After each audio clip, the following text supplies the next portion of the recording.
Nima minji wuni Sawudomia you eni mi yensi ni jomo Mini wuna fate Makama tekina matabe Hey ware Kami ama Meba uama Oh nyami ane Say I see your baby oh Mini ubeko Yes Love it I want your love it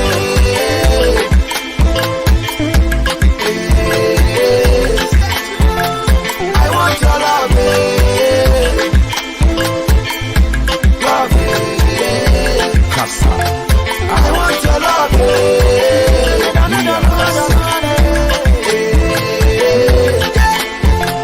I want your love it Kosoba, Amanda, Nikoya, Masanaba, Medenda, you my heartbeat, Nakumemu, instrumental, your lips, your hips, mental, for central, let's start it, spam pause, or drop my throat in sempa. You the apple of my eye, I know they lie, nay, and the central, but fast forward, ya worry. Won't see clear, we marry. Tell my boys, we just they carry. Big shouts to our manager, coming. I beg, make them know. We run coast to coast, we run them shallow. I want your love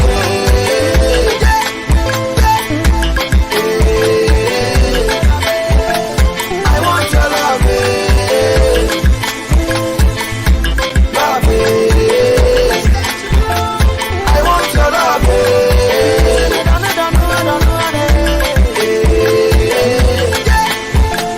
I want your love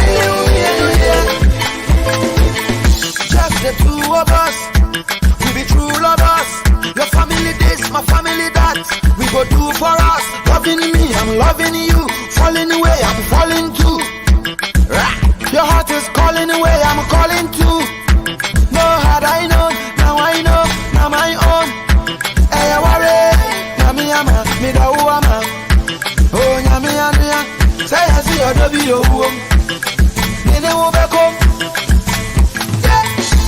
Love it I want your love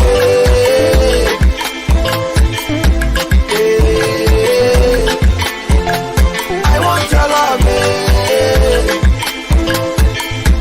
Love I want your love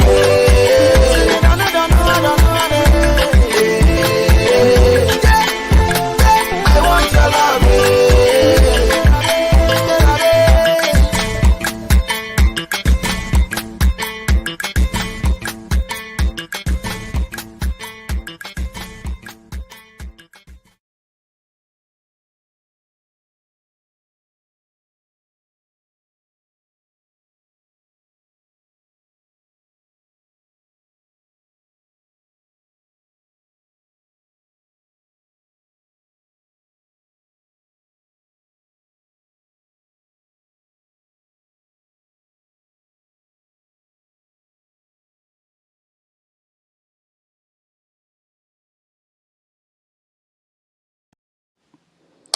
All right.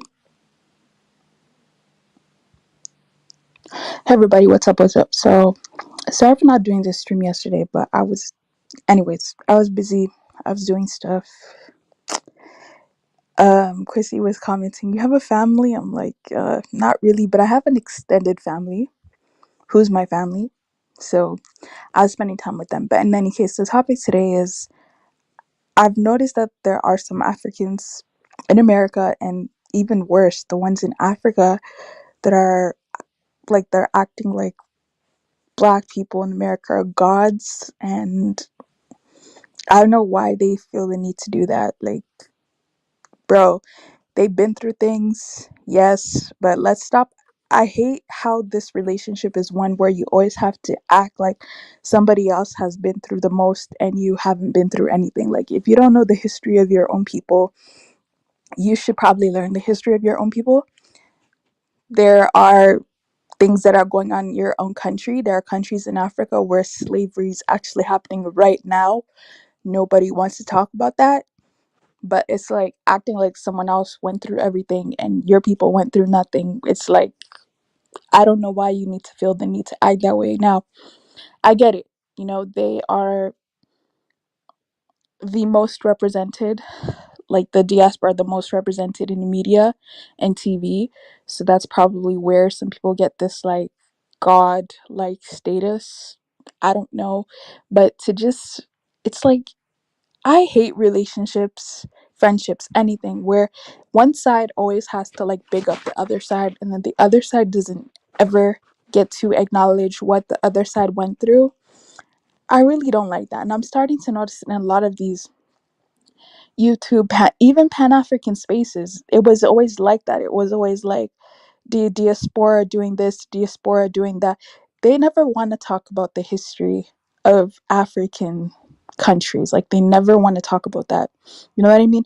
Like, in a lot of these streams, you even get this thing where I don't even know why Africans, well, I don't know if they're African. I don't know who's saying this, but there was just like, there was no such thing as slavery in Africa. And I'm just like, so slavery, just the transatlantic is when it automatically happened. There was no type or form of slavery before then, and there are currently none. That's the only time it happened. Nothing.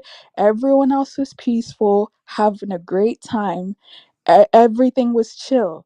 Like, I don't like that narrative that it's like, oh, everything only had to do with the diaspora, and whatever happened in Africa or whatever Africans are going through, nobody cares. I hate that. It actually really annoys me, because it's like, for as much as we have to know about the diaspora, I feel like diasporas don't know anything about us.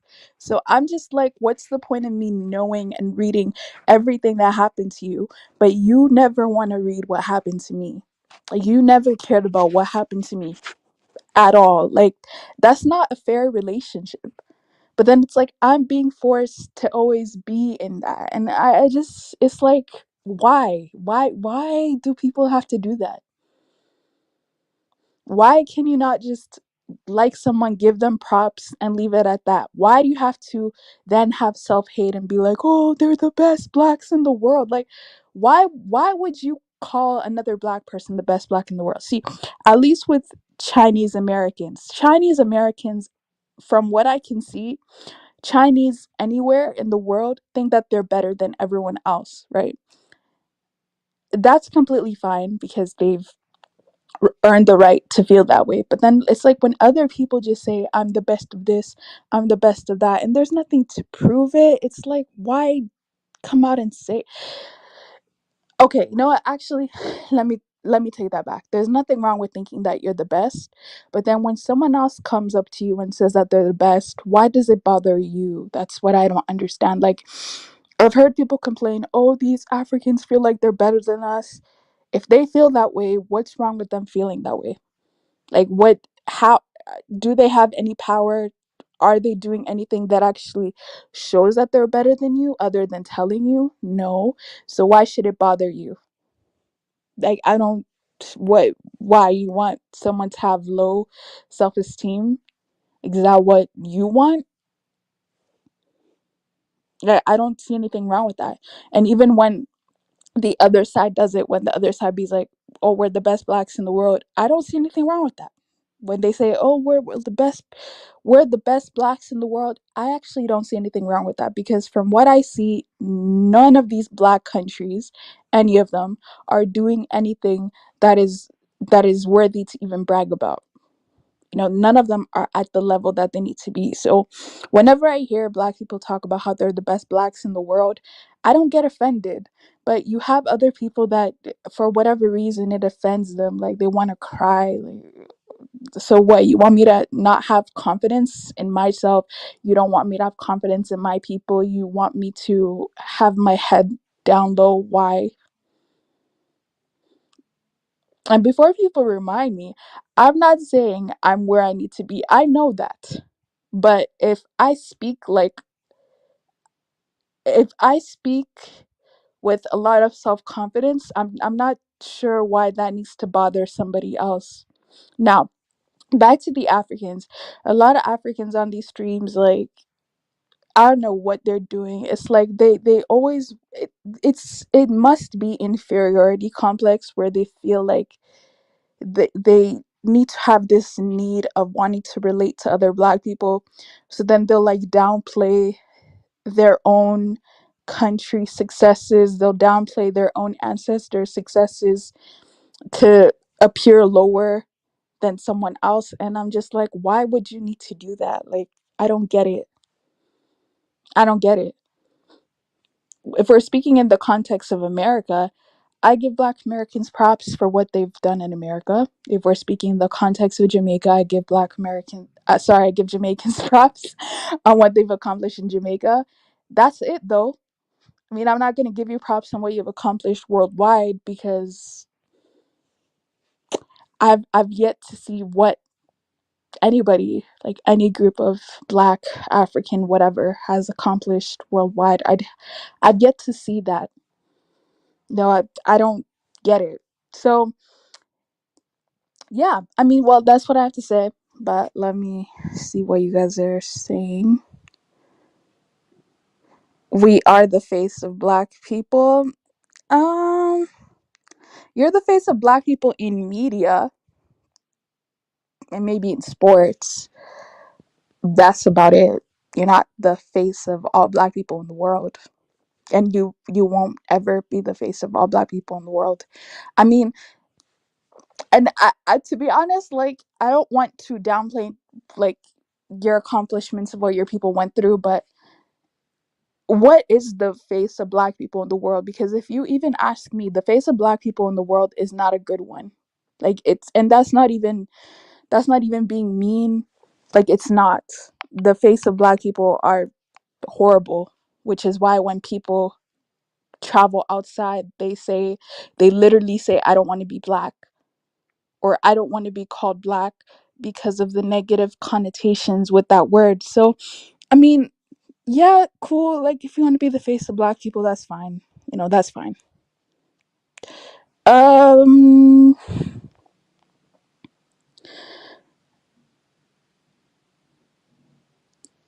exact. Okay, like, exactly. Like, do you understand? And I'm just being honest here. Like, we have to know so much about African Americans. They don't know anything about us. And then, it's funny, they'll be the same ones saying, oh, we always loved Africa. No, you didn't. You always love Egypt. You always love like ancient Africa. You don't know anything that's going on in Africa. They'll be the ones to say, oh, we always know you guys. You guys don't reach out to us. Y'all didn't reach out to us. Stop overplaying your role. Like, yeah, you helped out with Ethiopia. You apparently applied enough pressure for the South Africa apartheid situation to, I don't know, get more international. That's all I remember them doing. But when they're like, oh, we are always the ones that reached out to the diaspora, like, no, you're not. No, you're not. It's not always you. It's not always you.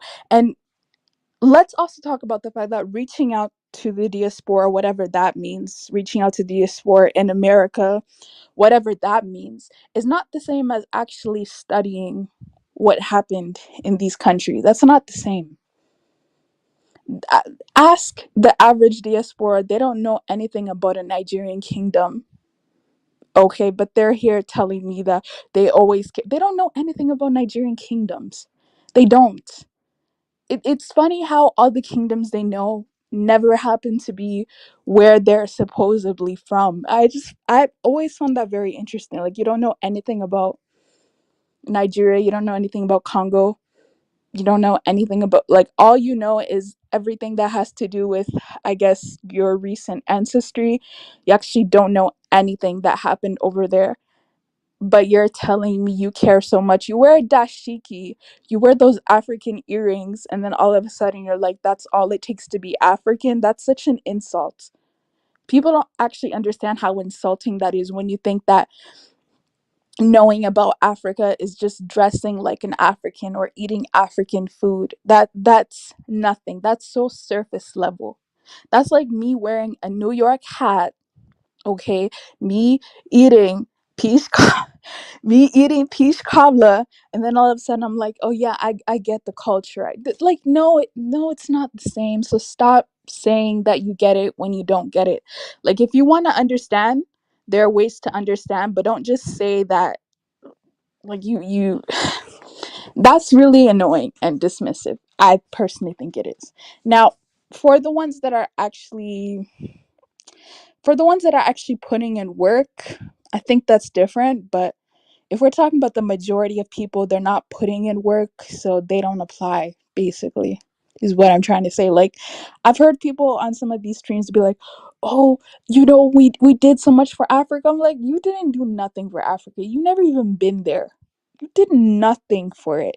Stop talking about you did so much for Africa. You didn't do anything for it. You don't even, and the fact that you keep saying Africa, where exactly are you talking about? Where exactly are you talking about? Can we start with that? You probably don't know where you're talking about. So yeah, just stop saying that you're doing that, because you're not doing that. And it's kind of insulting. There are some in here. You know, it's funny. The ones who've done the most are actually the ones who don't talk about it. That's the interesting part. Like, I've I've talked to somebody who actually went to Liberia, did work on the ground. You would never know. But the ones over here talking about they know so much about it, it's like you don't know. So I don't know why you have to feel the need to always talk about you done so much. Like, what?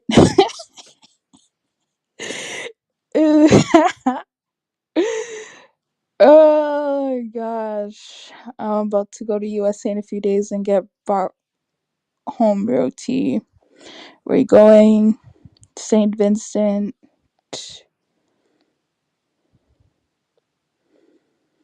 No.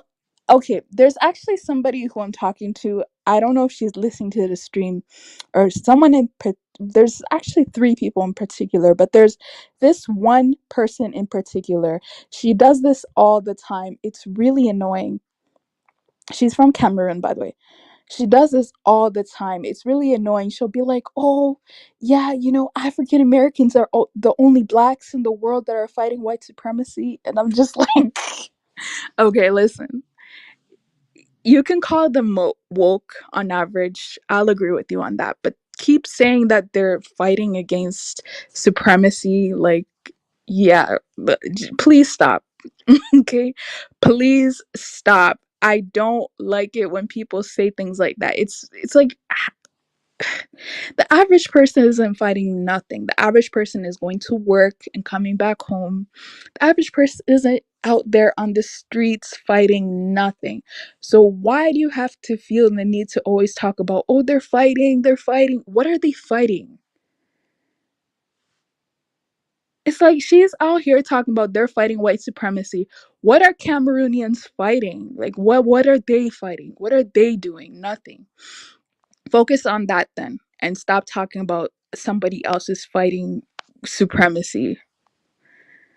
It's so insulting. Like, I don't know why some people I don't know why some people talk like that. Like, they have no self-confidence in themselves. They have no self-confidence in their people. It's like, so why didn't you marry one if you literally hate your people? Only woman I know that could speak so bad about her own country people, and she acts like she isn't one. Like, you're from your country, you are your country people, you're from your tribe. You realize that to everyone else you're exactly like that, but you want to always differentiate yourself, like, as if you're not like that. You are like that. And moreover, I find it really useless to keep talking about how your country people are this, your country people are that, and you're not doing anything about it. When people ask her, what is she going to do about it? Is she ever going to go back? She's like, no, I'm not going back. So it's like, okay, so you are completely okay with always speaking bad about your country and your country people and absolutely doing nothing about it. You're like that's literally your MO. You have nothing else to provide, nothing else to do for the world. Completely sold out.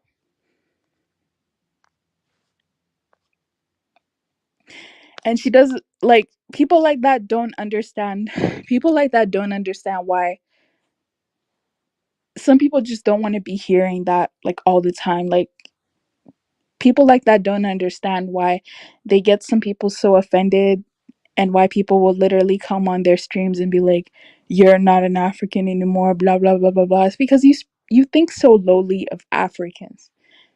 You just think so lowly of your own self and your own people.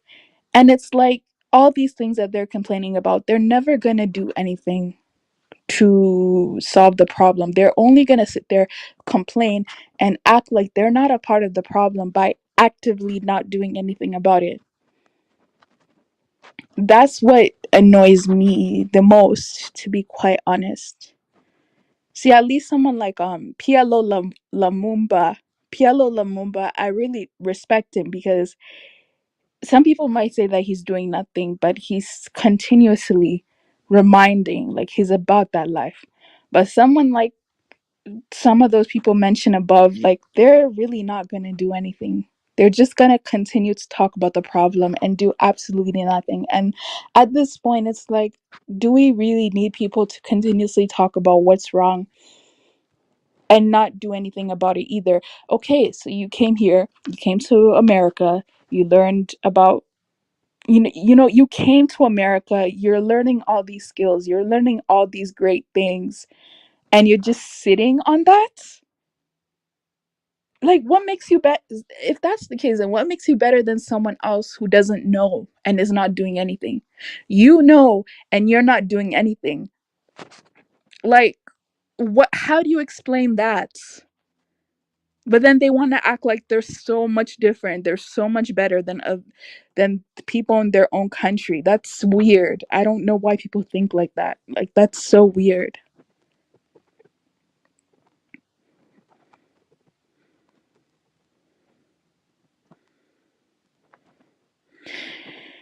Yeah, hi Dunstan. But yeah, Dunstan, I hope you understand my point. Like, I just feel like some of these people's talking points are just, they're they're kind of hypocrites the way I see it. Like, they're hypocrites. They keep wanting to talk about the bad things that their African ancestors did, or the bad things that Africans in their generations have done. And they're not proving anything different. They're not doing anything to change the system, but they're always here talking bad about the system. So why don't you do something now that you've been awakened, now that you've been enlightened? That's why I respect people like Kafaro. He's actually doing something about it. Like, Kafaro's actually doing something about it, you know? But there's just other people that will continue to be here, call African men weak when an African man gave birth to you, to call them weak. What are you? If you have sons, how are you raising them differently than the way that, let's say, people of your husband's generation were raised? How are you raising them differently? Because that's the question I have to ask you. If you're going to continuously call African men weak and not realize that you're an extension of African men, so you calling African men weak without looking at yourself, I feel like it's just ridiculous. Like, why do that? You know what I mean? I don't get it. But I don't know why all of a sudden they come to America and they have to do all this, like African or this, African or that, when you realize you come from there. Like, I don't get it. Like, does she think that, or do these people think that white Americans look at them any different? Like, they don't. I don't know. Are you getting extra brownie points for? Anyway,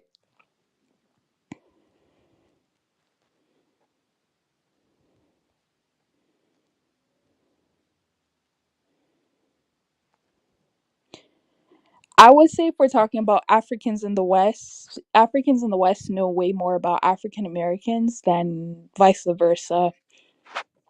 I would say so. Even Africans in Europe know way more about African Americans than African Americans know about Africans, and that's just facts. African Americans do not know African history. They don't. Like they may think that they know African history by knowing colonial or independence history. I don't know how many times people have to talk to me about Congo, like what happened in Congo with King Leopold. I'm just like, okay, that's one country.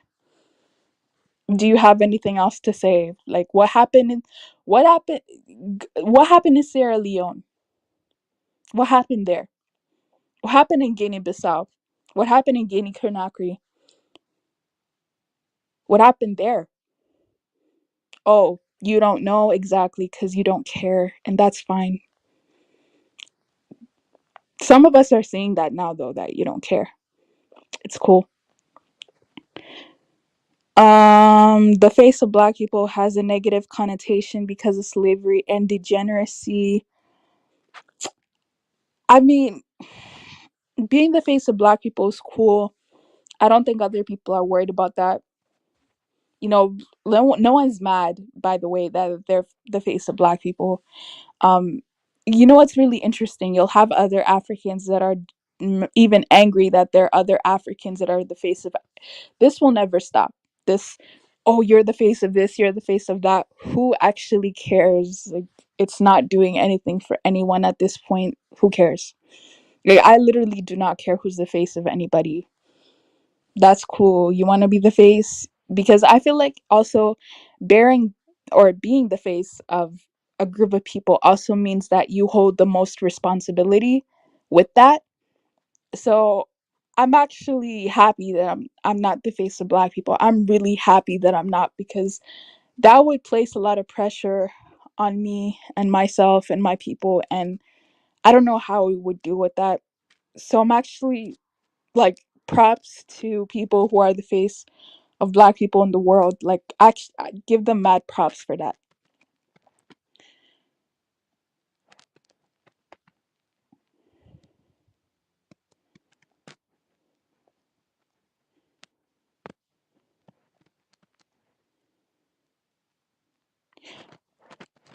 No, that's what I heard here, but not exactly like that. But they help with the international, what is it, placing international pressure to end apartheid is basically what they did, which is great. Like, I'm not even gonna sit here and take that away from them, but I mean, that's not, I mean, that's helping, but that's not doing the work, if that makes sense.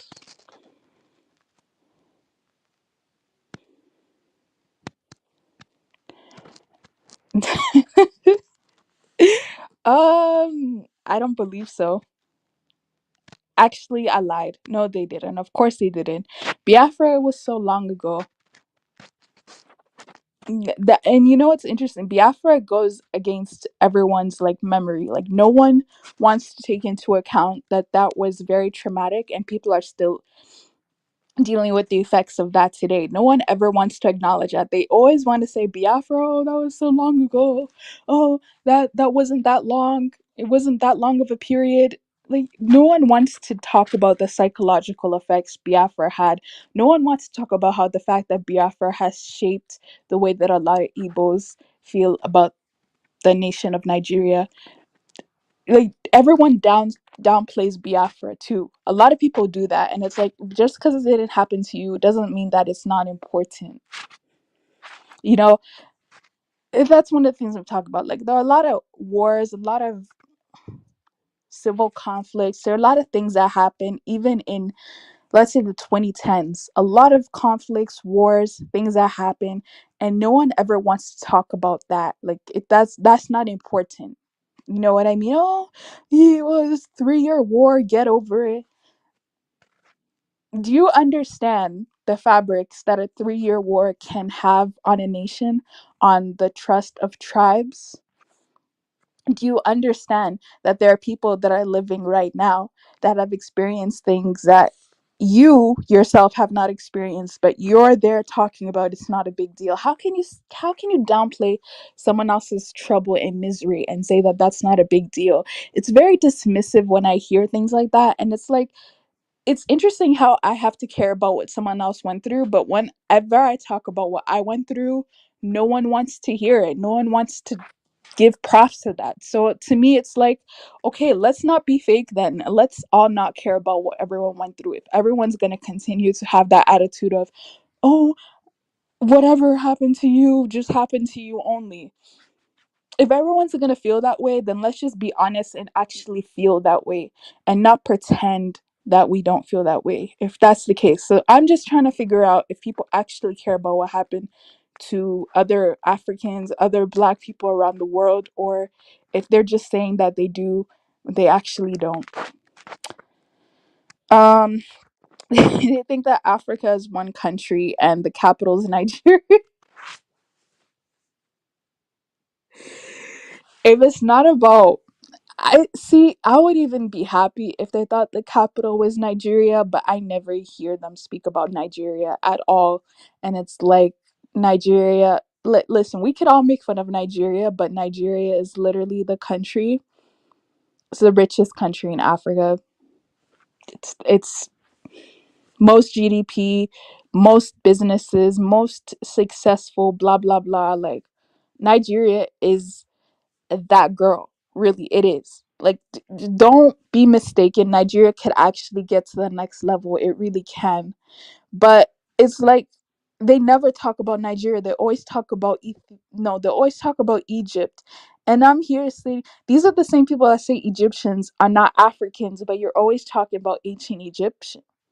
So I'm just like, which one is it? Like, I'm that honest. You don't understand how much that confuses me when you're like, oh, the modern day Egyptians are not black, but they're always talking about ancient Egyptian history, but they never want to talk about anything that happened in Nigeria, which would be more, I guess, relevance. Is this is very interesting. And then when some of them do talk about Nigeria, they only want to focus. Anyways, I'll just be quiet for now.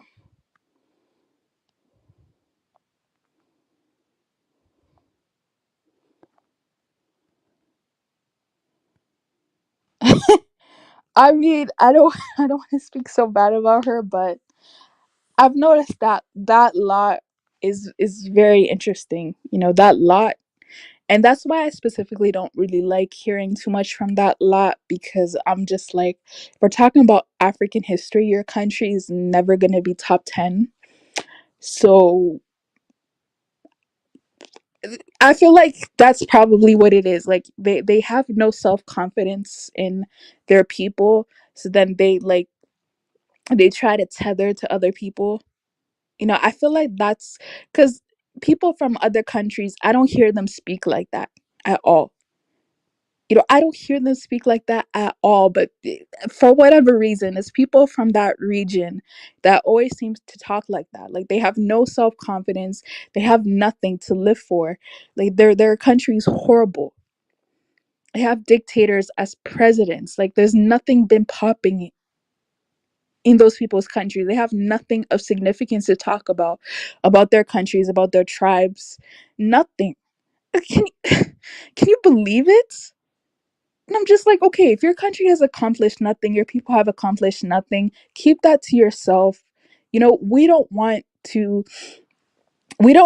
adopt those type of behaviors. We've gone through way too much to have such low self-esteem as a people. You know what I mean? But yeah. Um, mm, mm, mm, mm, mm, mm, mm, mm, mm, mm, mm, mm.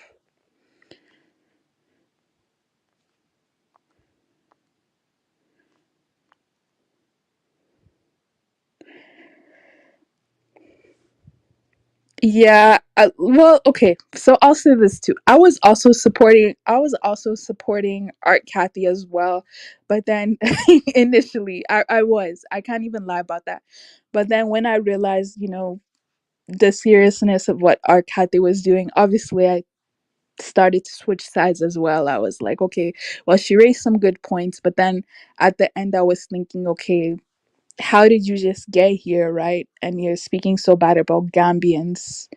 It's like, that's really not even your place to be doing that.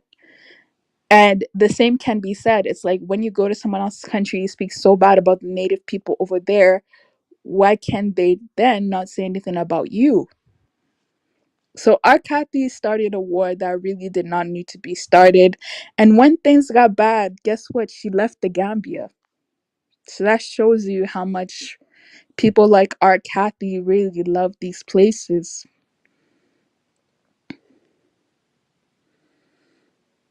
Um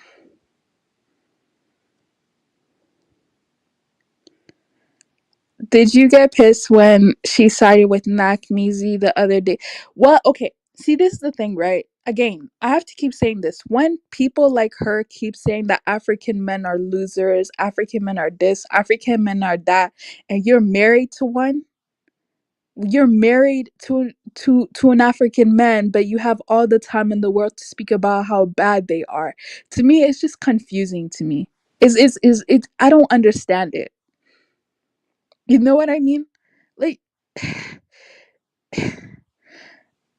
just okay, if that's the case, just talk about Cameroonian men are this, men are that. I would appreciate that more than just talking about African men as a whole. It's just insulting.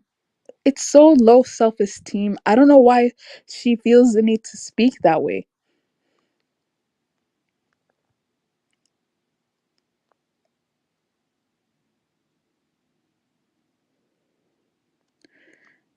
Okay. USA history of Africa is fake causes. Yeah. Um I honestly, like, to get the real history about anyone, you really have to talk to them, because the only history that I know is real is the history that I got from stories, the history I got from listening to songs, the history I got from actually sitting down with an elder and speaking to them. Most history in these textbooks is it's glossing over so many facts, glossing over so many things that happen. So I mean, I would say if we're talking about USA history, it's kind of accurate. I guess. I don't know, but it actually isn't. It's better than the African history for sure, I'll say. It's way better than African history. African history is like non existent. It really is. I don't know if anyone's actually really tried to read into it. American history is not, see, it's not as accurate either, but at least Americans are more online, so you can actually speak to them and verify facts, which is very nice. But in the case of Africans, it's horrible, man. It's really bad, and a lot of these Wikipedia professors are not doing it any justice either.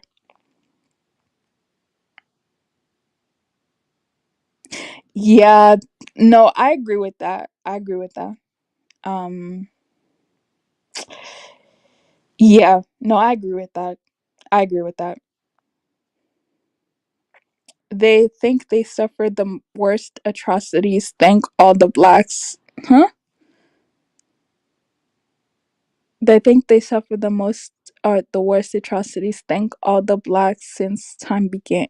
Oh, okay. Yeah, that's true. And I've heard this so many times, and I've even heard some Africans like support this rhetoric, and I'm just like, what's wrong with you?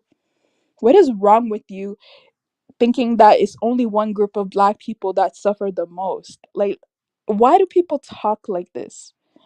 Why can't we all just say we suffer different things? I'm not even talking about colonialism, because people always assume that I'm just talking about colonialism. I'm talking about actual slavery. I'm talking about village ratings.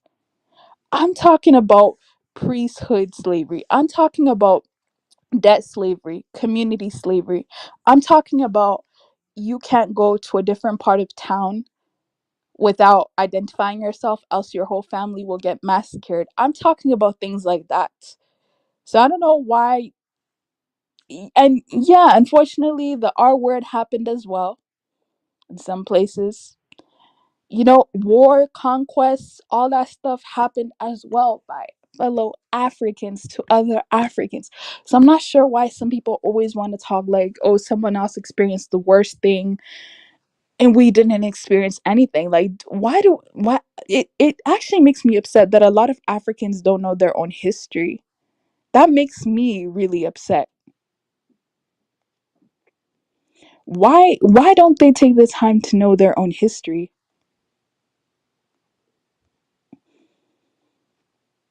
Because I'm not even trying to downplay what other people went through, but the same thing that they went through outside of the continent, a lot of us actually went through that inside the continent as well.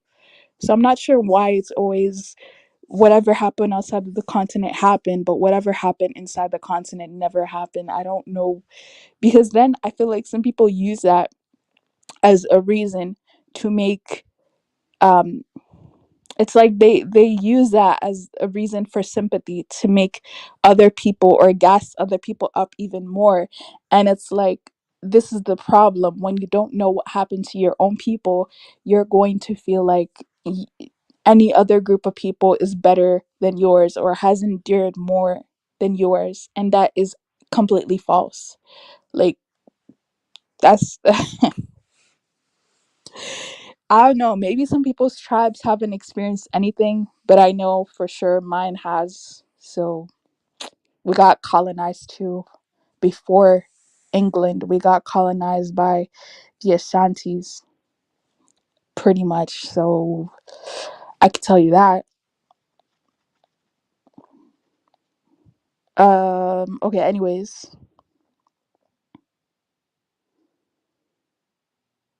Oh, no, no, no, no, no, no. There, no, no, no, no, no. I don't even have anything bad. Honestly, I this is not even towards this is not even I don't know if people understand this, but this has no shade, no diss toward African Americans. This is shade and diss towards Africans. If people understand that. Like, this is I'm disappointed in a lot of Africans for not knowing who they are, not knowing themselves. This is why they have to big up every single group of people except for themselves, because they don't know who they are. They don't know what their ancestors went through. They don't know the wars that probably their great parents fought.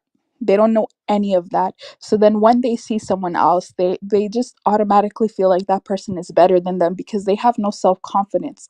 That's who the this is for. It has nothing to do with Americans. Like, it's how it has to do with Americans is when they're right beside usually Americans, then it's like they just act like they're so low. They're so low amongst them. I just I don't I for some reason that really bothers me. I don't know. It bothers me a lot. Bothers me a lot. Who is the face of Well, no, I wanted to ask you guys a question, especially a lot of people in this chat section, right? I want to ask you guys a question, and I don't want now this is gonna get in, I guess, into the African Americans. I don't want this question to offend anyone, but I also would like to know what people think about this. Do you guys see the diaspora and Africans on the continent as the same? Like, do you see them as the same people? Like, I I would say genetically they're similar, but I feel like once you say that they're the same people, you're kind of brushing their people's accomplishments and who they are and what they went through away. And I'm starting to realize that I think that's kind of dangerous. To say an African is the same as an African American, I think that's kind of it's not even that it's a bad thing to say. I think it's a very dangerous thing to say. I because this is the thing. The same argument can be made about Americans, about Irish people, about English people. A lot of Americans are mixed Europeans and other things as well, which I don't even want to talk about. But Americans are mixed, right? Would I look at an American and see someone from the UK as the same. No, I don't.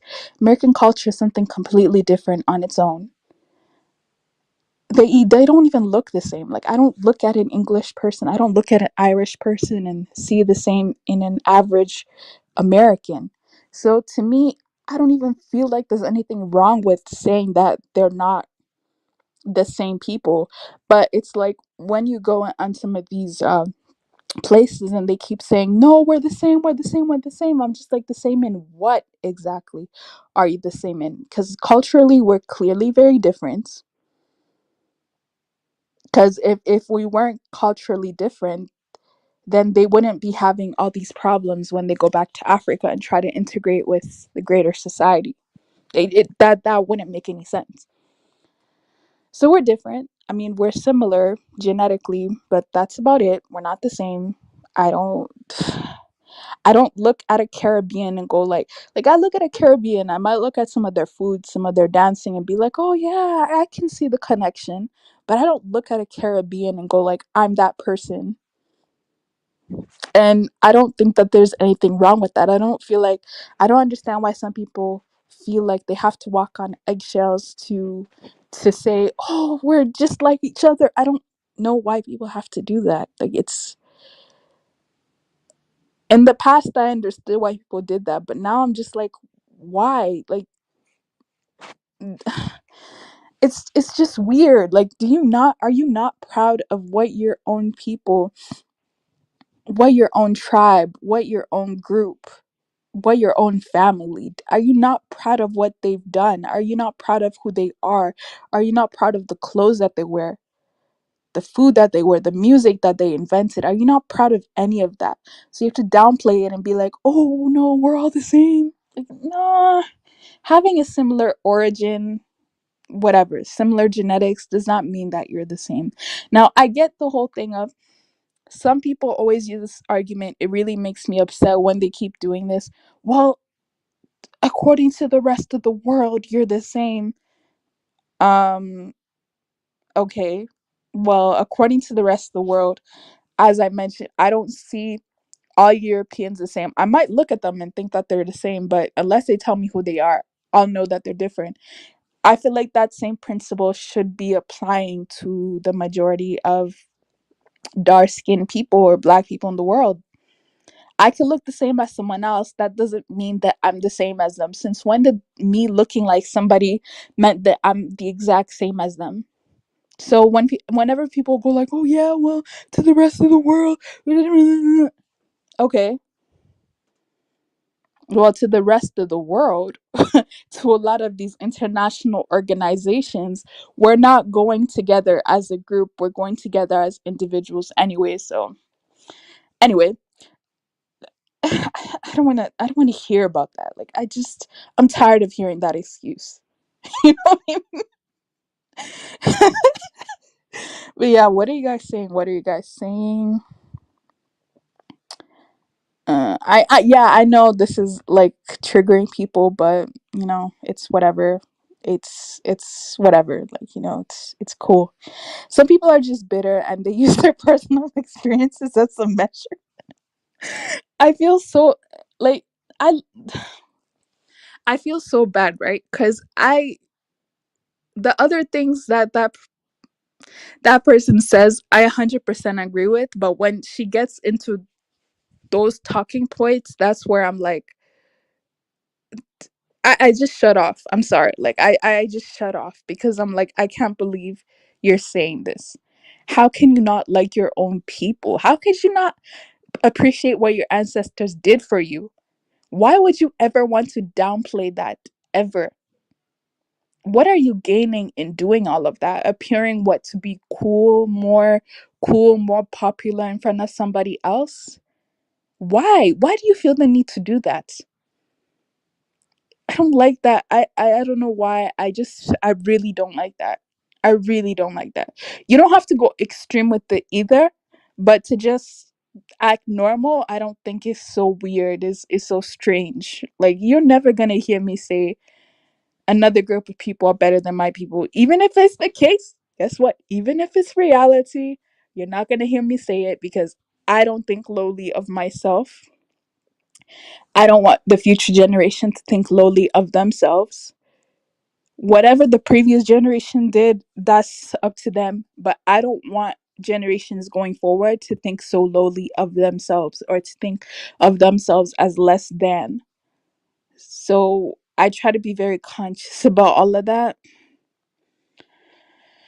Um, okay.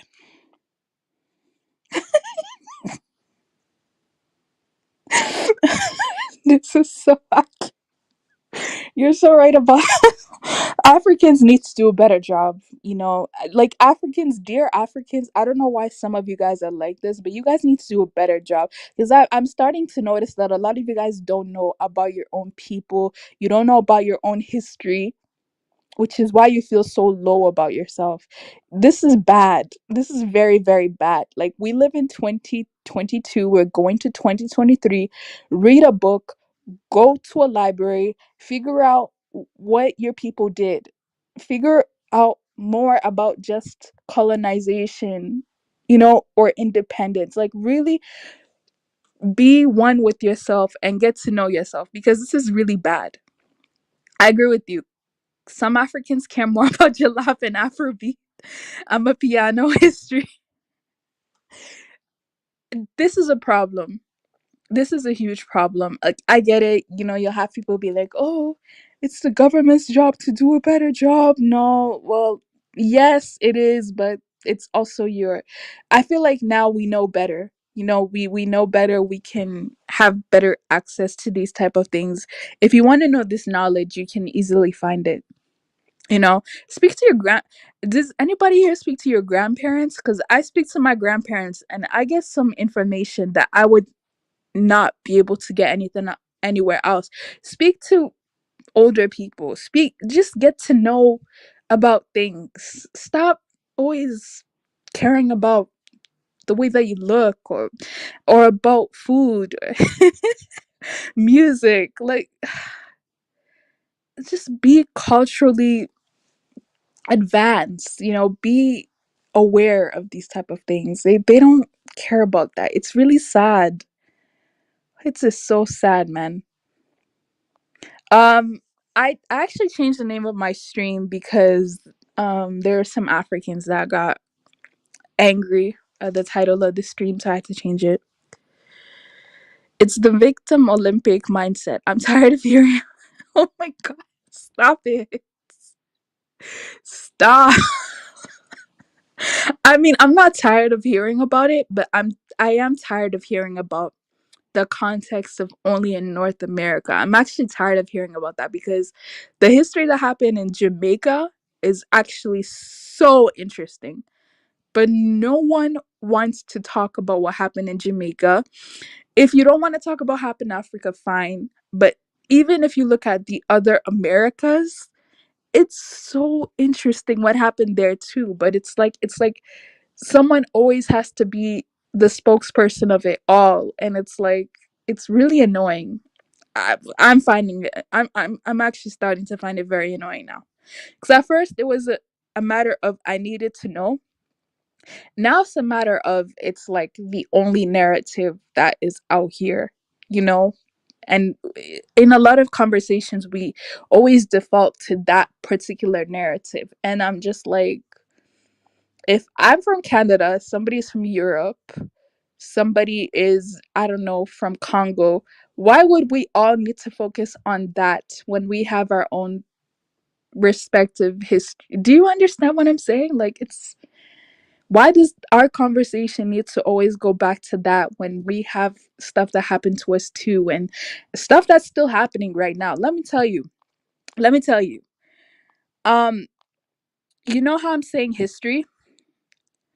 Yes, it what happened in the Caribbean region was worse, but no one ever wants to have that it's like no one ever wants to acknowledge that or talk about that. It's like, okay, it's like the Caribbean didn't go through anything, you know, it didn't go through anything. It's like that's so disrespectful, first and foremost. But and anyways, they were sent over there because they were apparently the worst. Like they were really bad, so they had to send them to islands so that they couldn't run away. that's so interesting.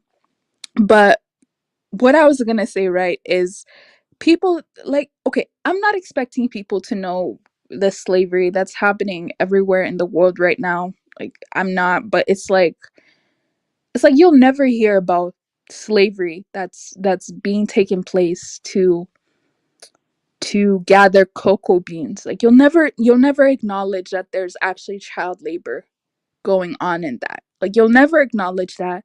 But it's like, I'm supposed to always acknowledge what's happening to you, but you don't care about child labor, child trafficking, all of this stuff that's happening on the continent right now. That doesn't seem to be important for some people. So to me, it's just interesting how I always have to know all these things, but you don't have to know anything that's happening to me. I just find it really, really interesting. Oh, and by the way, wasn't wasn't buck breaking, wasn't it even worse in the Caribbean, which is why a lot of the Caribbeans have this extreme anti um anti LGBT rhetoric because of what happened over there. I mean, it's just super interesting, man. Like, for such small islands, the history are so interesting, really. Anyways, but you never hear them talk about it, which is like, they're very humble. By the way, I must say they're actually more humble than I thought because, anyways, not the same. Being African is a mindset and mentality. Okay, got you. Africans don't even see themselves as the same as each other. That's exactly correct. Most Africans don't. I don't know what these Africans are lying about. Like, I'm telling you, a West African, South African don't see themselves as the same. West African, East African don't see themselves as the same. West African and Central African people are saying they see us as the same, but I do not see myself as a Central African. I'm sorry, I don't. I don't see myself in a Congolese person. And that's not me being mean or being rude. I literally don't see myself in a Congolese person. We have similarities, but when we really go deep into it, I don't eat the same foods as a Congolese person. My language has nothing to do with that. Like, I don't see them as me. What's wrong with that? Like, I literally have to break things down in a way that makes more sense. The people who I see as me are people who are from my tribe, if that makes sense. So there are people who are from my tribe that are in other countries because some tribes spill over into other countries. So them, I kind of see it. But with everyone else, not really. No, I don't. I don't even see a Gambian as me. And you'd be like, well, you guys are both West Africans. I'm not the same as a Senegambian. Senegambian has told me multiple times that they're not the same as me. And it's all good. Like, it's no hate. It's just we're not the same. And if we want to get to know each other, we have to make efforts to culturally get to know each other. It's not just the we know each other type of thing because we clearly don't. But we could work on it. But I just don't want to gloss it over and say that we know each other because we don't. Um, wait, someone's calling me a coon. What did I say that's coon behavior? Man, this is sad. See, when you just want to be honest and speak your heart out, then people call you a coon. This is sad, man. Europeans are not the same. Absolutely not. The way a Polish, exactly, they're not. They're not the same. I don't see an Italian and a German as the same. I don't see them the same at all. No, I don't. I never have, never will. They have two complete beautiful cultures. I'm not really into German food, I'll be honest with you, but I like Italian food. I like Greek food. They're separate though. Black Americans in America are not the same. We have built, and you know what? I actually respect that. I don't, I don't know if you ever heard me before, but I respect African American culture. I think it's very unique. I think it's great. I think it's beautiful. But see, the problem would not be someone like you who's secure in who they are. The problem would be either an African who's not secure in who they are, or an African American who's not secure in who they are. And trust me, they exist. They exist. And it's really annoying. Like, just big up your people. Oh my goodness, big up your people. You could big up someone else too, but not be like, oh, what they did, I accomplished it too. Do you have you guys ever paid attention when there have been some people in some of these streams talking about the global black collective? And I'm like, what the global black identity? Like, what is that? Huh? There's a global black identity? Since when? And then they'll be like, oh, well, there is a global white identity. I'm like, what countries do you guys live in? Because I promise you anything, I promise you anything, an American does not see themselves the same as Europeans. I promise you any money they don't. Like, I promise you.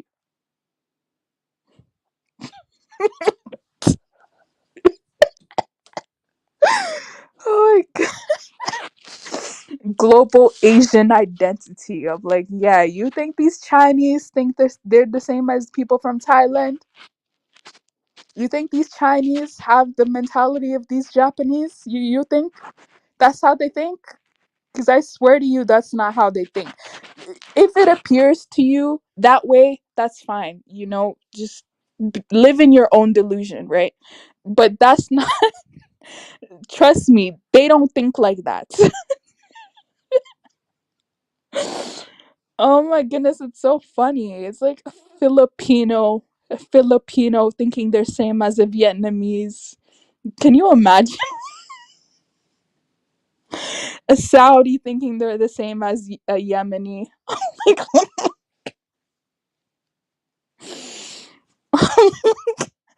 I'm like, it's only a certain group of black people, right? Irregardless of their nationality or ethnicity, but it's only a certain group of them that actually that actually think this. Anyway, if anyone has anything to add, I'll go ahead and drop the link. But no mentally ill people, please. I don't want to hear from you guys. No offense. If you're mentally ill, please don't click on the link. If you're drunk too, please don't click on the link. Please, please. I beg you, don't do that. Yeah, exactly. Yeah, exactly. See, I'm not gonna sit here and act like I know about all the Caribbean countries, but I know in Haiti and Jamaica, um, they revolted a lot. And you can see that with how Jamaicans generally, or the Yardis, are today. It's very interesting.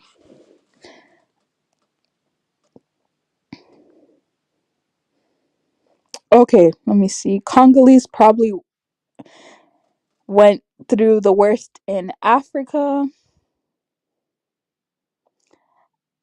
I'll say Congolese went through some really, really bad things. I'm not even gonna sit here and lie. Afro Brazilians went through worse than did they actually?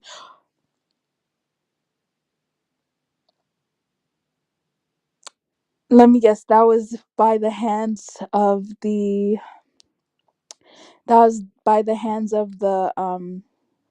Portuguese and the less mixed ones. Because if you're talking about no Afro Brazilian identity or representation, I can definitely see that. I do understand that there's a lot of police brutality issues going on in Brazil, which is also really interesting because you would think that wouldn't happen over there, but evidently that is happening over there. It's crazy.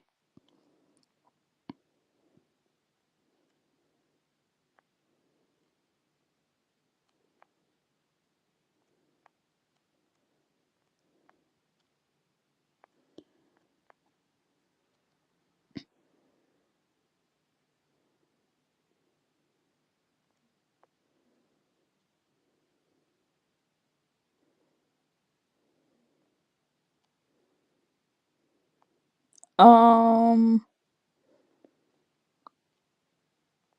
that's because logically all others should have resulted and gained true independence. See, I'm not gonna downplay that. I do agree with that.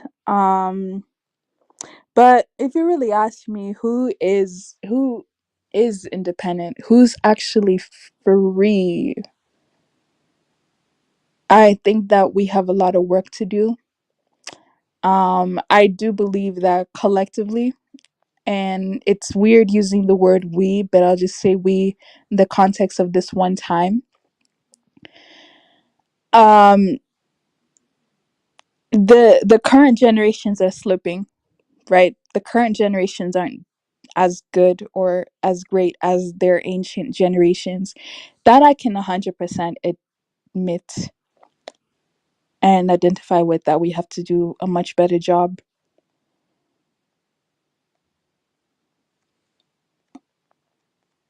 Whenever you don't worship the Black American, oh my goodness, whenever you don't worship the Black Americans, all the trolls create alt accounts to say how they really feel. Okay, what? Okay, where are the African American trolls? What did I even say that's bad about African Americans? Like, what did I even say that's bad about them? Because I don't understand. Like, what did I actually say? I don't even think I said anything bad about them. I mean, if I say an African American, to me is not the same as an African, aside from genetically, they're not. At least not to me. We've been through different experiences. I don't. What's so bad about saying that? What's so bad about, if you're an African American, you bigging up your own people and bigging up your own culture, which I think is something very important, to not downplay what your ancestors have built for modern societies. There's absolutely nothing wrong with that. I don't. What's so bad about saying any of that? Really, to be honest, I don't. Anyways, whatever I said that was bad or dissed African Americans specifically, I would like someone to break that down, because I don't remember or recollect saying anything bad about them.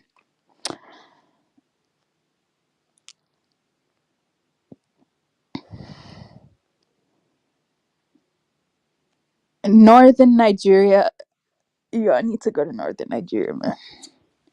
Actually, I'm not Muslim, so I don't know if I'd fit in. Anyways, 75% of Africans in the USA are. Are you serious? That's crazy. Actually, wait, that makes sense. A lot of African American, sorry, a lot of Africans are Niger. Okay, that makes sense. Where do we go from here? Family. I see three. That sounds like a secret society. It's like some people want to create this flat black identity. Yeah, I agree with you. There doesn't need to be a flat black identity. And I feel like that's another reason why some people run to certain religions, because they're looking for that. So they want that. They want that uniformity. They want to be the same. And it's like, I don't know how many times we have to mention without offending people that we're not all the same. We're beautifully, magically all different. We're like a puzzle.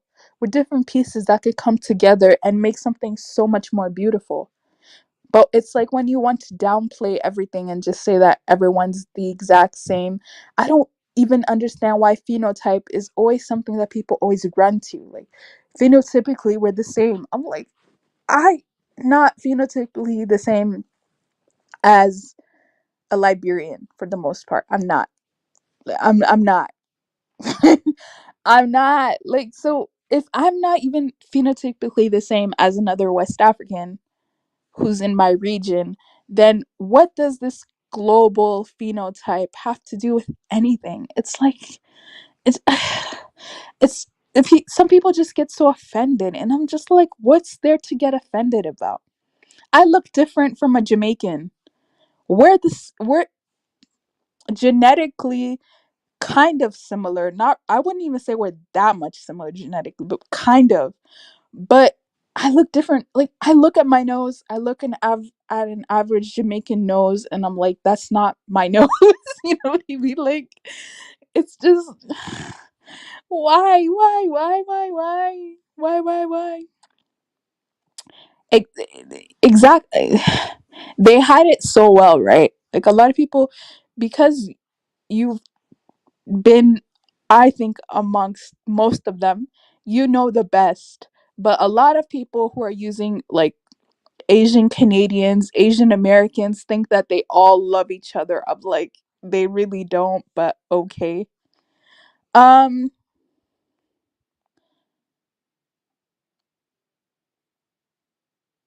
okay, let me go ahead and add Amara. What's going on? Hello, hello, African Millennium. What's up? Good evening. How are you doing? Good. I just came across this saying Africans can praise African American in a positive way. Yeah.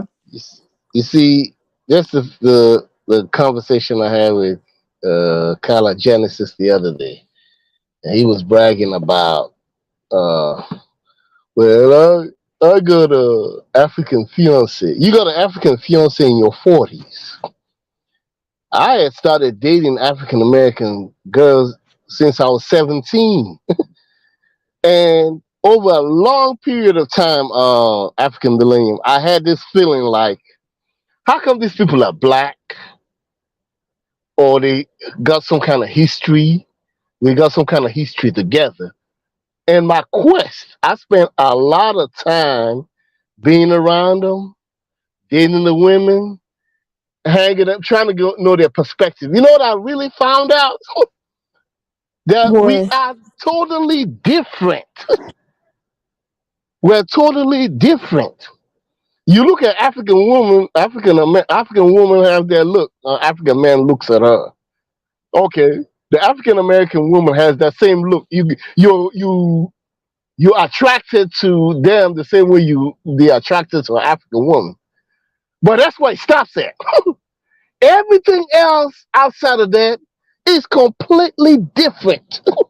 You know, and for some time I was like, wait a minute, how come? It's I really metamorphosized. I evolved in America. America made me evolve because what it did was, in my mind, says like, okay, if all these people are Africa or have African roots, I look at them from an African perspective. How come you guys have some features of African, some mannerisms, just a little titty bit, not a lot, you know. But where did the rest of it go? For a long time, I was like, how come you guys are black as I am, but you're different? It bothered me for a long time to the point that I was like, oh, I came to the conclusion like these guys are really different. And it might shock some people for me to say they're as different to me as white people are different to me, as Chinese are different to me. You know, one black girl told me like, well, y'all guys are foreign, but I didn't take it like I was like, well, we all black. Like, no, you guys are foreign. You see, she was saying everything about you guys are foreign to me. We're completely different.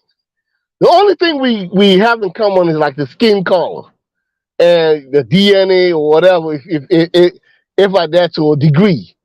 But everything else is different. So I look at a white people. Okay, this is a white man. They come from the white race. Okay, from a pure race standpoint.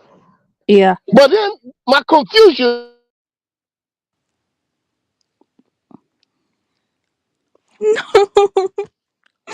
I wanted to finish. But yeah, like, even an example with me and Amara, right?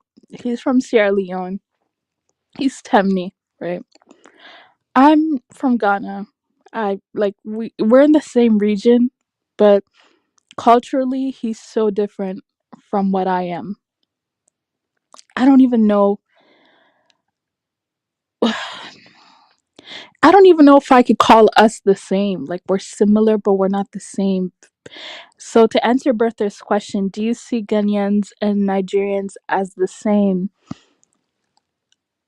I see some tribes in Ghana and Nigeria as very similar, but overall, I don't see Ghanaians and Nigerians as the same people. I don't know if you guys have ever seen Ghanaians and Nigerians, but you could usually tell if someone's Ghanaian versus if someone's Nigerian. I'm not gonna say all Ghanaians look the same, but Ghanaians do have a stereotypical head shape and eye shape and other things. So we're not like I look at some Nigerians and they look more like Bantus. They look more like different, more I guess even diverse, if I can say the word. So I don't see us as similar. I mean, I see us as kind of similar. It depends on the tribe, but overall, no, I don't see us as the same. Don't. And to be quite honest, a lot of people don't know this, but Ghana and Nigeria are not right beside each other. There are countries in between Ghana and Nigeria. So the countries that are literally right beside Ghana, I have tribes from those countries that spill into those countries. I don't really have tribes that spill into Nigeria unless if it was migration from a long time ago. Anyway, Mara needs to come back, man. The reason why South America got the most slaves is because they kept dying off from maltreatment or sorry, mistreatment. Wow. So you support the FBA ADOS movement? Absolutely. I think that there should be more ADOS FBA. I don't like the xenophobic part, but then I realized, you know what? It is what it is. That seems to be the case in a lot of countries in the world. So to me, like, the, I keep saying this, they're not really acting on their xenophobia. A lot of them are just saying it online. I don't know if that can be excused, but I'll be honest with you, I kind of do excuse it.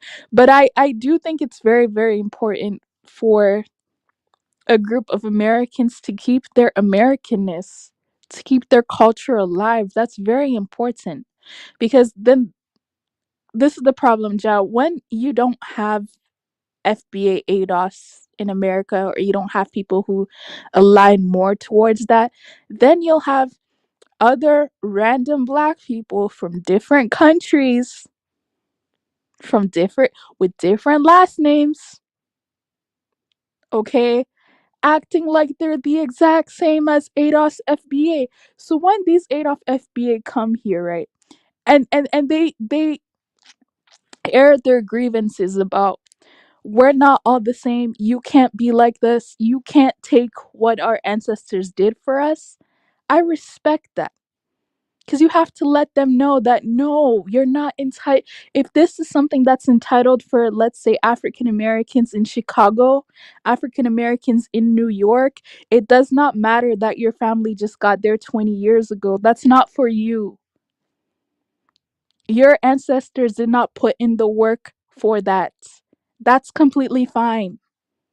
Stop acting like stop acting like if the situation was reversed in your own respective African country, you would be completely fine with someone else coming in there and saying, okay, well, we're all the same anyway, so let me grab this. No, your ancestors fought for something. You should be entitled to it. And you should be entitled to safeguard and keep that to yourself. So people, coming out, talking about it, reminding people that, hey, this is a problem. I have absolutely no problem with that at all. You'll be shocked. I actually support it. Like ADOS FBA, this is what they don't actually know about me. A lot of them, they'll never guess. But ADOS FBA, I'm actually one of the big I'm actually one of the biggest silent supporters of ADOS FBA. I actually am. Okay? Cuz I understand, listen, I understand what it's like to tether. I get it. I'm not telling you I understand what it's like when people tether to me, but I actually understand first-hand knowledge of what it's like to be a tether. So I get it. Like I actually understand what you're going through. Believe it or not, I get it. Yeah. Anyways, I'm gonna just I'm gonna stop that over there because I could keep going on and on about that. Can we stop saying African American? We are not African. That well white people. Okay. Um I you know what? Like if that's what you feel, or if that's what you want to do, then I'm in complete support of that. What would the name change be? Or maybe that's something that's going to take a while. But to be honest, I get what you're saying. It's not really a name that you came up with, that is the name that the government allotted to you. I feel like that's just something that, you know, your group is going to have to like deal with and have conversations about and really get to the bottom of it. But there's one reason why I do support the name change. I know you didn't ask me, but I'm just letting you know. One of the reasons why I do support the name change is I don't Lambo, I don't know if you ever heard, and I'm not trolling, I'm being honest here. And this is why some of the Africans in America, I really just they just get me so upset. Like the Africans, right? The recent immigrants, is because they'll say things like, "Well, I came from Africa, so I'm the same as an African American." So I'm just like, when Africans say that, I don't know if they're trolling or if they're being honest when they say things like that. When Africans say things like that, and then you wonder why ADOS FBA is a thing, I'm just like, okay, I can't even be mad at them then. When you literally have Africans saying, "Oh, I'm the exact same thing," there's it's insulting, you know. So if they want to get a name that's more appropriate for them, or that reflects, you know, them as a whole in the present day, then I think that would be great, and maybe it would stop some of these tethering activities, you know. Who knows? um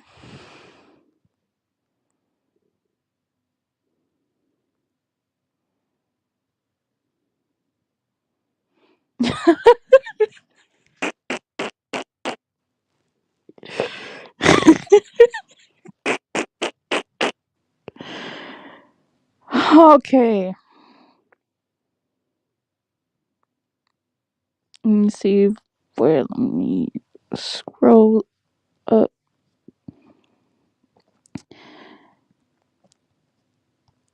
Oh shoot. Well, you know, that's true. You know, there are definitely people who don't want unity, a global unity. I'm not against it. I've never been against it. I'm just against the blurring the lines and calling everyone the same. Like, that's what I'm against.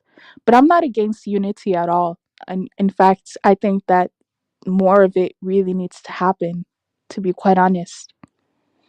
You know, I really do. I think more unity needs to happen. But I guess Nakamizi once said this, right? And I know some people are like, why quoting Nakamizi? But he said something really interesting. He was like, we can have unity with mutual respect. Do you get what I mean? Like, we could have unity where both sides are satisfied, not unity where one side is at an advantage to a disadvantage to another. 100% agree. And I think so far, a lot of this unity has been one side has benefited more, you know, I could be honest and say that I'll be honest here. I think the unity so far has been Africans on the continent, or like continental Africans, benefiting more versus the diaspora. I can be 100% honest and admit that. So, yeah, we just need to find new ways of uniting and being more equal, you know? And also, when we're talking about global unity, in this case, let's also remember the Caribbeans, you know, let's also remember the Afro Latin Americans if they're interested in that. Like, let's also remember other people as well, not just people who we are familiar with, but let's try to do more to actually reach out to everybody. I don't know how, but we gotta try, man. We gotta try. So I try to be inclusive of everyone's feelings. Sometimes I don't know, I could do a better job, but I don't feel like any side is right. I feel like we're both wrong, and we could both admit that we both equally need to do better, at least. Yeah, because clearly something's not going right, right? Clearly, if we have to keep talking about Marcus Garvey, we have to keep talking about all these people in the 40s and 60s who did this and that. Clearly, something is lacking right now today. So we should probably just work on that. And I wanted to ask a question. Actually, I wanted to ask one last question before I add anyone else on the panel. Do you guys think that cultural exchange is listening to other people's music and eating other people's music? Because let me say it like this: for the longest time, Africans on the continent have been listening to rap, jazz, whatever, what have you.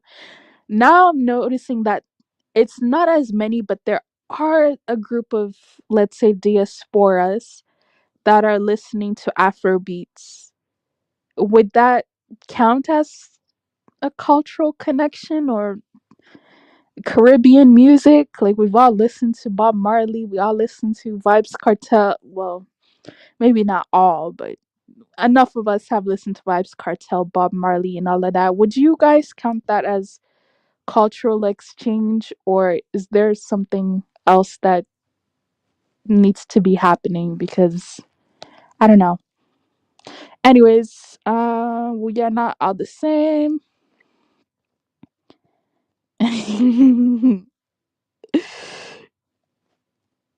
Oh, Amara's back. Okay, let me see.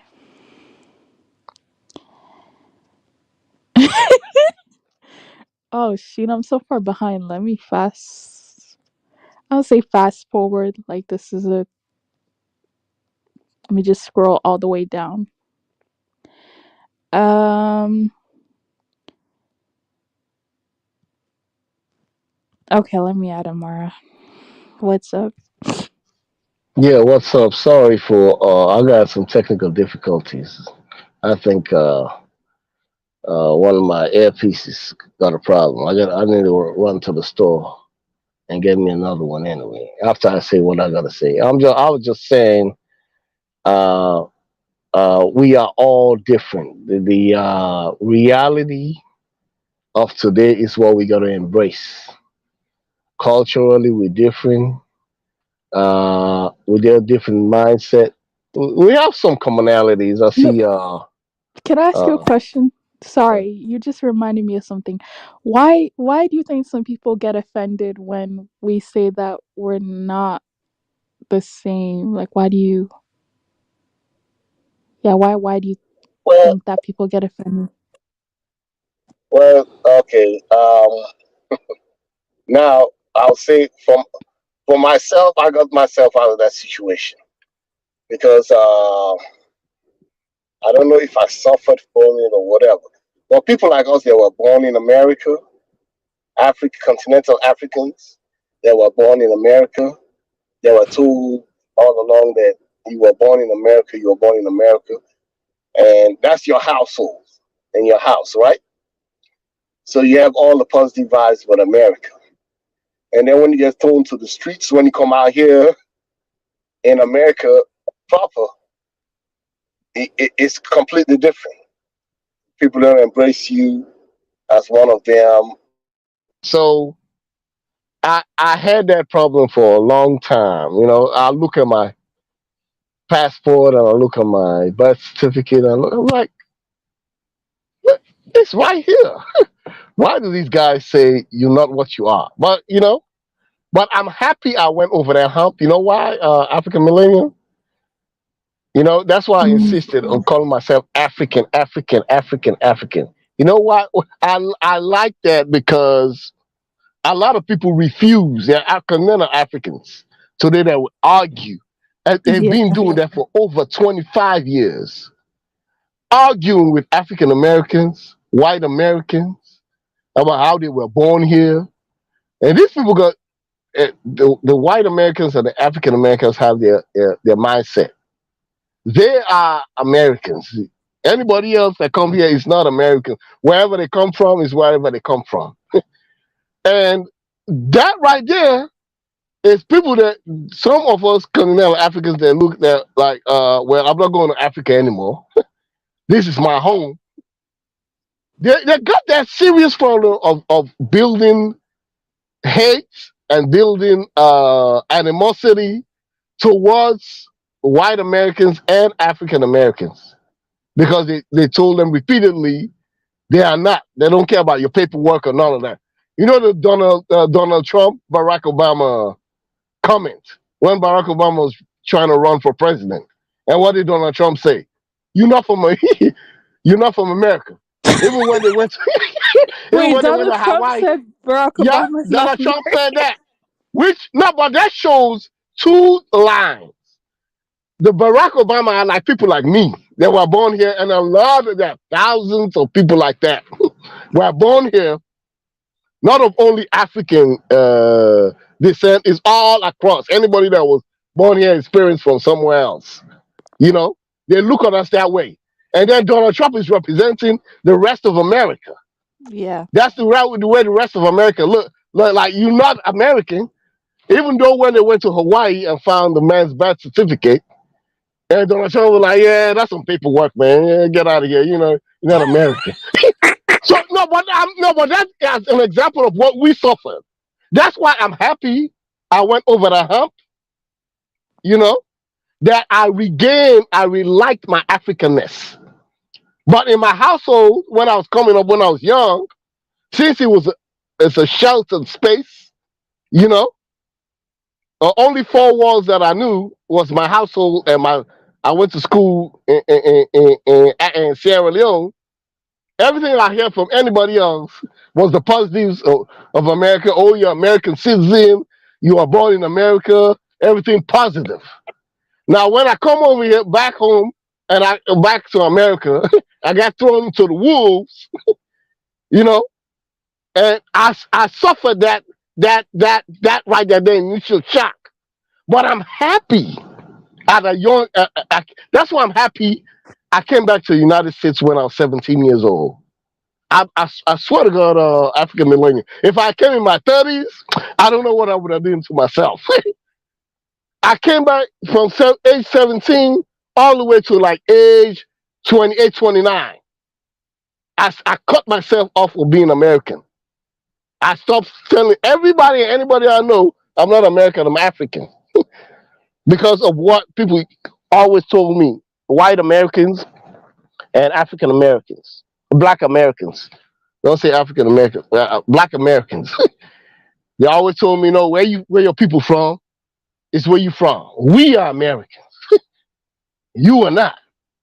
And that problem, there are thousands, if not millions of people that go through that same problem.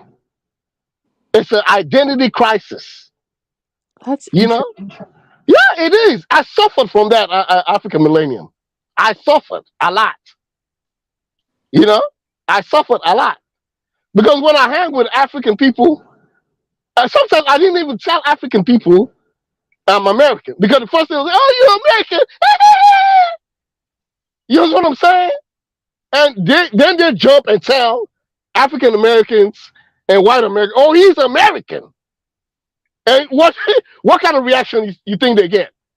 They get "you're not American" reaction. So I'm caught between those two people. I suffer. I'm serious, African millennial. I suffered for that for years. I'm happy. I started it up. I came back when I was 17 years old, and age 28, I cut it off. I didn't care anymore. In fact, most people, yeah, I'm serious. Wait, Most so people are tell you me, are you American now? African millennial, as far as the U.S. government goes, I was born in America. As far as the U.S. government goes, Okay, I was born in America, gotcha. and I'm American. But I leave it between me and the U.S. government. Any white American or any black American asks me, I'm African. To make a long story short, I don't have time to argue with anybody. I really do not have that kind of time. I don't. I'm not gonna volunteer any information. Only the people that knew, like my supervisor, you know, and my supervisor stumbled on my paperwork. She was like, "Oh, you're American." She was black American. I was like, "Yeah, I'm American," but she spoke on the positive side of immigration coming to this country. I said, "Well, supervisor, I like you, but this conversation stays between me and you." You know, Amara, it's really interesting because even when you speak, it's like I can tell you have a southern accent, but then you also have an African accent. Yeah, but Like you don't sound like a it took off regular on its own. African American. No, but it took off on its own. I came back to the United States with an African accent, Yeah. and for some reason, African Americans they like me. Supervisors, people, they're just the way I talk. You know, they like my company and stuff like that. I dated a lot of the girls and stuff like that, and so it morphed. I guess the accent just morphed on its own. It took a life of its own. You see what I'm saying? Because I ran into an African American lady the other day. She was like, "Oh no, you're." She had a daughter with a Liberian guy, and she was like, "No, you're American." I'm like, "I'm African. I am African." So she was like, "No, well, you've been here that long." I say, "Hey, lady, I'm African. I'm not gonna argue." I stopped pump the brakes, dead in its tracks. I'm not trying to argue with anybody. I have confidence in myself, you know, because really in Sierra Leone they're bumping my head up. African American in schools, even some teachers, you know, when they're talking about it, well, we have an American here, you know, stuff like that. And I come all the positives. When I come over here, they tell me you're not American. And you know, and I stopped telling continental Africans because it comes to my defense. They'll jump around and be like, "Oh, you don't you know he's American?" Huh? So I had to cut off. I had to not tell even at work or anywhere else, wherever I go. I see continental Africans over there. The last thing I tell them is I was born in the United States. That's the last thing I bring up. I don't tell them, so they know me as African. Then the African American and the whites, I don't tell. They know me as African. Period. The relationship between me and HR, human resources, my supervisor, and the U.S. government. Those are the only people that know I'm American. Full stop. I don't have time to argue with anybody. I suffered from that. African millennial. I had to find my way on my own. Yeah. I had to find my way on my own. And I could have been bitter. I could have been seriously bitter, you know? But I'm a positive kind of guy, you know? I just find a way where I could work with everybody. You know, I don't volunteer information. I don't, whatever. Until you really want to know, or you have to know, then I'll tell you. You know, so basically, and it bothered me for some. So I was telling myself, so when I'm talking to white, I'm talking. This is what I always say to myself. You mean I gotta lie to myself That's the kind of things you suffer just to be, because my company is a logistics company. We're always about building teams, moving up, open new locations, moving up. The last thing you want to do, African millennium, is to have those people mad at you. You know, next thing they go Yeah. to HR, they say, "Oh, he's not a team player." That affects your promotion. It affects everything you do. Already they got a mindset of an African. You see what I'm trying to say? So if you got a choice, you want to move in this company because it's difficult for an African unless you own your own business. You really got to lay low when you go to the workforce because it's so Right. easy for them to go to human resources and say, "Hey, he's not a team player. Uh, 2, we don't understand him. 3, he's from somewhere else." For them to label you like that, and it affects your promotion, it affects your raise, it affects everything you do. It's so easy. okay. All right. So yeah. So we're gonna let Judah go ahead. Yes, African Millennial. Thank you for letting me come in. I want to thank my guy, Amara, from Sierra Leone. Um, see, I think we have spoke on this topic before, right? If not, but I want to align with Amara. This is the thing. Most Africans that do not live in the United States of America, right? They actually do not know. They just think that when you come here, of course you are an African when you live in the state, but they actually don't know how it's being classified in America.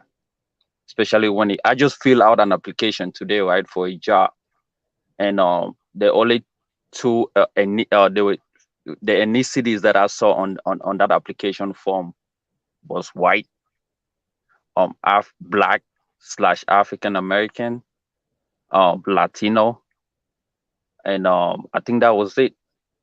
And guess what I chose? I chose black slash African American. Um, am I African American based on the specificity of being African from Africa? Yes, I am African American because I have a U.S. citizenship. I'm not taking your cultural. I'm not considering myself being slave or whatever. I know you guys had. I'm talking about the name. I am an African living in America. So I am an African American. You have a European person living in America. He is a European American. You have an Asian person living in America. He is an Asian person.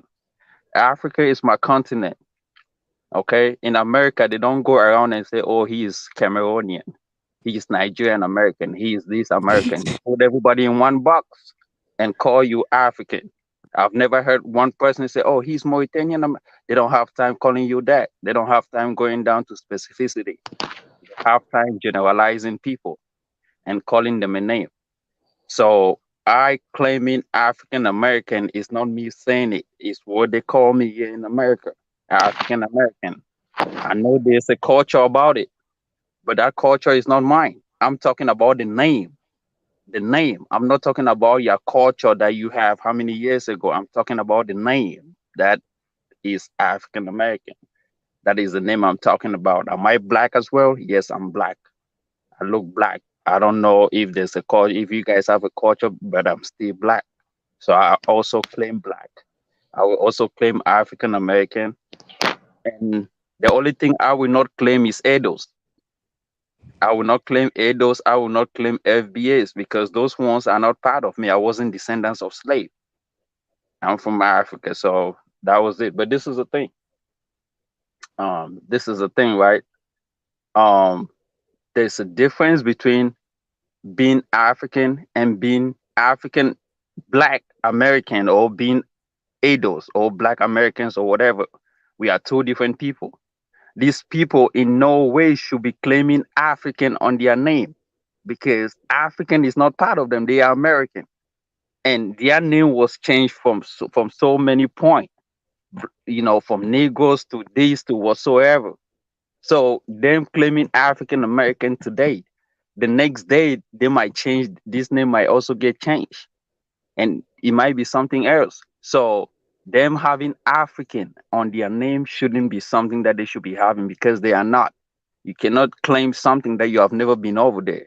You cannot claim a name that wasn't part of you. I mean, if you are claiming African, then what gives you the right for me not claiming my own continent? So it's just, so it's just, people should put a line, man. We are not the same people. We have different cultures, like, it's just we're different, culture is different. I mean, I don't, if they're going out to Africa and start saying, oh, they are part of this place, they have DNA, that's fine and good. But saying that we are the same people, we are not, because we act different, we do things different. So that's just my point of view. I align with Amara. There are a lot of difficulties that you face, especially when you go to school and you kind of see the distinction between an African and an African American. They are two separate organizations. These people do not work together. Sometimes you get mocked. Sometimes you get, they laugh at you. Sometimes they degrade you, just being African. It happens. It's not like it doesn't happen there. There are a lot of things, maybe things are changing now. Maybe in some cities things are changing, but most of the time, people, black Africans from the continent will even go close to white people, because white people could be more softer with Africans than African Americans. I'm telling you the truth. I experienced that, in college. White people that I used to hang with never had no problems with Africans.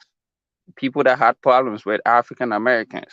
And I'm telling you the truth. So, yeah, I wouldn't want to talk much, I'm just gonna cut it short and say, it's gonna be a long time for African and African Americans to really, come together and really, assume to be one people. But, you know, it's just gonna be the way it is. And that's just my point. Yeah, I agree with you, Jude. You hit it on the nail, and that was one of the reasons why, but both these people got problems. Just like you said, white people, Africans will gravitate to white people because they cut them a slack on the wrist. They're hypocritical with their own. They're not in your face with it, as opposed to African Americans that they tell you plain and simple how they feel, what they think about. There are no secrets with African Americans. They tell you plain and simple how exactly they feel, and because of that, a lot of Africans gravitate towards white people. Not because white people are any better. It's just because white people chose to deal with Africans differently. A Exactly. white man will not be in your face about a lot of things. He'll be diplomatic about it. Exactly. You see what I'm saying? So it's not like the Africans like the white people just because they're white. They move to them because they don't African, our culture. Don't tell me something to my face. Don't be outraged. Yeah. Don't be outrageous with whatever you're saying to my face. African culture is against that. And African American, they tell you they feel. The thing with Africans, we keep a grudge. You can say something to our face, we keep a grudge. The thing with African American, they don't know how to they don't ever keep their mouth shut. They tell you exactly how they feel, and exactly plain and simple. There's no lying about it. And you know what? That's why I'll take the African American girls. I put them separate as a separate category. You understand what I'm saying? And all the things, because most Who's of that my guy, man? confront Mute no no that wait a guy minute. up. Most of Who's my that guy talking confrontation stuff? most of my confrontation with African Americans were with men. Yep. Like the women, like if you dating them, an African American woman, she's going whatever you see is what you get. Exactly what you see is what you get. They're clear cut honest. They put it to your face. So for to deal as a man and a woman dealing with that perspective, I like that. Although on the other side, I don't like when they talk about a whole bunch of other things, which I can't say today because I can't get it on the tip of my tongue. Some of them on the tip of my tongue, but there's so many. I don't like them on that. But when it comes to the women, you look at women honesty, they got that. They tell you whatever they tell you to your face, exactly what it is. You see what I'm saying? Well, with the man, most of the time, most of my confrontation, most of the hard times that people get me in America work from African American men. Because we never got along. Yeah. I could count to my hand 5 African American friends. Yeah, I've been on this. No, what I mean, 2 of them were my supervisors. And they don't care about nothing else but getting numbers.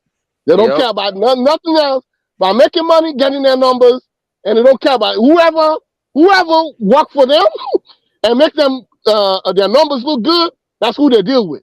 Exactly. You see what I'm saying? And they'll tell you in a heartbeat to cut off another African American clear cut if he's holding you back. Yeah. So don't let nobody drug you. They got people like they got African Americans like that. Yeah. Then you got the rest that. Okay. No, I'll come back to you. Shout outs to Falcon Blizzak. Falcon, by the way, has a channel. It primarily focuses around Black British issues and things like that. It's really interesting, actually. So if you guys are interested in that, especially if you're West African, you should check out that channel. They have some really interesting discussions. But thanks, Falcon. Let's Last Zulu. You can go ahead. Oh, okay. Well, can y'all hear me correctly? Can y'all hear me? You were disturbing the whole place, man. Now you coming over and trying to talk. You know what? I'm gonna actually be civil for like the first 5 minutes, and then we gonna get savage. Okay, so let's go. let's go that way, right? So, absolutely true. We at least we talking about the women. I can't see his name. Like we got the saying, black girls gonna blitz you, white girls gonna play zone. So they gonna play you, they gonna play the long con necessarily. She gonna wait 5-15 years, get our money together. Wait till you get your money together. Then she gonna divorce you and take half your shit. If you dating a black chick, she probably gonna talk to you for like 5 years, 4 years, and then divorce you and take half your shit. So just necessarily how they run. When it comes to necessarily with Africans necessarily, our issue when it comes to continental Africans is simply as this, right? When Jamaicans come here, they are classified as black necessarily, just like quote unquote like that. That's the reason I can walk around Africa and you really can't tell the difference because like, I'm pretty goddamn dark, right? If you look at me, you can't tell where I'm from, really, right? You really can't tell, right? But as soon as I open my mouth, you know exactly where I'm from, right? It's the thing of culture, right? The issue necessarily when you have people who come here, right? We tell you necessarily keep to your roots because your roots will keep you safe, right? When we talk to Jamaicans when they come over here, we tell them keep to their roots because their roots gonna keep them safe. When Haitians come over here necessarily, they still black. We still fuck with them. You can still come over here and have some fun, chill, go to the bar or whatever, right? But still keep your Haitian roots because that's one thing that we classify or we tell people when they come over here. Don't forget who you are when you get here because a lot of people get here, they get lost in the sauce and they start figuring out like it ain't exactly what it is. All right. That's one of the things necessary. It's not out of quote unquote malice or hate or whatever, right? That's how we just kind of run it, right? Because at the end of the day, if Sierra Leone get blown up or let's like the US get blown up, you can go back to Sierra Leone, right? Canada get fucked up, African millennium can go back to Ghana, right? And whatever the nigga that the other guy, see what I'm saying? He can go back to Cameroon, right? See what I'm saying? If shit turn left, he gonna go back to Cameroon, which is fine. You know what I mean? Because I mean that's individually, that's where your home at, and that's where your roots come from, and we respect those facts. So where you gonna go? Say it again. Where you gonna go? Me, I'm gonna stay here. So why you claim African if you're not gonna go over there? If you're gonna stay here, why you claim African on your title, on your name? Because that's where my people stay from. I'm like this, bro. I'm gonna stay. Hold on. Why you claim something that you're not gonna go over there for? Let me finish talking, bro. like you gonna go back to if shit go left, where you gonna go? You gonna go back to your home, to where your family is, right? Because family. Because hold on, let me speak, man. Because family is your home, no matter where the fuck you go. Because if I put you on a fucking Mars, goddamn shit, if I take half your people and put people on a ship to Mars and ship them over there, bro, Mars is where your home is, because that's where your family is, right? Or at least that's how we look at it. I mean, I don't know I know continentals run things running kind of differently from from tribe to tribe and the people to people, right? Well, how I look at it, right? Necessarily, family is home, right? So even though I could still quote unquote live in China for 15, 20 years, build up China to be the greatest place, build my own home out there, at the end of the day, where my family is my home, right? Where I think where you got the quote unquote claiming of Africa necessarily, that was a title forced on it. Just like if you go to old maps of Africa, it says Negro land. It don't say Yoruba land. It don't say Igbo land. It don't say Hausa land or whatever. It don't say Ashanti land. It says Negro land. That's just what the motherfuckers who came over there called y'all as a collective. They say Negroes. I can bring the maps, bro. I can bring the maps. It's just old maps, man. Bro, right? you know they called it Negro land. That's what they called it, right? Just like at one point in time when they made the map necessarily of Africa, bro, it said the whole damn thing was Ethiopia. Who made the map? I think that was Europeans who made the map. See what I'm saying, right? Yeah, like No, he's right about that. I'm being honest. Nah, right? he's right about that, Judah. Wow. No. But Judah has an intellect of a 5-year-old, so I'm not. Judah ain't stupid. Judah's smart, bro. He be playing like he is, but he's smart. No. Oh no, trust me, he's stupid, bro. He's stupid. But right. But these are just the things that necessarily it is. Hey, Judah. So what exactly do you disagree with? What he's just said? Oh man, I mean, you say made the maps, bro. Like, I mean, how do people make maps, man? This shit were already there in existence, bro. It's like saying somebody made the maps of the United States. The maps. No, but are you saying that Negro land never existed, or what? I mean, Negro land could be black, but it don't, come on, man. It's just another name. It doesn't mean that was how Africa was called, Negro land. You understand that? No, I don't think he's saying the whole. I don't think he's saying the whole of Africa was called Negro land. He's saying a specific area in West Africa was called Negro land. What area was called Negro land? It's a specific area. Wait, we'll share the map. Just I think it was really named that. Like it was mapped out as that. Of course, Africans. Wait. Africans, of course, did not call themselves that, but that's how they were identified, and that's just the fact. So if someone call you that, does it mean you are like a white person can give you a name and you take it? So what name did African? What name did Negroes no one took the name, but that was the name. I mean, that's what you were identified as to the rest of the world. Hey, but Judah, it's literally the same as Cameroon. You guys didn't come up with that name, Cameroon, but you guys still that's your country. That's what you call yourself. So what name did Portuguese call you Cameroonians? Yeah, what name did Africans give Americans? I don't know. Mm-hmm. Wow. We're not in the dominant. My bad. Let's be honest, bro. Who's in a dominant position make the rules, bro? Let's just be honest, right? You see what I'm saying? Like, so when they came over there and hit y'all motherfucker with the Billy Club and said this bitch is Cameroon, y'all became Cameroonians at that point. It is what it is, bro. To the same day, like you got the Congolese necessarily. They call themselves Congolese, but legitimately, let's be honest, bro. They all wasn't goddamn. Congo's the original. That's the original name, bro. Congo. Yeah, I don't know what I mean. When they say the Congo, they say everybody in this bitch is the Congo. There's different groups that live in that area, but that's like me saying, fuck it, like you live in Georgia. Everybody in Georgia is, what is it? What do you say? From the South, right? We know only a certain amount of motherfuckers is from the South. Some folks from the Midwest. Some people from New York. You know what I mean when I mean it, right? It's like it's the context that's what's in it, right? So that's what we saying. But that's pretty much one of the two things. I'm gonna drop off and I'm gonna let Judah Life go. Yeah, you have to drop out, man. I always disagree with you, bro. You know that. I always, no matter what, I always gonna disagree with you in so many ways, bro. And I'm not gonna take lessons from you. You know that. I don't give a fuck what you want, bitch. I'm just letting you know, bro. I don't care. What's the argument? At the end of the day, bro, it don't fucking matter if you like me or not, bro. It don't matter to me. God. I'm just letting you know, man. You know, you coming from a country where the white man is still dominant over you, and you're gonna tell somebody that, you don't even have your own money, bro. The United States dictates to you your own money. You have no financial futures. That means you have no future. That's why you here, bro. See what I'm saying? Like it's literally like the goddamn what does the forehead warrior say? It's the goddamn the battle of the fucking midgets, bro. I'm a 4'5" midget, or I'm a 4'8" midget. Motherfucker, you still a midget.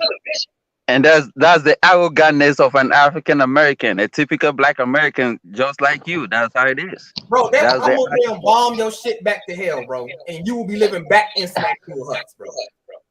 You see, can I step in for a minute? You see, this the problem right here.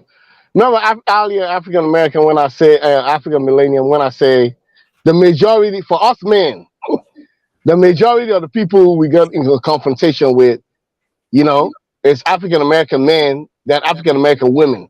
I never had a problem with African American women. Never. All my confrontation was African American men. Just the typical thing that this dude just said. You know what I'm saying? You heard him get all type of smart mouth. But what I'm saying is, Amir, bro. Let's be honest, bro. I came on here peaceful as fuck. I ain't say nothing. Just like you do. But you know, okay, hold up, man. Hold on. Wait a minute. You ain't he got smart mouth from the beginning. Let me ask you a question. Let me say something. Let me say something, bro. Let me say something. Okay, let me say something. Calm down. Let me finish. That's why necessarily it be on site, bro. Because if you can't check your own, bro, then fuck it, I'll check them for you, then, bro. It's just like that. Okay. Me and you ain't gonna go down that road. You know what I'm saying? All I'm gonna tell you is this. You see what I'm saying? We were just saying what we're saying. And if you're a real black man, we all talk shit. Shit talking is part of black man mentality. So nobody don't get into no feelings. We talk shit to each other. I have a lot of African American friends. We sometimes we cut each other off. Sometimes we block each other off. We talk shit to each other all day, then we get back together again. So shit talking, nobody is supposed to get into their feelings when it comes to shit talking. You talk shit. I talk shit all day long. So what we're saying is most of the confrontation is from a man's standpoint, from a continental standpoint, is with African American men. We don't get along because everybody getting to. I mean, it's one thing to make fun of each other, but it's another thing to let's say if you can take it. Can you take it? When you make fun of somebody and somebody make fun of you, can you take it? That's the thing right there. And most times, I mean, typically African American, we can be talking about football or anything else. You know, the conversation, we talk shit to each other. By the time you know the conversation is going to another realm, they're talking about, oh, you African, what y'all know? You see what I'm saying? What y'all know? Y'all don't know nothing. Just the same thing you say, come to this country. Then y'all laid all on the line. Y'all come over here, take this, take that, take that, take that. We was talking about football 2 minutes ago. And now you change the whole thing to something else. Hello? So I'm going to ask you one quick question, bro. Did the line of conversation go from, I came in and said necessarily state facts, right? See what I'm saying, right? Your boy over here been being smart mouth since he got over there. I think since he probably came to what the fucking New Jersey, what the fuck he at? Yeah, but you know, well, that's what it is. It's in our DNA. Shit talking is in our DNA. He gonna say shit to you. You said shit to him. No problem with shit talking, bro.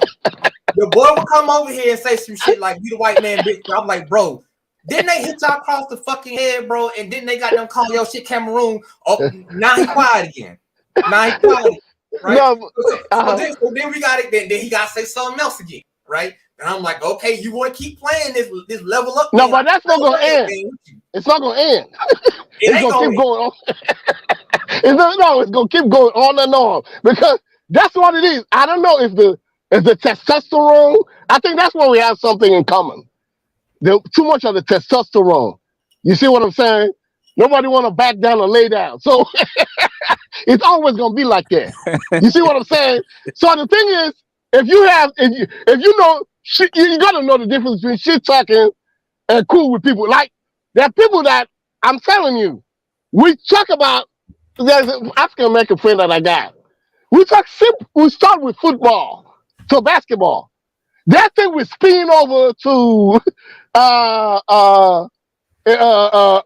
mumbling, talking about when they can't lose. See, one thing about people get salty, people can't lose. When they want to lose in an argument or whatever, they're going to different realms.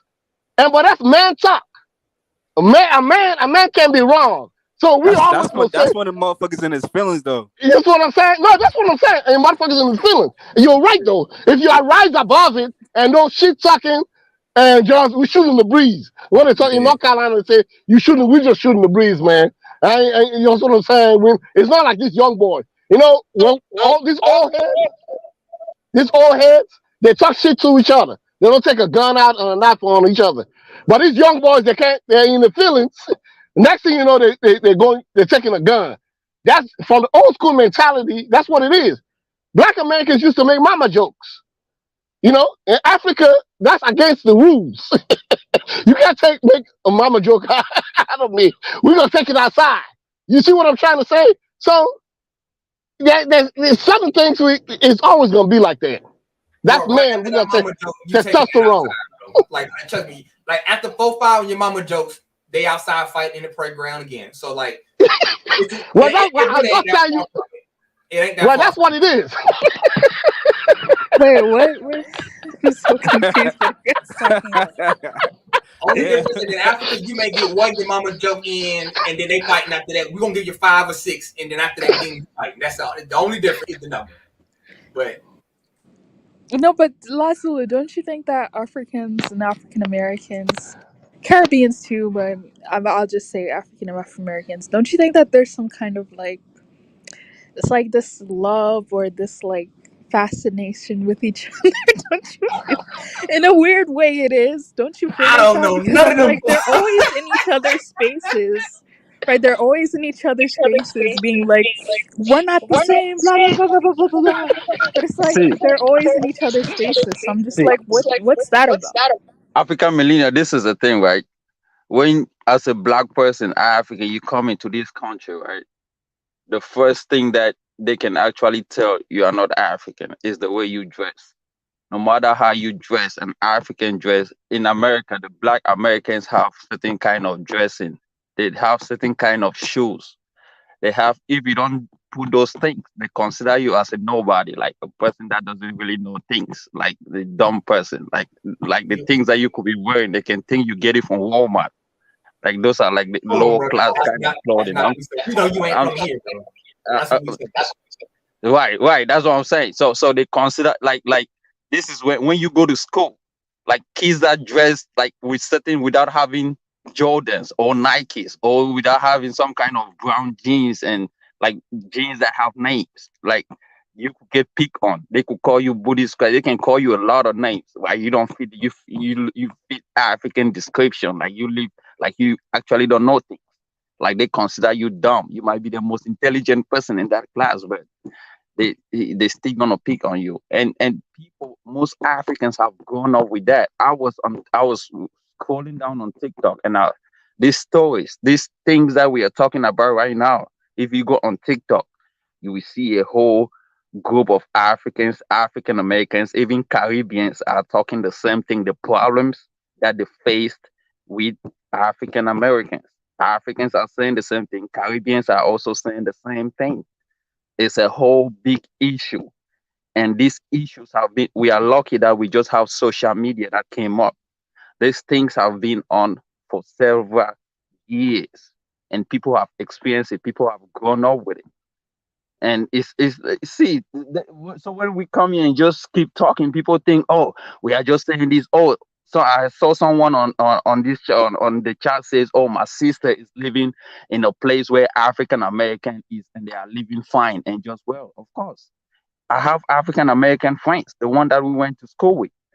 But do I stand and call them like, nope, because the discussion doesn't flow, like the action doesn't, the things that they do is not what I'm gonna do. I mean, despite the fact that we went to school together, it's just It's just different. If I work and I have a supervisor who's an African or friend, it's just like work related. Like, hanging out is a problem because the way they move, like it's not happening. So forcing yourself into a group of people that it doesn't work. It seems like we are forcing, or they are forcing into a relation. Just being black, that black thing is not working.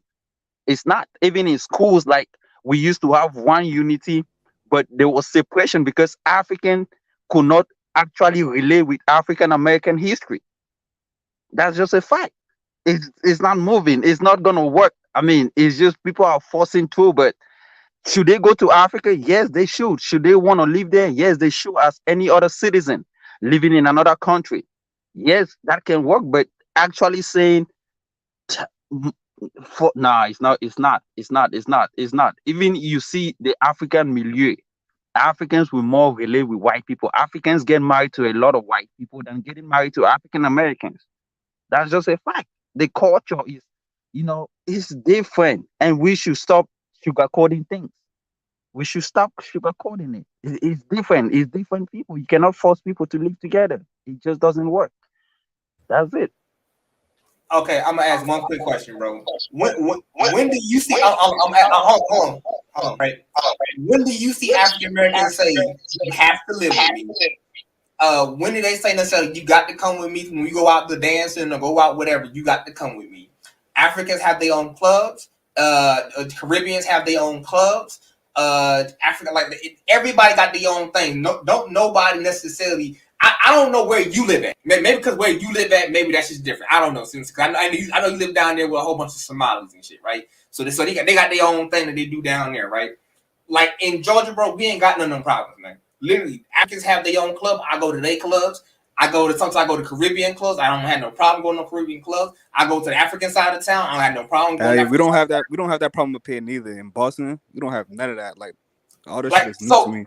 Yeah, exactly. So that's what I'm saying. So like, I don't even know. Like, and I know a whole bunch of people that just go to New York. That's like Europe and so like Europe and Igbo and a lot of other places, right? They ain't got none of that problem. Now I don't know what's up with Judah and with issue. He going down there. Maybe he home. In North Carolina, we got a problem like that though. In North Carolina, I'm telling you this. In North Carolina, you talking about Charlotte? Charlotte. I live in Charlotte, North Carolina, the biggest city in North Carolina. And I'm gonna tell you this. Huh? I got people down here in Charlotte. You know what's funny? Ayo, you know what's funny, Amara? Ayo, you know what's funny, Amara? I would think because that you're in the South, I would think that like because Southerners, like Black Southerners, they're more hospitable than like Northerners. I would have thought that you guys would get along more down there. No, well, let me give you the rundown. Like for girls, like Northeast and West Coast girls, they're more open-minded to other continental blacks, all the type of blacks, period. Yeah, you see what I'm saying? That's true. Southern girls, they look at you as clear-cut foreign, like white or Chinese or whatever. You see what I'm saying? Then the men, the lights are clearly drawn, bro. The only thing that helped me, I'm telling you why they like me, because of my work, because I don't take a lot of things like to heart. I don't take a lot of things serious. Then down here they got issues with trust. Like I'm good people, I always come through. You see what I'm saying? Whatever I do, I come through. I always, my word is my bond. If I say I'm a ride or die, I'm a ride or die. Exactly. So they like that part. They like that part on me. So they take me, you know what I'm saying? They take me over something. They'll be like, hey, watch out for that nigga though. You see what I'm saying? It's me and you. Yeah, plain and simple. Yep, that'll tell me that. Watch out for that. Watch out for him. Watch out for him. They say, watch out for him. You see what I'm saying? What we got going on is he ain't part of it. They don't tell me that plenty times. That's because they know I'm the type of person that my word is my bond. Whatever I say, I do. I come through, I go all the way, extra mile and more. You see what I'm saying? So they like that part of me. Because out here, they deal with each other, but they watch you from a distance. They go by your actions. How you act is where they deal with you. You see what I'm saying? Even the females, like one of the other females that I used to date way back in the day, I bumped into her not too long ago, and she was like, "You know something?" He said you was one of the realest person that I ever dealt with. Yeah, she told me that plain and simple. Yeah. She said person. She didn't say black, African, whatever, nothing. She said you was one of the realest people I've ever dealt with. I just wanted you to know that. Certain things, and I was thinking like certain things that I did that helped her out, and she told me, but and I wasn't taking it serious. She said that's the thing about you that I always liked about you. You don't take things serious. You don't take things so hard or whatever. Okay, I have a question for Josh. So who are the Africans, like who are the Africans that are really prevalent in Boston, and how would their relationship be with the African Americans in Boston? So for in Boston, I'm gonna say that Cape Verdeans, they the most like prevalent in Boston, and then like you have like Somalians, Ethiopians, and stuff like that.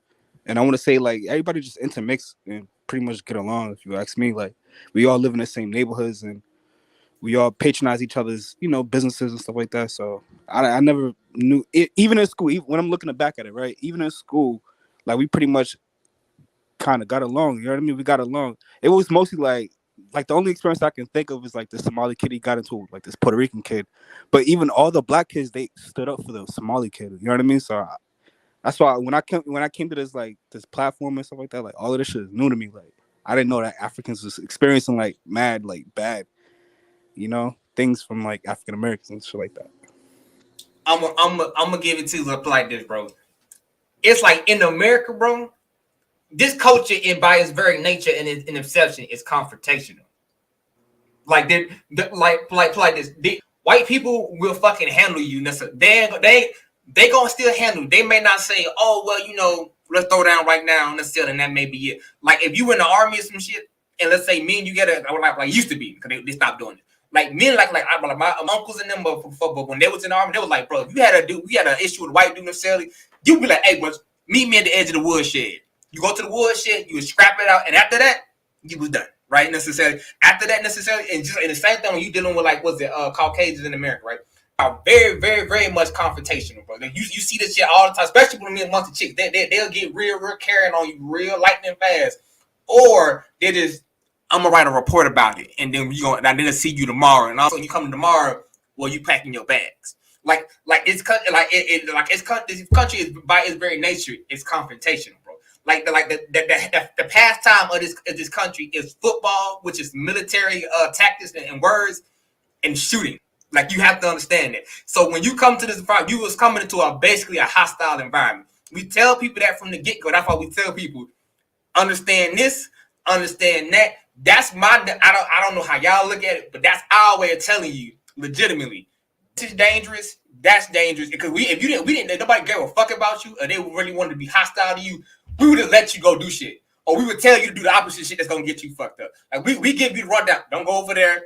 Oh, on this side. Oh, you can mess with these people. These people's cool. These people sort of, I, so forth and so on. And that's the rundown.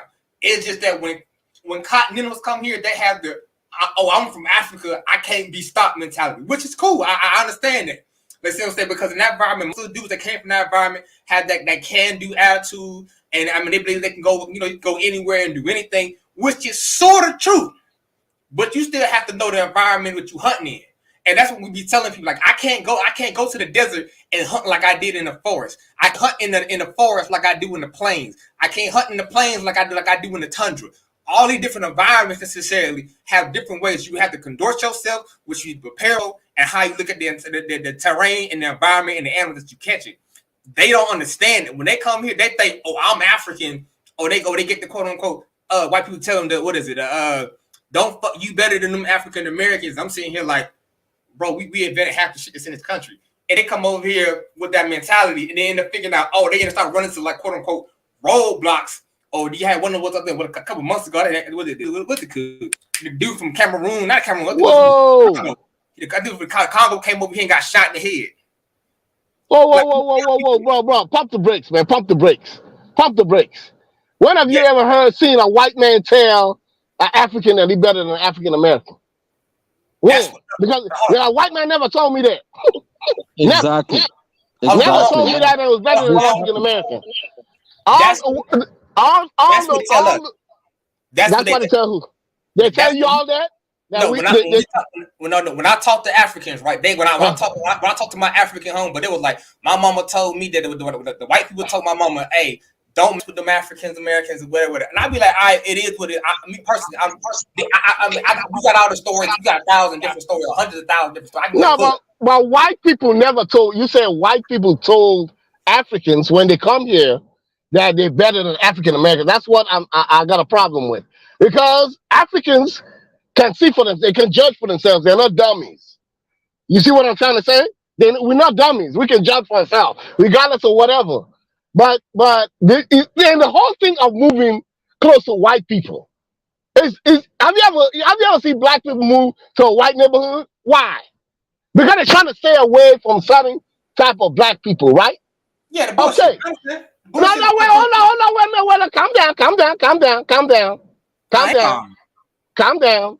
People move when they make more money. They move into white neighborhoods. Black people, African, whoever.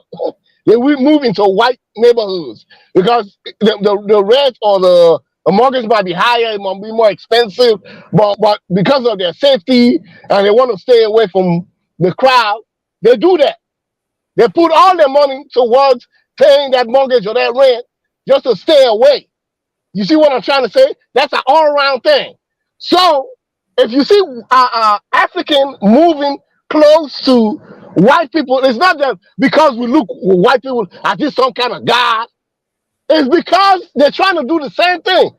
Staying away. You have boys, young boys, and I admire some of these black boys. Some of these black boys that are coming up, two of them, they always call me uncle. They read about African and stuff like that. These boys just bought a house in a white neighborhood. They work like crazy. And when I ask them, no, wait a minute. When I ask them why, they be like, no, I'm trying to stay away from the crowd. No, just one thing. One quick thing. The reason necessarily you have that, just like, okay, God, honestly, we know for a fact, if I got my house going to get an appraisal, right? I have a very, very, very nice house, right? I live in a mixed neighborhood, right? But I live in a very, very nice house. If I go to get that same exact house that live in a full black area, but even though it can be the exact same house, it can be exact. Everything can be exactly to snuff. If you look in a black neighborhood, they're gonna appraise your house differently. So I know that. So I know that. Even that. So I can be in the nicest black neighborhood. It can be completely nice. The house can be it can be 4 stories on 10 acres of land necessary right next to a goddamn lake. They're gonna say $150,000, bro. That's true. But again, you got black people, not only black people, people in general, staying away from certain crowds. I'm telling you, they got some of these. They got people that hang in the hood, but then when they go to bed, they go to a white neighborhood. That's why the house is. But they come to the hood and hang. You see what I'm trying to say? My question is, right, you do have classes still in Africa, right? Like you got the lower class, you got the middle class. It's not a class thing, but anybody right now can work. I know girls that work 2 jobs to live in a white neighborhood. Okay? Not because they could live in a black neighborhood and maybe balls be cheaper. You have certain girls that just stay away from the crowd. They say, I'm talking about Charlotte, North Carolina. Let me be specific. Because there are a lot of black people moving into white neighborhoods in Charlotte, North Carolina. Young, up-and-coming people. One of them that used to work for me. Man, she worked a tail off, and we went to a housewarming in a white neighborhood, brand new communities. Right now, they're building communities everywhere. They're building them like crazy. Charlotte is one of the hottest property markets. You see what I'm saying? A lot of people are moving, saving their money and buying houses in white neighborhoods. They can afford that. I'm not trying to be funny. They're working hard for it. They bust their tail. They bust their tail. What I'm saying is, like, I'm an economic guy. I study economics, right? No, I know you're a man. You know, a woman, let me tell you something about women. A woman wants safety. A woman wants safety. A woman want to walk the dog. Some of these black guys, they walk the dog now. They walk the dog in a wet leash. mixed neighborhood. Okay, It's high end. does someone want to respond to that? No one wants to respond to I that? think I'm the only African American here, so I can. I mean, I don't know what the nation on, but I don't know. Look, I'm African American too. Hold on, don't do that. I ain't know. I mean, I ain't gonna speak for you. Hey, Ja, they say you Jamaican. That's what they say. Nah, I'm African American, but I have my grandfather's Jamaican. You know what I'm saying? But the rest of my ancestors, they go to Geechee, bro, from North Carolina and Georgia. Oh no, you flooded in at this point. Yeah, that's what I'm saying. I'm the original African American, bro. Okay, well, shit. Like, let me basically say it like this. Hey, what's funny about that, Judah? No, I mean nothing funny, man. I mean, if they're gonna call you African American, that's good. But once they find out you got a Jamaican background, there you go. But African Americans already a mix. It's like a mixed bag of peanuts anyway. Yeah, so I but don't understand how people get mad about that. No, you get that more. You get. Hold on. Hey, stop real quick. See now. Hey, Can you mute your mic for a minute because you having feedback? I don't know if you can hear that. I think it might be Judah. Yeah. All right. Now you talked to nation necessarily in the mirror, right? I didn't speak for Judah. I asked him a question necessarily, right, and it was it, right? Now you got Judah, your boy, right? See what I'm saying? The confrontational, just throwing all the monkey wrenches into the machine, right? Says soon as they find out you got Jamaican ancestor necessarily. Nah, it's not even. It's not because of that. Me and Judah, that's my guy, bro. We talk beyond this, like the strings and all that shit. Yeah, I understand. But that's what I'm saying, right, bro? Look at it this way, right? No, it has nothing to do with me being Jamaican. Let me finish the point, right? He's speaking for our group, though, right? Like, bro, it's so many people who married Jamaicans. Don't nobody give a fuck. Don't nobody it's a whole bunch of people who went and married Haitians. Don't nobody give a fuck. Like, but he's speaking for us necessarily, but he not us though, right? And that's what I'm saying. I think he's speaking. I think he's trying to make a point. Nobody got a problem with you marrying out, right? But you see what I'm saying? It's that small shit he keep trying to throw them little I don't think that's coming from him though. I think he's just echoing what he be hearing from like the FBA movement and shit like that. I think that's what it is, bro. Like it's not coming from him. He's just echoing what they saying. Like cause they say that shit all the time. Like, your boy like to throw shots. But I'm gonna say this on what Amiri was saying earlier. I'm going back to our discussion topic. The mirror topic is, bro, you got a whole bunch of people from the South. If we don't know you, we don't trust you, bro. That's kind of how we roll that. If I don't know you, we don't trust you. Where you from in the South? In the South? I'm in Georgia, right? If we don't know you, we don't trust you. That's the same thing. Like if you watch the movie, if you watch the show, just to say, what is it? Moonshiners. It's a whole bunch of white dudes who live in the South who make goddamn moonshine, and their whole thing is necessary, right? If I don't know you, I don't trust you, I don't sell you, right? That's how they roll. But no, that's true. In North Carolina too. Yeah, exactly. In North Carolina too. That's why I told you that I got some African Americans they can count me as family. They call me family. They don't only call me friend. They don't call me whatever. They know I'm African, but they call me family. You know why? They say I'm good peoples. It's just my nature. Because I always come through. Yeah, but that's how all African Americans are, bro. Like we mad. No, but I'm talking about specifically the South. I'm talking about the South in North Carolina. Yeah, but we do the same. We do the same up here too. Though. I ain't gonna hold you, bro. We do the same. No, I lived in Washington D.C. and New York for a little bit before I moved down here. But what I'm trying to say is, the northern guys. How was the attitude in D.C.? I'm curious about that. How was the attitude? Okay, the attitude in D.C. they're more open. So because there's a large immigrant population. Although they know you, they say you African, they're black, but there is more, I think, more unity. You see what I'm trying to say? Yeah. Than like the South. Now the South, because they got less immigrants, there's a real clear-cut distinction. They really, no, they let you know, plain and simple. They tell you, oh yeah, he's black, but he's not from here. You see what I'm trying to say? They tell you that place in a heartbeat. Interesting as fuck, though. I ain't gonna lie, bro. In a heartbeat, he black, but he ain't from here. You know, even when some of the girls that I dated, one day mama told me that you messing with an African boy, he'll whoop your ass and go to his country. I heard that. You see what I'm saying? He'll whoop your ass and run to his country. In fact, I'm gonna say the same thing, bro. Like, if you know anybody from the South, even when dudes from the like, you gotta understand when you say the South, that's basically the homeland of African American. Like, just like you, like technically, when you go to farther to the north, that's technically our diaspora. If you want to be God honest, right? Like, if I went to your homeland, right, in the center, right, and I was the immigrant in your homeland or the new person in your homeland, the people that's quote unquote the diaspora that come from your homeland gonna be completely different than the people that stay in your homeland that been there for 15,000. I know that. I know. I ain't say it was a. It's. I'm just letting you know how to act because of the exposure. Exactly. Because cities like New York and DC and Boston, these are big metropolitan cities. Most of these southern cities, they just picked up like what, 15 years ago. That's when they started getting bigger.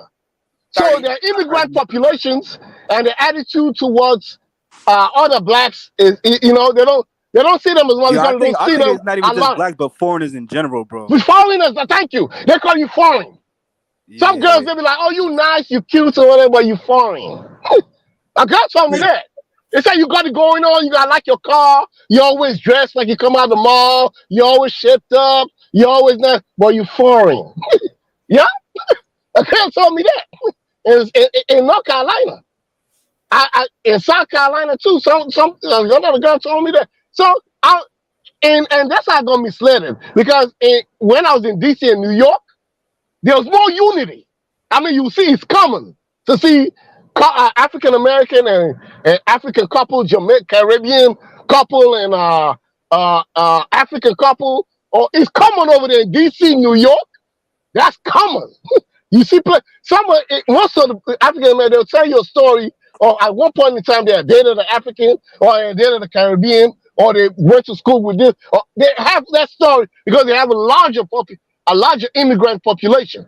So that's how I thought whole America was. When I moved to Charlotte, bro, I got a shell shock, bro. The girls, they say you fine, but you foreign. You know, you foreign, yeah. You're foreign. I like to deal with our own people. I'm serious. More even Atlanta. Yeah, Atlanta, they're making all. Atlanta only blew up like at least 16, 17 years ago because I was here.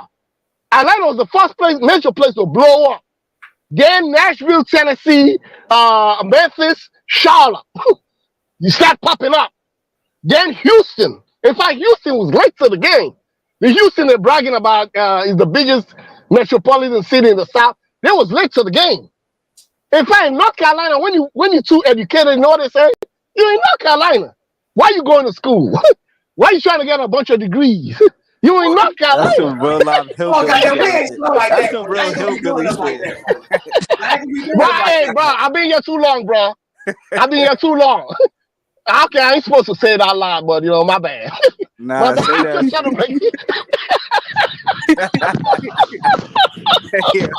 Hey, yo, Mara's funny as hell. But Nation, I got it for you. Question, Nation, what state you from, real quick? You said what, bro? What state? I'm from Boston. I'm from Massachusetts, bro. All right, my question is now: have you ever heard them say when people come down come down to the South, they have friction? Have you ever heard of that before? Not really. I got mad family down. I got mad family in Georgia. Like come down to the southern states and come back to the up north or something like that. I'm saying like dudes that come from down south up north. Obviously niggas gonna burn like cap on them and shit, roast them. Niggas gonna roast them because y'all like we look at y'all like slower than us. Yeah, they're slow. Now that's always up north niggas, slow, bro. We ain't, motherfucker. My brain worked very, very well. No, I know. Nah, we're not saying slow in that sense, bro. But it's like y'all more. I don't know. Y'all more laid back. Y'all more. I don't know. Yeah. No, they like to settle. They like to settle. Niggas from the south, they come up here, they get roasted, bro. They get roasted. They like to settle. Like if you work for, if you like to work for, if y'all work together and trying to do anything, and you overwork them, they give you that crazy look. They be like, bro, slow your ass down. Why you moving so fast? You see what I'm saying? Chill. You see what I'm saying? Oh, when you trying to get some more money? Like I'm telling you, man, I promoted, bro. When they made me into a supervisor, that was my biggest problem. And we did not. People like lived in the north, and us, we came together. We had like a meeting to ourselves. We was like, Why is these guys not moving up in sales? You take them out, you build a sales team. I'm telling you, bro. You build a sales team, the guys get a bare minimum. They're not trying to do no more. A girl told me they're playing on simple. She said, I said, well, let's see this goal so you can get a new Lexus. You know what she said? I don't think I need all that, though. I don't think I need all that. You see what I'm saying? I ain't greedy. I'm telling you. Got some stuff. Like okay, right today, bro. I was just banging on the dude that came from New York, bro. He was like, I came from New York. He was like, bro, I came to New York. I came to Georgia to make some money. I was Hey, like, you echoing, bro. You echoing. Say it again. Nah, I said you was echoing a little bit, but I think somebody Nah, muted. that's because Judah got the he had the his still on. But no, he came down here, right? He came down to the south, right? And I think he was saying, he was like, yeah, y'all slow down here. I was like, bro, you paying goddamn $9,000 for rent, bro. Shut the fuck up. Like, see what I'm saying? Hey, you don't even got a yard, bro. Like, if you see how much land I got out here, bro, I don't have that's to true. I don't have to do Yeah, no, but Kazulu, you guys are intimidated by up north niggas. That's a You know fact. what I'm That's saying? a fact. Y'all Yo, that's a intimidated. fact. Y'all Yo, that's a intimidated. fact, Mara. Y'all intimidated. Hey, yo, that shit. Yo, Zulu, you gotta admit, right? Hey, yo, Zulu, you gotta admit when niggas from the north they come down there, all the bitches they line up, bro. They bro. You know how many females I had down here, bro? All that, and then These dudes don't spend no money. They don't spend no money on no females, bro. You take a girl out, you know what I'm saying? When she going out, okay. That's before I come back to my good Muslim ways. Before I was my bad Muslim ways. You know what I'm saying? You go out there, you drink. You know what I'm saying? You let her drink and y'all go out and do extra. But then look at that, it's big. Because none of these dudes out here do extra stuff. They'll be like, oh, no, we ain't no sucker for nobody or whatever. They're laid back. They don't have no goals like that. I'm telling you, man, they're too laid back. I had that problem, bro. They gave me a promotion. And they say, well, you got to get your sales up. I had a problem motivating people. You know how many teams I built? Bro. Everybody they try to get a bare minimum. They're like, we ain't greedy. Then they hating all the people coming in because up north niggas got more swag. They do more. They got goals. What? They push for that. No, but let's keep it real, bro. Let's keep it real. The bro. Hey, a lot of southern niggas everybody I know that come from up north that go down south, they always end up doing better, like way better than what they try to settle. That you right, they got more a yard or whatever. Y'all ain't got no hoods. But y'all hoods, neighborhoods. That's what I'm saying. Up north, the hoods are 20-story buildings. I'm not gonna take this goddamn slander for the goddamn northerners. Fuck all you bitches, bro. This nigga trying to start a civil war. I go up top, bro. All the girl like this nigga trying to start a civil war 2.0. That's what I'm telling you. But I ain't gonna take no goddamn slander for not goddamn northern. Fuck all y'all bitches. Man, go take your Confederate flag somewhere else, man. Confederate. We do not do that shit around here, bro. We do not do that. So don't. Hey, where you at, bro? How many Confederate flags y'all got? Kazoo. Where you from? Atlanta? I ain't gonna tell you where I'm from because it's no, he's not from Atlanta. He's from Georgia. Well, they gotta have a lot of Confederate flags on there because that is the hard deep. Let me tell you like this. First off, the motherfucker got quote unquote they Confederate flag is the one who is stuck out. Is the most redneck of the rednecks who stuck out way out there in the boom. I'm talking about I don't mean about 30 minutes from Atlanta. I ain't talking about like an hour from Atlanta. I'm talking about almost 3.5 hours off from Atlanta. You almost go to another state. They on the fringes, bro. They on the fringes. And don't nobody go out to the fringes that you trying like you going through that area to another area, man. Well, in North Carolina, Mara, you ever been to Fayetteville, North Carolina, Fayetteville? Fayetteville, I've been to Fayetteville. What you talking about? I got mad family out there, bro. Mad of my family own businesses out there, bro, like churches, mad stuff out there. Bro. Where? What street? Bro. What street? I can't really tell you. I haven't been there, but most of my on my father's mother's side, they all come from like Fayetteville, North Carolina, that area over there. My brother-in-law live on Bragg. He stay on Bragg in the military. So I always go over there to see him. Yeah, that's how I go Fair. Yeah, Fayetteville, Franconia, Springfield, Raleigh. That's his country over there. Yeah, it's country, but it's mixed. It's mixed. So you got foreigners, a lot of foreigners. It's army, a lot of army people that came from Korea, Japan, all those places. They're out there too. Mexicans out there, but you got your typical biker dudes that are out there too. You know, they got the military that's out there. I mean, it's a military town. Yeah, basically a military. Like if you talking about like most white folk out here basically live in like North Spring, basically. Red Springs. You talking about Red Springs? What you talking about? You talking about outside of Fayetteville, right? No, I'm talking about where white people live at North Spring. North Springs is different. That's like that's when you go up past 75, man. I don't know if you know where that's at, but you gonna keep up with us 75. No, we got 74. We got 74. We got 85, 95.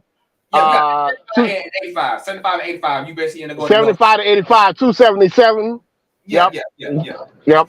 So I mean, basically, I mean, outside of Atlanta changing though. Atlanta, they go. I mean, the South is changing. You see what I'm saying? Because like Charlotte, 65% of the people in Charlotte ain't from Charlotte. They're from somewhere else. We say the same shit, bro. I'm not gonna lie to you. We be having like goddamn, pretty much goddamn fights about that shit down here in Georgia. We be like, bro, why everybody from goddamn Georgia not from fucking Georgia, bro? When I ask you what you're like, oh, I'm from New York, I'm from Boston, I'm from California. I'm like, what the fuck? Yeah, because everything's cheaper down there, bro. Like everything. It's cheaper, though. It's not that expensive though. You niggas are raising my rent. Go back home. No, but that's what the problem is. You got people coming from California. I knew this guy. They sold their house for like $600,000 or $700,000 in California. They came over here, got a house for like 200 bands. They chunked the rest of the 600 bands as retirement money. There's a lot of that going on over here, bro. A lot. They're bumping up the price. Like what? The local Charlotte people complaining. The typical rent like 3 bands. Like a condo, downtown Charlotte, one of those boxes and those whatever, 3 bands, $2,500. But you got some black people. No, but black people now they're paying that. Them young, like Charlotte, North Carolina, downtown. You got these young professionals. No, they think they're white. These black people, they think they're white. These young black people, girls coming out working their dogs. You have these young professionals. They stay in these boxes. Then they come down. They got all the bars and the breweries and the stadium over there, a baseball game over there. They're living that city life. But really, when you look at expenses, the expenses like what? Almost like $4,500, 5 bands just to live, just to live uptown. You know, and they're doing the South End part like that. They're doing the Northern University part like that. They bump up all the rent, everything. The typical rent now be like what? Almost 2 bands, $1,800, $1,900 for 1 bedroom. It's high out here in Charlotte. Let me tell you this, but like luckily I paid off my shit, so I'm good, bro. So me personally, I got my house early. I got my house like 22 years ago. When Charlotte was just starting to come up. Man, they was giving them houses like that. Now they was going from job to job trying to get people to sign up. That's how I signed up. I got my house over there, Prosperity Church Road, big old house. They were building big houses back then. I know they talking about I went over there, houses, bro. Like 800 square feet, 300 square feet, but it was out there big. It was building them bitches. Yeah. No, that was like 2,200, 300 square feet. Living, bro. Yeah, bro. That's what I was working 20 years ago. That's what I sold. I just sold. Nigga, how old are you, bro? I don't know. Who, me? 46 years old. I came back when I was 17, bro. Oh shit. I'm like 29. But I'm thinking you like my age for some reason. I'm like, why do you sound like you about my age? But yo, you God damn. Hey. We didn't have no old men on this goddamn panel, bro. You gotta kick him off. You like what, 29? You like 29? You say 29? I'm trying to give you some wisdom. See, that's your problem right there with y'all young boys. I'm trying to give you some wisdom, bro. You ain't got no wisdom, bro. Bro, you ain't got no wisdom. I'm trying to look out for you. You supposed to hang out with us. You know what I'm saying? I'm trying to let you know what. Hey, bro. You better get right. Better get right. You better get right. Better get right. Better get right. I'm trying to give you some wisdom, bro. I'm trying to give you some wisdom, man. Now, I'm a married man. I got 3 kids. You see what I'm saying? But damn, boy. Yeah, I got 3 kids. How old is you? You about 30? But I'm about to be turning 30 in a couple of months, bro. I'm about to like a couple more months. But we well, you don't get to that point. I don't want to go tracking wherever the hell I live at. Me too. In a couple of months in March, I'm gonna turn 30. I got 16 years on you, bro. You want some of that wisdom? Hey, don't be. You want some of that wisdom, bro? And now you got African little thinking I'm a girl or something. Some shit. She out here laughing at me, man. She out here laughing at me, man. But like I said, when I got. So you married? You got kids? Me? No. I'm gonna have my kids in Africa, bro. My kids ain't be born here. Fuck all that bullshit. Your kids in Africa? Oh, my kids gonna be a girl. My girl. You don't got a girl down there? My girl gonna be African, bro. I can't do this shit out here, bro. I can't. I'm not gonna be telling my kid, hey man, you gotta have what the difference between a trans man and shit, the crap that gets going on right here in the U.S. Well, you smart. You smart. That's what my kids said now. My kids in Sierra Leone. My kids in Sierra Leone just for the same damn reason. Out here in Charlotte, this shit nasty out here, bro. Nasty, bro. When I say nasty, you can't take your kids out to go out for, like a Saturday, the weather nice. Say, let's go out for a drive. They're out walking around with booty shorts and all them nasty motherfuckers. Hey, bro, I'm telling you, trans all walking around nasty booty shorts and whatever. Hey, man, full grown man. We had a gay pride parade one day. Man, it was nasty. The gay pride down here was so nasty. It was nasty. Even the police had a ban. I couldn't.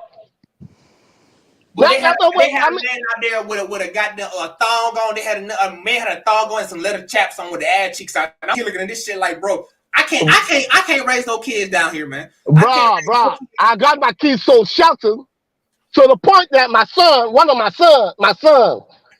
middle son, the school he go to, I was out there one day, I ain't been to that school as much as my wife. I'm on the phone talking to my wife in our language. I go up to the school to get my son, who I see as the receptionist, a tranny. My nigga, you and then, oh yeah, for real, bro. And then she got he got the gut to say, "Oh, you out here for Ahmed?" I said, "First of all, how you know my son name?" "Oh, I see you speaking a foreign language." I said, "You know how many foreigners they got in here? How come you know my son name?" Don't get my kid out of this motherfucking school, man. Goddamn motherfucker. I got my kid. Hey, for keeping me from doing something stupid, I just grabbed my kids, sent them to Africa. Hey, bro, I'm gonna have to do the same right now because I can't. Bro, that's why my kids are right now. That's why my kids are right now. Because I'll blank. I'll spaz on these dudes, bro. For real. No, I know. I came to get my little niece from she was in what I ain't gonna say what school she came from, but they trying to move. They trying to push some weird shit now. It's like everybody can use the same bathroom. I was like, what? Yeah. In North Carolina, they have that. That was one of the reasons why I took my kids back home, because I was like, I got a daughter, 12-year-old daughter, and I saying to myself, I swear to God, if you go to a bathroom and a man walk behind her, I swear to God, I'm going to jail. I'm going to jail, nigga. Fuck out of here. To make a long story short, I took them to Africa.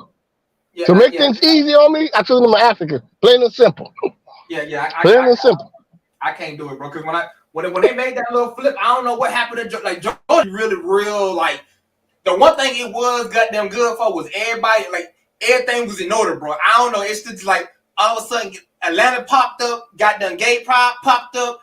Everything. All of a sudden, everybody, their mama to move to Atlanta, to Georgia and shit. I looked around. I was like, why we got gay niggas running down my street and on a tractor, bro? Like I'm seeing gay dudes on a fucking tractor running down my street, and I'm like, I gotta move, bro. Like. That's when I knew I was like, I gotta move someplace. I can't be here, bro. I can't deal with this shit. This how bad it is. I know a preacher. This dude that used to be, well, he wasn't my supervisor, but we worked together for a long time. He did like audits and stuff like that. His father-in-law was a preacher. Is a preacher, right? So their church, they went up in their church. What? So he was preaching, and he made a comment about these devils being in here. Guess what happened the next Sunday? Like 40 of them came in. Man. Into the church. Yep. Yeah, Trying to but take over the man's church. how do you guys feel about that? Do you guys feel like there should be a law that protects people from having those opinions and being able to say them out loud without getting canceled? Bro, at this My point, thing is Because I don't like, if someone say that they don't like that community, I don't think that means that they should be ostracized, you know. No, That's it's not their opinion. ostracized. It's not ostracized. Gay people have been here since the beginning of time. No one has a problem with gay people, bro. But you coming up and like you coming into my goddamn establishment with your ass cheeks out and on a pink tutu, goddamn, with a cigar that look like a penis in your mouth, talking about can you serve me, bro? I'm gonna slap the fuck out you, man. No, that's why I stopped eating in restaurants. I stopped eating in restaurants, bro. It's a lot of them waiting your table, bro. You go your kids sitting out there with your wife. Here they come, saying to take an order. You see what I'm trying to say? I'm trying to shelter my. They start hitting on you and shit. And Mario, they're gonna start hitting on you too. I swear to God, bro. Bro. Like one of them, I went to a gas station. One of them was looking at me there. You know when he's standing in line in the gas station, right? Waiting your turn. This one was looking at me hard. You pay my attention. So I turned around. I was like, yeah, what's up, bro? It was like, yeah. What's up, bro? I was like, oh, okay. You all right? He was like, yeah. He backed up a little bit. Man, hey, bro, go to any gas station in North Carolina. You be done forgot yourself. You out there waiting in line. They looking at you hard. Man, you know, I just went up to the register and I caught up. How do you guys feel? Oh, how do you guys also feel about AI taking over, like well, this has been happening, but how do you guys feel about more automated, like automatically automated stores where there's no employees? There's actual stores like now where there are no employees. Forget self checkout. Like there's no employees. No, they got what they call this thing. You order thing through Amazon. What they call that thing? Through Amazon and Walmart. Yeah. So what they call that thing when you order everything? I forgot. My wife used to order them. You order all your groceries and stuff like that. I know through Amazon right now. Damn it. Amazon Prime. Yeah, Prime. Yeah, that Prime like thing. So actually, they don't go to the point now. Yeah, you saying AI to the stores. Now they don't go to the point you don't even have to deal with people. People shop for you. You grab a grocery list, they go in there to shop for you, and they bring everything to your door. You don't have to interact with nobody. So I mean, that's another way, you know, instead of going to the brick and mortar store. I'm gonna tell you this much, right? So because this is the field I work in specifically. Like I do Python, I do coding, I do what's it AAA plus. I do a lot of computer. I went to school for that. When I tell you, legitimately, the AI system has been set up probably like really 15 years ago. When the department that I was working at, right, I already knew for a fact it was already set up. The only thing is they couldn't necessarily use it because I was out in my board meeting. So that's a little bit of information, right? In my fucking board meeting, they were trying to figure out when they can roll it out. But when COVID hit and they figured out, okay, we can try this new system out and start, when it actually took off, I was like, oh man, they about to put so many people out of work. And the craziest thing is when I saw they was implementing this system, I literally knew half the American population. Okay, now I'm a little bit more than 1/3 of the American population is going to lose their job in the next 5 years, man. But the thing is, I'm really scared about is like I just looked up yesterday. I don't know if y'all knew, but did y'all hear about the Congo and the Zambia selling off all their mineral rights to the United States of America? Yeah, of course. Oh fuck! I thought that was good. Damn, man, I don't know what's gonna go to the Congo, but Congo will be dead. I'm really starting to feel sad for these folks, man, because they're gonna be like, that's another 2,200 years of just like in absolute poverty, bro. Like you could fix this problem in one decision, and I'm looking at, I'm like, all your minerals, bro, all of them, like you didn't have a common sense to at least say, all right, I'm gonna at least keep 2/3. I only get 1/3, but keep 2/3 of my minimum rate. I'm like, what's up with y'all African leaders, bro? Like this shit can't be. I'm feeling bad for y'all, and I'm not, I'm not even over there, but I'm like, I'm looking at this shit like something got to be done. Wait, what's going on in the chat, man? When I sit quiet, people say, why is Jude not speaking? When I speak, people say Jude is talking. What's going on? Nah, because they see that everybody's over here chilling and vibing. They say you don't got nothing to contribute. And they say that whenever it's negative, that's the only time you talk. Exactly. I mean, but I'm staying quiet, man. You know what I'm saying? Like, I mean, all the shit that you guys talking about is what, is actually going on, And based on what is happening between Congo, man. Look, this is the thing, right? Everything in Africa is controlled by the white man. Just because people come here and put years in public doesn't mean Africa is safe anyway. Like there's nothing that is happening in Africa that is not controlled by the Europeans or whosoever. So I mean, I wouldn't say, oh, this is happening, this is not. Let no African come here and say, oh, we are actually, nope. Because I've actually asked an African person that, what is the roadmap of your country? When will your country turn into a first world country?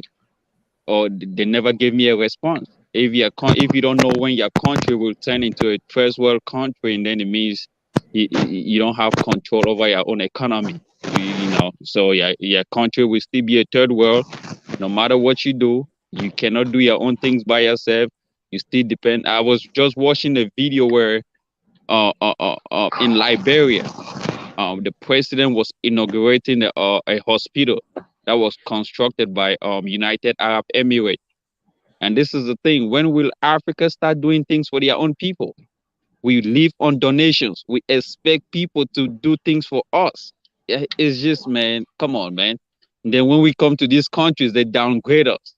Yep. And then we want to talk. I was just watching on Go Black to Africa. He posted a video and he was talking about how the Jews are now claiming that what happened in the Holocaust. The Holocaust. The Jews are saying that the Holocaust was one of the great. It was the biggest. It was more bigger than the slave trade. And this is the thing. But I don't have a problem with what they say. I have a problem with why are we on their own side trying to say, oh, it's not. Like, we should be making our own things more relevant, creating our own narrative. We worry so much about what other people are saying about their own things. We should start we should start creating our own things, talk about it, make it bigger. So other people will talk about it. It's just so much things that, that's why Black people are so degraded. Like everywhere you go, they are being classified bottom on the list. And it's just painful, man. So, I mean, I wouldn't talk much, but so it's just crazy. And that's just it. The time we stand firm and start doing things right and get a roadmap about what we have to do, things will never go right. You can keep talking all day, but it's never gonna change. Nah, I mean, cause like I'm gonna tell you this legitimate fact. Like I still got my military contacts. They was telling me. Now I don't know this is fact is gonna be true because I didn't see it in the report. But they told me they're gonna build a whole new base in the Congo. And now I'm like, they build a military base in the Congo. I know how the U.S. run. They build a military base. They're gonna say, you can't come into this military base, and if you attack this military base, they already had base in Djibouti. They had bases already in Africa, but Congo will not be the first. There's even a base in Ghana as well, as I think. The United States got a base over there as well. No, that's not a base. I mean, but there's a military base over there. But you have to mention Ghana all the time, don't you, bro? I'm just saying, man, this shit is already like in every part of Africa, bro. Bro, I know how to run, bro. If they put, I'm looking at this shit like this. Eventually, and it's either one or two things I know is gonna happen, man. It's either when they build that military base, they're gonna start siphoning out the resources heavy. If the locals attack necessarily, which I'm pretty sure that if they got any kind of bravado, they're gonna try to do something. Then they're gonna use that. I know they use that shit as a contact for war and some shit, and take all that shit. Like That's what I'm really scared for, because I know how the U.S. run, bro. I see how they run their military. I'm like, oh God, no, bro. Bro, you act like you're the only one that knows stuff, man. Like everything is. See, Africa do not really extract their own raw materials in the first place. You should know that it's not only the U.S. that's doing it. African raw materials or resources is being extracted by Europeans, and that's just a fact. Africans do not have the capability to extract their own raw materials. The Chinese are doing it. They cannot stop. The Europeans are doing it. They cannot stop. In every country in Africa, from Guinea have one of the biggest bauxite in Africa. It's not extracted by Guineans. It's extracted by colonial powers. You go to Congo, it's the same thing. Every African country that got coal, even in the coal in South Africa, it's not really South Africans that are actually doing it. They have a European power behind it. That's why South Africa, that used to have electricity, now it's having electricity problems, because most of their coal is being taken overseas. Not to cut you off, Jude, but you know what we Africans need to start doing that really makes some sense? Because all these natural resources and stuff is not making any sense. You see what I'm trying to say? That's out of our control. What do continental Africans own? They own land. Okay? You own your own land. The biggest thing Africa is overlooking, agriculture. People eat every day. You see what I'm trying to say? People eat every day. Everybody doesn't want to, people don't, because of the migration from the village to the city, everybody looking down on agriculture or farming as something backward. Oh, yes, they want to get into, yeah, exactly. No, it's the same thing. Like in America, when you look at people from South Carolina or North Carolina, and you look at them all as country, you gotta look at people from New York as they got it going on to the civilized or up north. You see what I'm trying to say? It's the same thing with the village. That's number one thing that African population is getting so big. They're thinking we're gonna get like 2 billion people in the next 50 years. That's a lot of mouths to feed. More than that, bro. I'm thinking more. I'm not to be funny, man. Yeah, but that's what I'm saying. That's a lot of mouths to feed, bro. That's a lot of people out there, bro. Like that's a lot of people to feed right there. And the thing's so simple. African soil right there. I'm telling you, my family, my grandfather had the hard thinking to buy land and start growing palm oil. Oh, that palm oil that comes from our farm is used 50% of household goods in America. Palm oil is in there. 50% of the food items. Yep. 50% of household goods in America, palm oil is one of the things that are used to make it.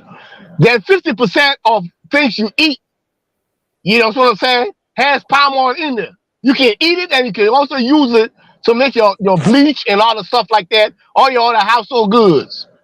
Simple thing like that. You know what I'm saying? You grow the thing grow. The time of year you cut it down, process it, put it in a barrel, sell it. Okay, you see what I'm trying to say?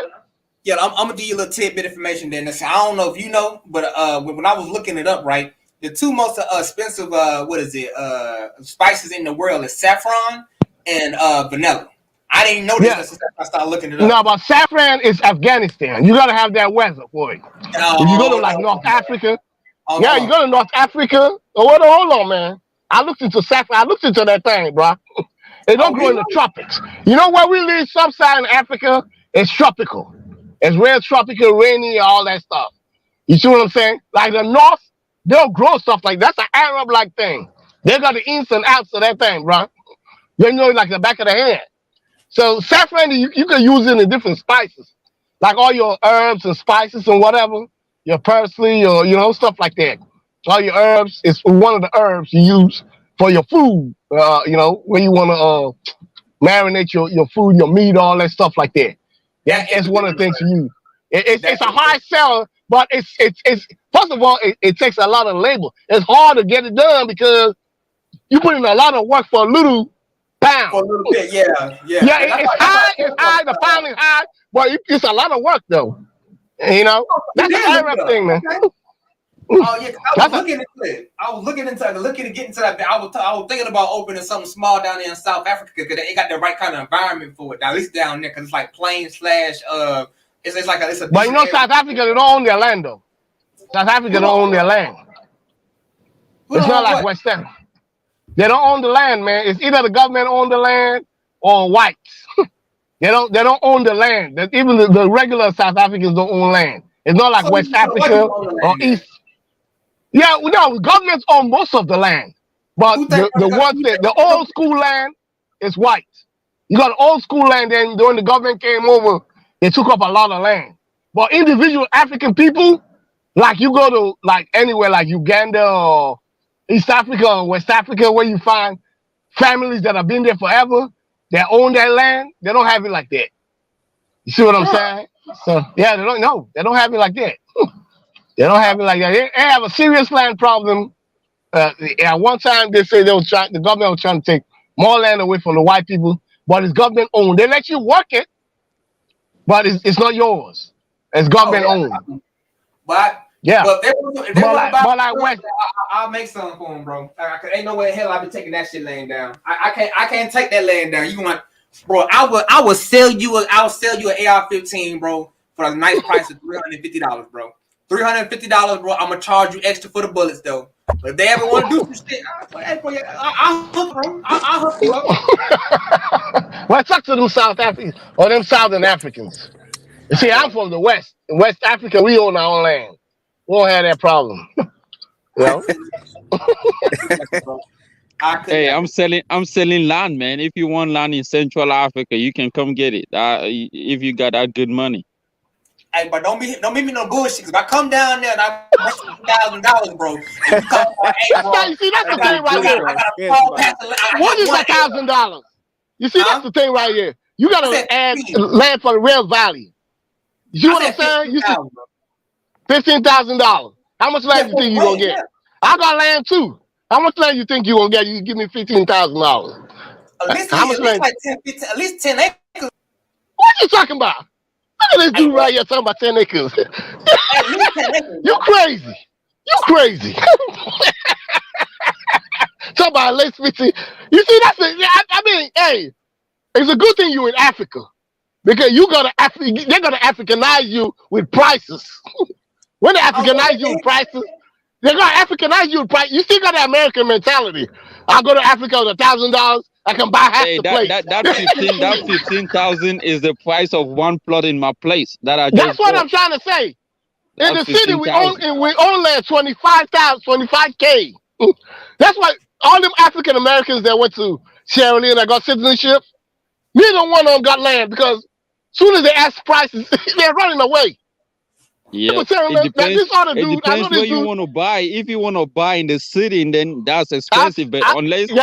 Outside the city, even outside some of them, people don't want to stay in the small towns. Right. That's the thing. They don't want. Yep, they don't want to. Yep. Hold on. And people.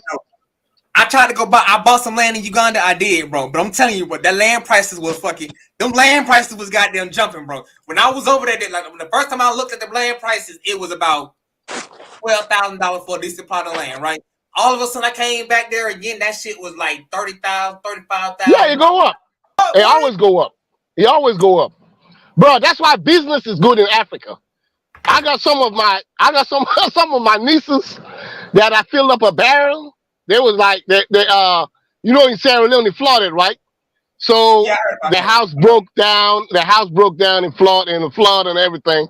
So our whole family came together to help them out, start off their life again.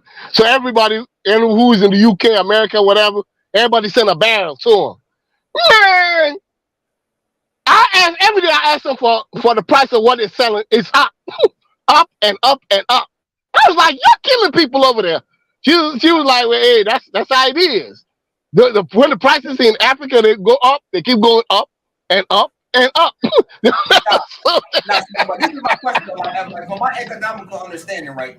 These prices can't be sustainable because the simple fact that means a local can't almost own no land at this point, or because if I was an American, if I gotta bring $35 to go get five fucking acres, then $35,000 ain't gonna get no 5 acres. What you talking about? I said, where you gonna get $35,000? I can't get 5 acres. Fuck you, bro. I can't do it. Outside the city? I said Not in a major city. I'm talking about outside the city. Not in any major city, bro. That price is high. Because only take, outside you know the why, city, why you can though. In some places, no. That's if they tell you it's 25,000 today, buy it on the spot. 30,000 today, buy it on the spot. You know what the biggest mistake you'll do is they're building these roads. As soon as the road go through there, it's gonna go all the way up. Exactly. As soon as the road go through there, go up. Line on there and the road could get built. That's what I figured out. That's what it was. As soon as they get an electric line, and built electric line, water, road, boom. It's over. It's over. It's over. So I mean, you can get, but really, when people buy land in the city or outside the city, is for a house, not for no farm or whatever. You can't afford it. Yep. You see what I'm saying? You buy your 2 plots or your 3 plots to build your house. You see what I'm saying? You build your nice house or whatever. Bring all the stuff from Home Depot and Lowe's, put them in there and stuff. Oh, that's nice. But and the best thing is that's your land, man. You don't pay no mortgage. You don't do, no mortgage, no nothing. Once you build that house, and once you build that house, that's it. Like my house over there, 1 story, but I build it like the American type house. American type houses, they got like 20-foot walls, 20-foot walls. Yeah, they don't have it. They don't have it in Sierra Leone. All their is like 10 foot. Whatever. I say I'm changing the game. I'm building 1 story, 20-foot walls. Then in American houses you have a stairs, that the bedrooms upstairs, then everything else downstairs. Yeah, that's what if God give me any type of money, that's the thing I'm gonna go over there, build some Airbnb. Because that's a smart way right there. That's a new style now. That's a new way. Yeah, a lot of people making money on that Airbnb. Because there's a lot of Africans over here that never took the time to build something back there. They either stay in a hotel. Nobody lives in hotel. No, hotel are expensive now. Exactly. No, that's what I'm saying. So Airbnb comes too, and they're charging them. They're charging them like $300 a day, bro. 200 like the airport by the airport. $300. I paid for that Airbnb in Uganda and Tanzania, bro. I paid $800 for one necessarily for the first 2 weeks necessarily, and the one in Uganda necessarily. I think like a whole $1,000 for that one necessarily, and for the whole month, if I remember correctly. I think almost $1,000. And the one that's what's making money now, bro. Amara, we also call that in my place. We also call it guest house. Yeah, guest house. The same thing in Sierra Leone. In Sierra Leone, they call it guest house too. But you go over there by the airport. That's why I'm trying to buy some land, God willing. If I'm lucky, if they don't overcharge me, I get that land over there. Because why is your government not constructing a bridge that is linking the airport and your city, man? What's going on with that bridge? Man, I don't care about politics, man. Politicians, leave them alone, man. I don't care. When I do business, I do it for myself and the people around me. But if they construct that bridge, it will be easy from the airport. They say they're building some kind of bridge. Chinese that came that did that. I don't have time for that. But being as it may, people stop at the airport. They don't have to go to the city because you're right. Yeah, but that airport right there takes in 180,000 people a year coming in. I mean, if they have some kind of economy going around that airport, like basic things like clubs, economy, shopping center, that would be great. You took the words out of my mouth, man. I'm trying, bro. Me and 2 other guys from London. Yeah, man. School friends. We're trying to negotiate for some land because one of them got a single-story hotel. It's like 25 rooms. Single-story hotel, $100 a pop. That's what I'm like that. That quarantine time. When he was quarantined. When he was quarantined, when they said man, he was making money over fish. Cause anybody that go into the airport, 2 weeks automatic quarantine before you go into the country. Man, he was making money like crazy, crazy. Dude, I was figuring out with the dude I think I was staying with the Ugandan dude. I think he had necessarily about a 1 That's what the hotel. I think it was an apartment. It was an apartment. I think he had to sell like 5 American people there. He was charging for like $800 almost. I think like every month or something like that. Dude, he was sitting there pretty, bro. Between the people that had regular tenants and he had us coming there on a regular basis. I mean, that man was making so much goddamn money. He was retarded. He had to make at least $5,000 a month. At least $5,000 a month or more. Man, them things was making money, man. That dude makes so much money, bro. Quarantine automatic. Soon as you come into the country, 2 weeks mandatory quarantine.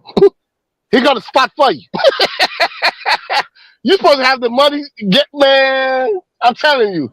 Them boys made money off of that. Then a lot of people, they have been here like 20-some years, 30 years, never builds nothing back home. They go back home, they want to stay like in a house-like environment. They don't want to be like in a hotel, whatever. You rent them out, they pay. A lot of people that never built. Yep. Somebody say on the comment that you wouldn't say that land to a local for 1,500. Say locals buy land for 1,500. I'm like, that's crazy, man. He said he just came back from Sierra Leone. He said 15,000 is too much. People are crazy, that's what I'm trying to figure out, because if I gotta come in there and I gotta pay $15,000 or $25,000 just to get like a decent, like I don't know. For me, 3-4 acres ain't that bad for me, in my opinion, right? I'm Georgia. You know what you gotta do, bro? Huh? You know what you gotta do? What? When African Americans go to Africa, I tell them all this all the time. Do you know about anybody African? How can you buy land for $1,500? There's no land even in the village. I said 15. No, I mean, I'm talking about the guy on the chat. The guy on the chat. He said he just came back from Sierra Leone. There's nowhere in Africa. I'm guessing probably like somewhere. 1,500? Come on, man. You're not gonna get no 1,500. He gotta be far in the boonies, bro. He gotta be real far in the boonies. One plot of land, that tiny. Well, in Sierra Leone they call it town lots, because 10 town lots make an acre. A town lot is small. You can just put a house on there, like a 1-story house, like 2 or 3 bedrooms, maybe 2 bedrooms in there. That right there might cost you what? Last time I checked a land was like 8,000 or 9,000. That's because I negotiate. You can negotiate. You can negotiate it, knock it down. They call it talking price. You can talk price and try to knock it down, take a few, like 1,000 off or whatever. But that's it. One in the city is so, man, close to the beach. When I was trying to buy my land, yeah, that's why I was trying to buy close to the beach, man. Them guys went there, but they were talking about. They know how to talk about prices. You guys have some nice beach, man. In Sierra Leone. They hit you with a high price number. I was like, I said in my language, I'm like, I cussed his ass out. Who do you think you're talking to? At this point, I think I'm gonna have to go marry me a chick out there to get the tribe hookup, because Lord knows I'm not trying to pay no goddamn $75,000 to come over there, bro. Because I'm like, I'm not gonna be investing. I won't. No, but you gotta know somebody on the ground that got land. I'm talking to people now. Somebody on the ground that got land, that got network. From the lawyers to the surveyors to the conveyance guys, all the whole two process. Because even my land and my land, I had to put a deposit. The guy said this was their land. I put a deposit, and then I hired a lawyer. So what the lawyer was going to do is you take 10% and give it to the dude. So the dude's going to sign all his documentation to the police, and the lawyer's going to make sure he had the dude sign a bunch of papers. Then the lawyer and his team are going to go to the lands department and investigate if this guy is the real owner of the land and that. When it's done with that, someone was asking me that we from Africa, why are we still buying land? I thought they say we have land. They don't know that we also buy lands as well. We buy land too. Anybody that come from the village, from the country to the city, you gotta buy land. Exactly. You gotta buy land.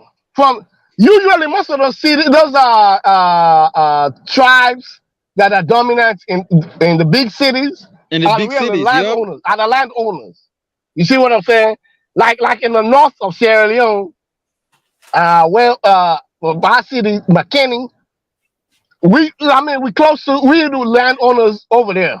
Our families had that land for a long time. But like when you go to a place like Freetown, it's all these what you call these people that came from America. They are the landowners. The Creole, yeah. The people that came from America, the ex-slaves that came from America, they own all the land in Freetown. All. And they got so much money, they not only own the land, they rent anybody that pays rent to them.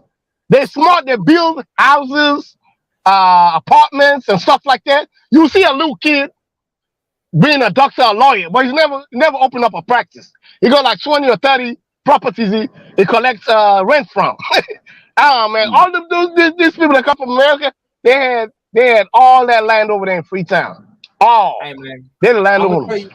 I'm gonna tell you necessarily, the best place to start opening up you a bank at, right? If you got $25,000, if you go to Tanzania currently right now, they're allowing you to open up small banks and what's the loaning? I think it's property loaning companies or whatever. So if you got $25,000, you could open up your own. So I mean, somebody, I think, what is it? If somebody, let's say, quote unquote, Mr. I think, what is it? What is it? I think it's called. I think it's called a loan company. I think the proper name to give it to it down there, right? Basically, so let's say you want to get somebody loan out like $10,000 or $5,000, $3,000 or wherever it may be. You lend out the money necessarily, but if they don't pay you back, you get that land. And that's what I was really looking at doing in Tanzania, because I was like, that's a lot of money. That's a lot of things you can gain, man. Because you can go out there necessarily and set that business up, man. You can if you get players, if you get your money. But people are hustling backwards. People are really hustling backwards. The easiest and quickest money to make is in agriculture. People lease their land to you. And most of these things like strawberries, peaches from here. People like you come from Georgia, right? You got Georgia peach. Yeah, they know how to make molasses and all that stuff. You make it over there. They don't have that over there. Oh, that's why you rent the land. What? Wait 1 second. I'll let you finish. Give me 1 second. I just want to thank the contributors. Thanks MS Delta Guy for the $20. Thanks Kaizorian Empire Till Death for the 200 Kenyan shillings. And MS Delta Guy again is saying buying land both in USA and Africa are good investments. That's the game plan. Bill Gates. And yes, Amara's, thanks for the $5. And Amara's correct. I don't know about other African countries, but I know in Ghana, they don't have things like strawberries. Like, they don't have that. And I feel like if somebody... Huh? How do you not? Like, God damn. Really? They don't grow that. They don't grow that over there. Not that it can't be grown, but it's not known, you know? Yeah, I know that. I mean, I know that now, but... Shit, man, I was gonna go down there and do like an alcohol business. If somebody did that, it would take off. I would definitely take off if somebody did that. I'm not even gonna lie. But that's your advantage, African American. Well, like, if y'all minded like you, I'm not talking about African American. Let me say KwaZulu. Let me don't put African American in the same category as you, because you took the step to go over there. Like somebody like you that come from Georgia, that know how to grow peaches, Georgia peach. You see what I'm saying? Apples, all them. Some of the grapes. You can come up with your own wine. I'm gonna bring some. You see what I'm saying? They got some kind of local moonshine over there in Sierra Leone. They call it Omalé. That's real strong. But you can compare that to moonshine over here. You can distill all that. Bro, moonshine out here necessarily. That's what I was looking about doing this, because I already bought me a distillery and everything. So what I was looking at, I was like, I may go over there and actually do some big work over there. I was like, you get like a distillery, like a modern distillery over there, I can crank out probably like 500, 800 bottles a fucking day. And you don't have to start big. You don't have to start big. You can own like a brewery or distillery and start small. You see what I'm saying? It's two they mix. Their mom is white and their dad is African. One from Canada and one from America. They came up with something called Sierra Juice. They did pineapples. They did a whole bunch of grapes, a whole bunch of these fruits. They blend it up and they come up with these juices. That thing's so popular in Sierra Leone. Sierra Juice, all type. It don't take that much, man. It don't take that much. No, I've been talking to O'Shea. I don't know if you know who O'Shea. But I was Man, the hell with O'Shea Jackson. I don't like that dude. Oh my god. He's a smart Thank you, businessman. Jazzola, No, he's a for smart the businessman, but he don't have no super respect. And thanks, MS Delta guy, saying Amara is right. My family made money in agriculture. You don't like O'Shea Duke Jackson? No, I don't like him. I don't You like don't have him no either, like respect. I'm You don't have no curious. respect for Africans. Why? Why? You don't like no. You don't have no. I checked him out a couple times. He don't have no respect for Africans. Oh my gosh. He had no African had to humble him, and now he's calmed down now. But when he first moved over there to Uganda, you know, it was the typical African. I said they're gonna check your ass. They're gonna whoop your ass if you don't watch what you're saying. You see what I'm trying to say? And he said, from what he was saying in some of his videos, he said, yeah, he came out in a toxic environment. So he had to, like, you know, humble himself and change himself. Like, Africa made him like a little renaissance. It was a renaissance man after that. Now he calmed down now. You see what when it first started, I didn't like it. And this is the problem with African Americans in particular. I think because of the toxic nature in America, you need to go to Africa, let Africa humble you. I don't know about that. I don't know about humble, but Africa gonna humble you, bro. I call it decompressing. I decompressed over there for like 3-4 months, come back, learn some shit, then come back over there and build some more shit. That's what I do. Well, that's humbling because Africa, you have anything you have your butt handed to you. They'll do that. You see what I'm saying? Africa will eat you alive. You feel me? It will eat you alive. So when people come from the high horse, you gotta come down. You gotta come down to Africa and get to the African level. And then look at even JT, the bigger figure. When he first came over there, he was all different man. He said when he came to Africa made JT's him my dude too. I like. Yeah, JT. he said Africa made him a black man. He said when he was in America, he was a nigger. He said in Africa, he's a black man. Yeah. you watch JT a lot, Amara? I used to watch him when he first started. He was cool, man. That dude right there. See, like a dude like JT. He was in Burkina Faso. And yeah, man. A dude like JT is the perfect African American. Is the perfect African American for Africa. Because you go out there in the hood, distribute rice, you know, even a leased land. The people over there, you split it 50-50 with them. They were growing watermelon. Yo, but look, Amara, I want to say majority African, especially like that come from the hood, they have that mentality like how JT to me is a reflection of the hood African Americans, bro. Yeah, we come out, we have that same mentality. Like I'm gonna give you the shirt off my back, bro. If I have food, we split that shit 50-50, bro. We all gonna eat, bro. Like that's the mentality that we have, bro. Like, yeah. He came out real good, man. And so a lot of the dudes like him. He opened a studio over there. Investing heavily over there. Yeah. Everywhere he investing. He growing, he leasing land, he growing watermelons, he growing a bunch of other things. You see, JT got the right mindset. Yeah. Yeah, he do. Yeah, he do. Who the fuck is KG? Who the fuck is this? Nah, JT's the bigger, bro. He's like a rapper from like San Francisco, bro. But then you ever watch Snow on the Bluff? He was working with that dude. I'm not gonna lie to you, bro. I don't watch hood shows like that no more, bro. But it's out of Georgia. It's out of ATL. But he was a part of like that. He did business with that guy that was like the main character of that story. Oh yeah. I know. You're talking about the big fella, right? The big fella. Yeah. He's tall. He's like tall, like lanky, like. Oh, okay. I know you're talking about. That's what we mean by big, man. Like out here, like. But he's in right now. I want to say he's in Nairobi, Kenya, right now, bro. He has he built like a studio out there, and putting people on and shit. I respect it. But the thing about him is that he don't go to like the big cities like that. He be going to like the villages and shit like that. That's the type of shit he does. Yeah. JT,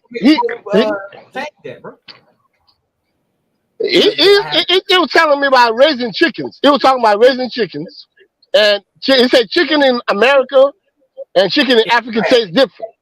It is trash, bro. I came over there, bro. Like I damn near. I'm not gonna lie to you. I came over there and got my first fucking goat. I damn near did. I flipped the fuck out, bro. Cause I was like, what the hell is this? It was like, this is goat. I was out there, man. I ate goat meat and for like a whole month and a half. All I ate was.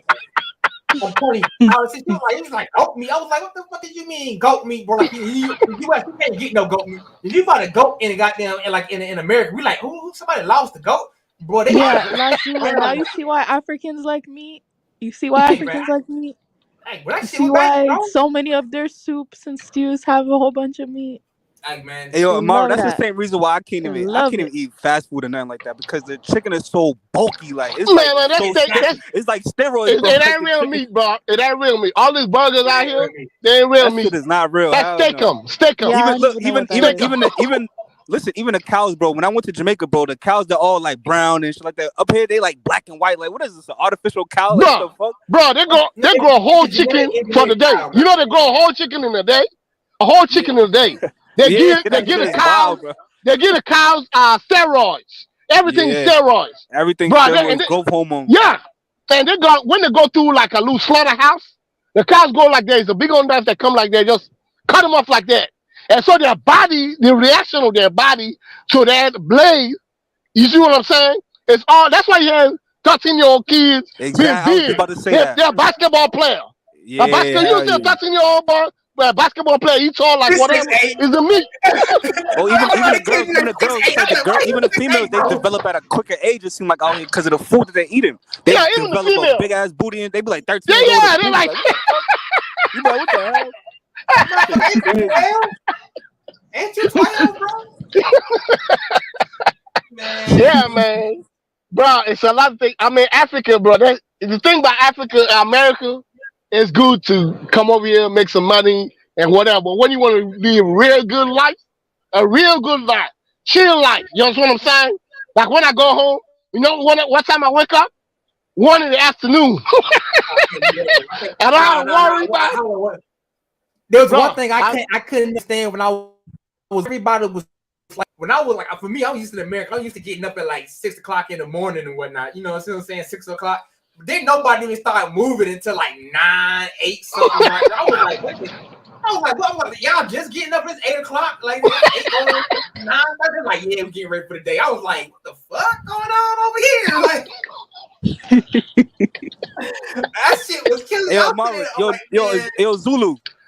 Yo, Zulu and Amaro, that's why, no cap, right? I could be wrong, right? But I tend to look at Africa or places that they consider to be like the third world.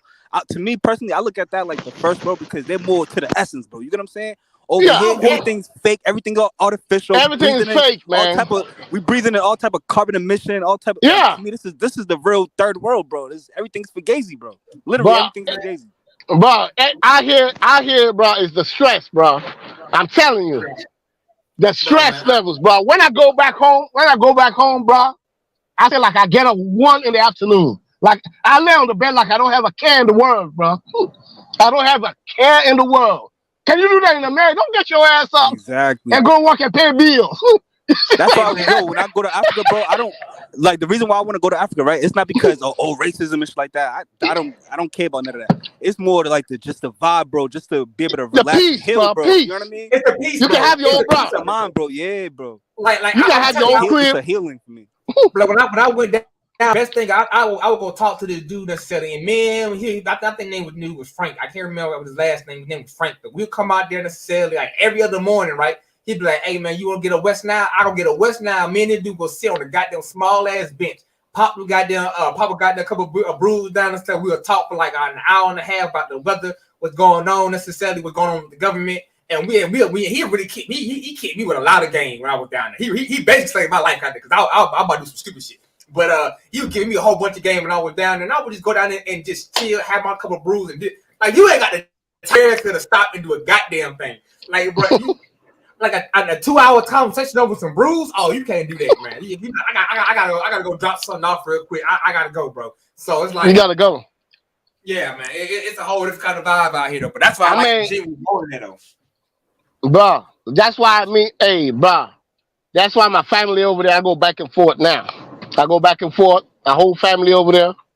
I come over here, do what I gotta do, go over there.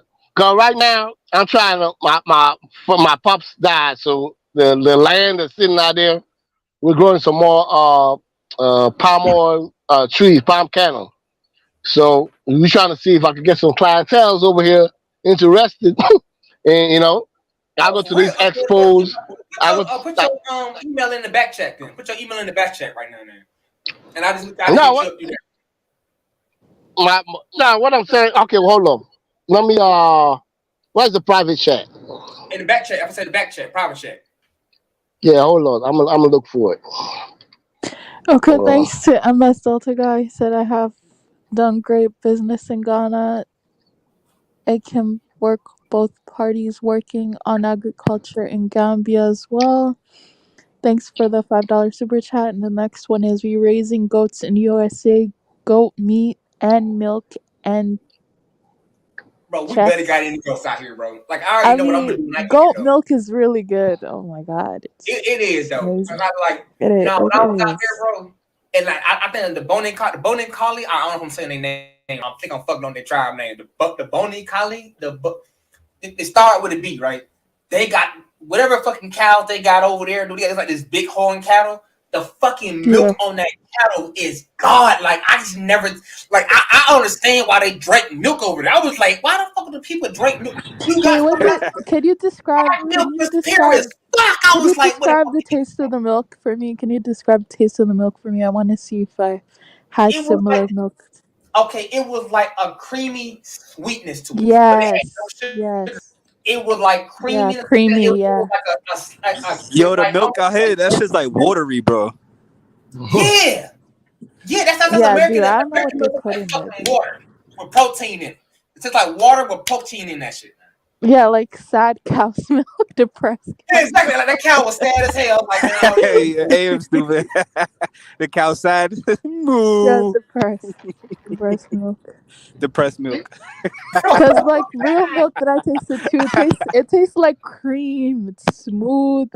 It's sweet, but it's not because anything's added in it. But it's like creamy. It's like great. But like the milk over here is like, so I don't even drink milk like that. That shit. First milk, man. Over here they got 2%. 2% and whatever, 2% and they have homo milk. Yeah, the what you call the other milk? Shit, I ain't drunk milk in a long time. Cause the 2%, that's what I like. Because I do whole cookies. Milk. Whole milk, yeah, whole milk. Whatever that is. I don't know what that is. Anyway, but that's what it is, though. I mean, Africa, but is a peace of mind, bro. You know how them white people is in a country. You know, you come from Georgia, KwaZulu. You know how them white people go to the country. They buy them a piece of land. They're the only ones over there. Like the next door neighbor, all the way down. Yeah, yeah. That's the peace. That's the kind of peace right there Africa got. The only difference is them white people out there in the country. They gotta get up and go to work. You see what I'm saying? To keep up with everything. If you work hard, you got everything, man. You got your solar system. You got your water purification system. You got your water heaters in there. You got all your appliances. Huh? Who you talking about right now, bro? I was looking at how much it is to transfer all my stuff over there. They were talking about $20,000. Now I know that's no. You see, that's your problem right there. Because with me, when I was building, first of all, that's why I built one story. I knocked the house out the way. When it came to appliances, they got a way in which they could deduct, like the solar system. They could deduct it from your it's like a bill. They could charge you like a Netflix bill or any your power bill to your bank account. You know what I'm saying? They could take it out of your bank account. So you pay whilst you're working here. You see what I'm saying? When I built my house over, yeah, they do that. All appliances, everything. So I was paying like you know, like how you go to a store out here and pay a bill like that. So they set it up like a bill. Yep, the solar system. They do. They set it up because you go online. The guys in Sierra Leone, the full set, everything, sewer system, everything, full set. You go over there, you build your house. If you ain't ready, say you ain't going back to Sierra Leone in the next 6-7 years. They set it up like that. Say 6-7 years will knock all that out. They take it out your bank account, just like a bill. Okay. Bro, so I ain't want to come out $20,000 in cash to come. Nah. Don't do that. Don't do that. That's how I did my thing, though. That's how I did mine. Because you still could do $20,000 for a solar system, a whole full set. They could sell it to you outright. But if you know you're not gonna go to Africa in the next 7 years, Well, you already in Africa, but that's the thing right there. I'll be But that. like me, that's how I did mine because I knew I wasn't gonna be there in another 7 years. I set it all up like a bill. Everything from the sewer system, you know, to all the appliances, the water purification system, everything. They dug up the well, all that, and everything. Yep, I paid up like a bill for 7 years. Knocked it out. When I went, everything was in place. And tell Molly, bro, what village he from, bro? Because I want some of this milk. I want to get over there and start raising some cows. My village, you on my village?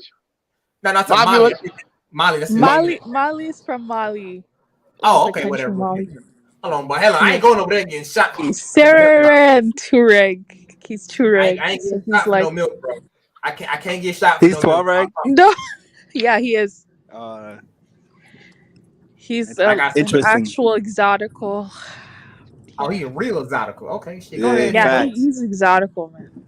Oh, damn, when Africans say you exotic, that means he must be really exotic. Fuck, man, goddamn. Okay. But, I mean, hey, Lazulu, you know those Fulanis everyone always show on the Google images? That's literally mine.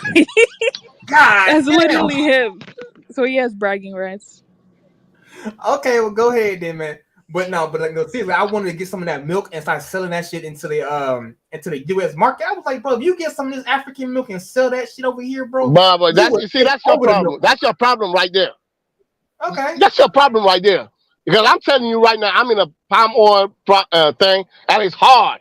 There's racism out here. Can you believe this? Trade shows I go to, African Millennium. This is not laughing, man. These trade shows I go to, and these expos. You buy a booth, you put it out there, you put all your flyers and everything. You know who they're going to? The Asians. They stole palm oil from Africa and took it to Malaysia and Indonesia.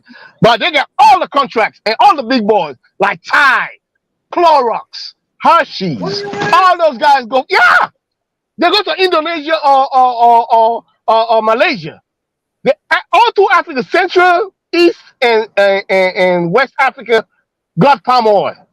But they don't come to us. They play racism. These guys got all the big contracts. Man. I just went to an expo not too long ago in Vegas. I bought a whole booth. People come in there, they play with my cards, my flyers, and bullshit. And they go straight to the Asians. They get all the action. All the action. That's crazy. Yep, they get all the action. You know, you better do what I'm going to do, man. What I was thinking about doing was get some of that African milk and say repackage it. Like, I don't know if you ever seen something called private selections in Kroger's or like Walmart or something. Like, well, I don't know if you ever seen that selection of brand. I was going to do it like that. Just have the brand itself and just market it to the to the company and have it through a shell company and market that through that shell company. And that's what I was planning on doing, God, honestly. So you won't even know who the fuck it is until it's too damn late in my product here. But right, it's a lot of racism in them things, bro. A lot of prejudice. Them white boys and Asians are sitting on that thing, bro. You know? Really? Like, before my dad died, I told him that's a promise I made to him. I said, I'm going to take this palm, and he bought the Malaysian brand of palm oil, the seedlings. That's what we had. You know what I'm saying? You present all those papers to them, dude. They look through it and whatever. Boom, here they go to them Asians.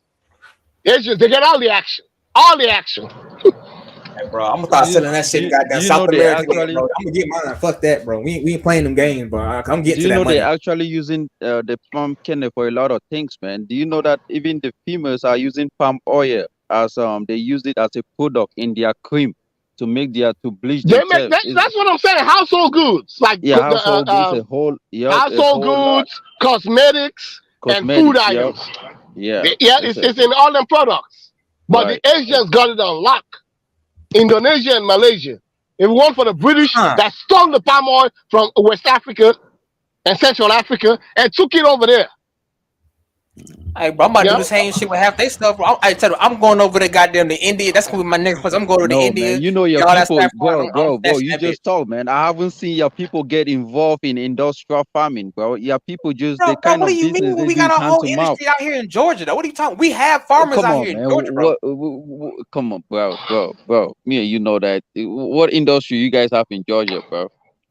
It is farmland out here, bro. That's farmland. Bro, That's I'm literally talking Georgia about is farmland. what company do African Americans own, like a huge company that can But they don't have, like industrialize. most people don't. It's the same shit like it is over there. But like they may have a few processes. I don't know if you got some processes units down here, but I know they got the land. They sell the food, but I don't know if they got the processing land. I know the rights to that shit, man. It's the same shit over there, bro. I don't think you got a process. I don't know if you got control over the processing over there. Do you? Nah, that's the problem. Food processing is the next $1 billion idea in Africa. Exactly. Food processing. It's not even the next. It's what is going on. That's what people food should processing. Start. I mean, right? People we just export raw materials. We don't process finished goods. You know, that's why we gotta you gotta process your goods. That's why we're gonna bring finished goods from some other place. Always importing finished goods over there, and it's also a fight. Now you got these Africans, particularly in the big cities, that are used to these European brands. That you're gonna fight them. For them to like African brands, it's a fight. Now, you have to do what the goddamn Asians did. You have to have an African brand, but put a white person on. No. You gotta have sanctuary cities. A sanctuary city is the number one problem we did, including some members of my tribe. I'm gonna say it out plain and simple. We're renting these stores to these Lebanese and Indians and all this place in prime locations. All we want is money. No, that's what it is. All we want is money. You see what I'm saying? If you have a sanctuary city land that all the stores, you make a big old fence. Anybody that go there, if you're not of that area from that country, you're not selling. You can't rent a store over there. You can't sell any item over there. Then it's a competition against these people. But it's our people that are renting them the stores. Renting them the houses, renting them the things, because everybody wants quick dollar. Wants dollars in their account. That's the problem right there. You see, someone bought land in my place, Amara, right? And they're saying hire an Asian salesperson. Hire an Asian what? Like I don't.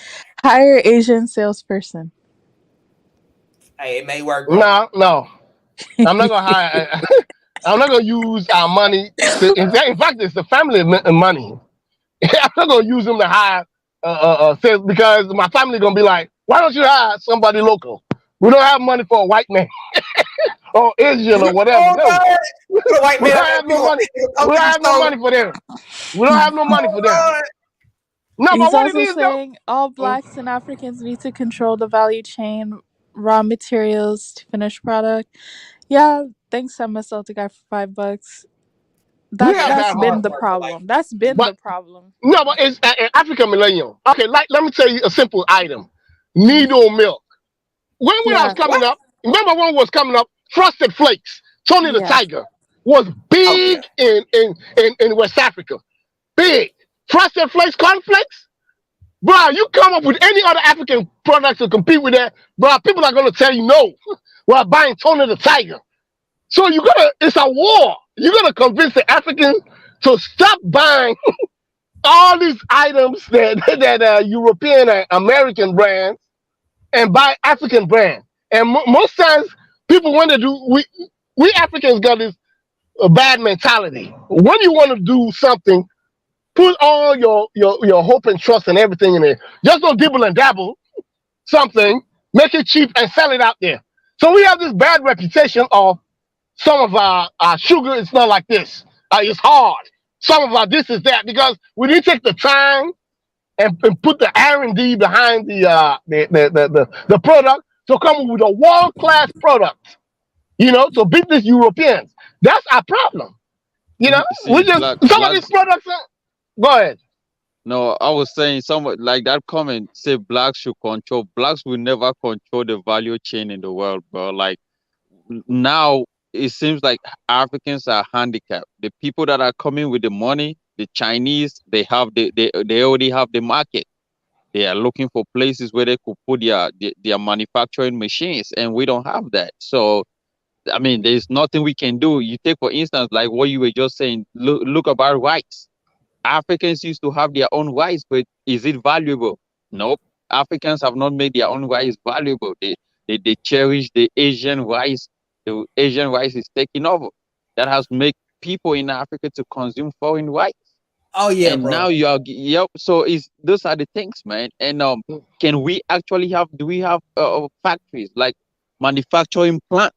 Nope. The people that have these plants are the Europeans. They bring it over, or the Asians, and take advantage of it, or they bring the things that we don't need. They dump it in Africa and make it cheaper. And that now what you produce in your own country is not valuable because people want to buy them cheap stuff. So yeah. Yeah, foreign is better. Always. Everything foreign is better. Like even when you build your house, I'm guilty of it too. I'm guilty of it too. Yeah, because when I put African stuff in my house, everybody be like, "Oh, what you living in America? Why don't you buy stuff from Rooms to Go, from Lowe's? Let your house be like." On, bro. I gotta say one thing, bro. Them African beds ain't shit though, bro. That's one thing I can't. Bro, y'all African, but them beds in Africa was hard as fuck. I was like, what the fuck is this? Well, you see what I'm saying, man. No, but what we're saying is serious R&D, not some dibble and dabble thing you just put out there just to sell. When you put some serious R&D behind any product, you make a world-class product. It's gonna beat the white man's product or the Asians, whatever they bring in out there. You see what I'm trying to say? But most of these business people, even these tailors, when they sew your clothes, you see what I'm trying to say? They sew your clothes. They sew it custom made. But sometimes you have to go like 2 or 3 times to adjust it. Oh, I didn't say the sleeve should be this big. I didn't say the arm should be this big. I didn't say, you know what I'm trying to say? We don't know that professionalism behind the business. That is what it's like. They don't have no professionalism. No, they're looking at it as a lot of work, man. Like some guy told some lady that came from America to Sierra Leone, they made a bed for her. And she was saying, then she was saying the bed is not whatever one side is leaning or the other side is leaning. You know what they told her? They said, "Hey, in Sierra Leone, that's how we do it." Man, yeah, well, like, and she already paid money. She already paid. Now she's gonna buy another bed. Hey man, I can't deal with that kind of shit, bro. Like, bro, nah. Cause when I went down in Uganda and I went down there, right? They had some person out there. They had a European necessarily style. Was it bakery? But people who owned it were Ugandans though. Tell you, the bread they had was so goddamn sweet because the milk they got down there was so sweet. And I didn't know, like, I think it was a Uganda made, like, was it? I think it's like either 1/3 necessarily of the nation's sugar or something like that comes from there. I was like, man, when I mean the bread down there was so goddamn sweet and it was so good because they had it up to snuff though. But like when you go to most of them places, like I'm not gonna lie to you, like other than the food that I did go over there, the food was good, but like the service was kind of like, fuck it, bro. Like I ain't gonna lie to you, the service was kind of, it was real. It was real black. That's what I'm gonna say. The service was real black. That's what I'm saying. Oh my god. No, but that's our job though. The diaspora, we know what high standards is, but we don't want to do the work because it takes a lot of work, a lot of trial and error to come up with like that good product. Just like everywhere else, black. Most people are consumers, whether they're black in America or black in Africa. We're just consumers now. That time to put in that time to go in and make that high quality product. Trial and error till you perfect it. You make it better than a white man's product. People don't want to do that. They don't want to do that. That's a lot of work. It's a lot of work, man. They'll be like if you go to these tin roof shacks. where they sell rice. Man, hold on. African millennium, you know Tin Rook Shack? Where they sell rice, right? I seen that shit. You go over there. Like, what? You go over there, you sit on the table, and you say, when is the food getting ready? Man, you just put the rice on in the pot. Why you hurrying up? No customer service. No customer service. No, refund. Good morning. Good No afternoon. good morning. No nothing. No refund for your. That's the problem right there. I'm spending money in your place, and you trying to get into it with me? Amara, I don't know. I'm not even gonna lie. Even out here, right? Even in the yeah, go ahead. No. I was gonna say even out here, like when you go to like the African restaurants, like the service be fucking. No. They get it from so their bad. home country. But the food, the food be so good, but the service be bad. But you still want that food though. Yeah, they get it from their home country. Trust me. Like I don't know if this happens in Sierra Leone, but Amara, you can literally go to a restaurant somewhere in Accra. You want fried rice? They don't have it, right? But you ordered it. They come out with a different dish, and you're like, "But I didn't order this." And they're like, exactly. That happens to me, Sierra Leone. It's okay. It happens to me, Sierra Leone. I'm just like, it's not what I asked for. Like, yeah, that's not what I spend my money for. You order a salad, right? You order a salad, and you just go to the salad, order salad. Then the lady took like an hour to bring the salad. So I was like, sometimes you forget you're in America or you're in Africa. So I thought, I don't know, I thought I was in America or something. And I said, well, I don't want it anymore because it was late. And they were like, oh, no. They make me pay for it, man. You got to eat this, man. You got to eat it. I said, how am I going to pay for your late whatever? Well, the manager's going to make me pay for it. Man. I waited 35 minutes for some goddamn matoke and some goddamn G-nuts and some goat soup, bro. 35 minutes, bro. And I was sitting there 2 hours sitting there like, man, bitch, they're hungry as hell. Man, let me guess, they didn't come out and say, "Oh, it's gonna be ready in this minute or that minute." You just sat there, right? And you can't hold them up. When the food come though, bro. And I was sitting there I couldn't, boy, you don't understand, bro. Like, I was mad as hell, the thing is, the food be so bomb that you'll sit and wait the minutes. Yeah, I was about to kill that passion fruit juice, bro. They had fresh passion fruit juice, and that was my first time trying that. I was like, wait a minute, what? I was like, oh yeah. I sat down there and wait though. I ain't gonna lie to you, but I was heated though, but I still stayed and wait. Yeah, there's one in my place, man. There's one in my place, but I got so addicted in such a way where I always go, like they say they open at 8, but when I go at 8 o'clock, they're not open, man. Exactly. Like, what is wrong with African restaurants, bro? Like they don't keep on time. Like that's another one. 8 o'clock. It's 10 o'clock already. The store is not open, and she comes in and say, "Oh, I have to take my daughter to school." But this is the thing, man. Like, I mean, other restaurants do not do like things like that. When you say 8, it's 8 o'clock, and then they have to come in. They start cooking the food. I'm like, what the heck? You should have been cooked the food before you say you open at 8 o'clock. So you should have been early and cook the food instead of coming in at 8 and then start cooking the food. It makes no sense. You should have been there at 6, bro. Exactly. You should have been there at 6. Yeah, you gotta come up with your own time. When it's 8, I mean, by the time you say 8 o'clock, it means everything is already ready. Yeah, exactly. It's the Judy, you met a nice woman, because other women, they'll talk to you nice in the beginning. Right in the middle of the conversation, they'll be like, hey, boss man, if you don't want my food, just leave. Just get out of here. Get out. Bro, I picked the word you got me. She threw my rice and beans in it. She threw my rice and beans in a little container and gave me like a little nasty look. But when she said I heard I was American, she kind of like lightened up a little bit. But like when I first came in there and asked for some food, bro, she was like, "What shit, man." Yeah, this lady was from Congo, man. She always cook my favorite food, man: rice and peanut butter soup with fried plantains. Oh, that's West Africa. That's West African food, soup, bro. Man, we all got it. Soup, that shit thing, man. That shit is good. No, but you see what I like about peanut butter stew is if they make it stew, if they make it real thick, I don't like the waterish one. I don't like it because that's a broke man peanut butter stew. I like the stew real good, man. I like the thick one that you fry the fish and fry the chicken and fry the beef. Yeah. There you go. There you go. There you eating the real peanut butter stew and rice. Yeah.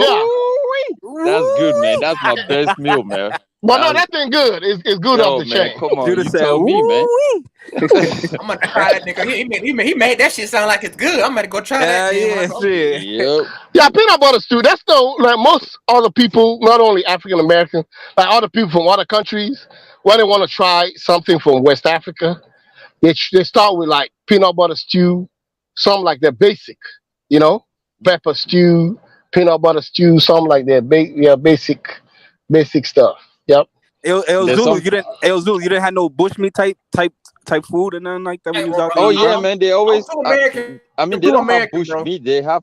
They have beef. Like they have goat though. Goat. So you didn't have none, bro. Bro, I stuck to what I knew, bro. I'm not trying no. I'm not trying to find no extra stuff, bro. No, most times, bro. Zulu, no cap. I think you know what I would try. I would probably try that grass cutter. I would try that because the way the grass cutter you can't get in the city. You can't get in the city. That shit seems like it's fire. You can't bring it in the state, bro. Grass cutter you can't get in the city.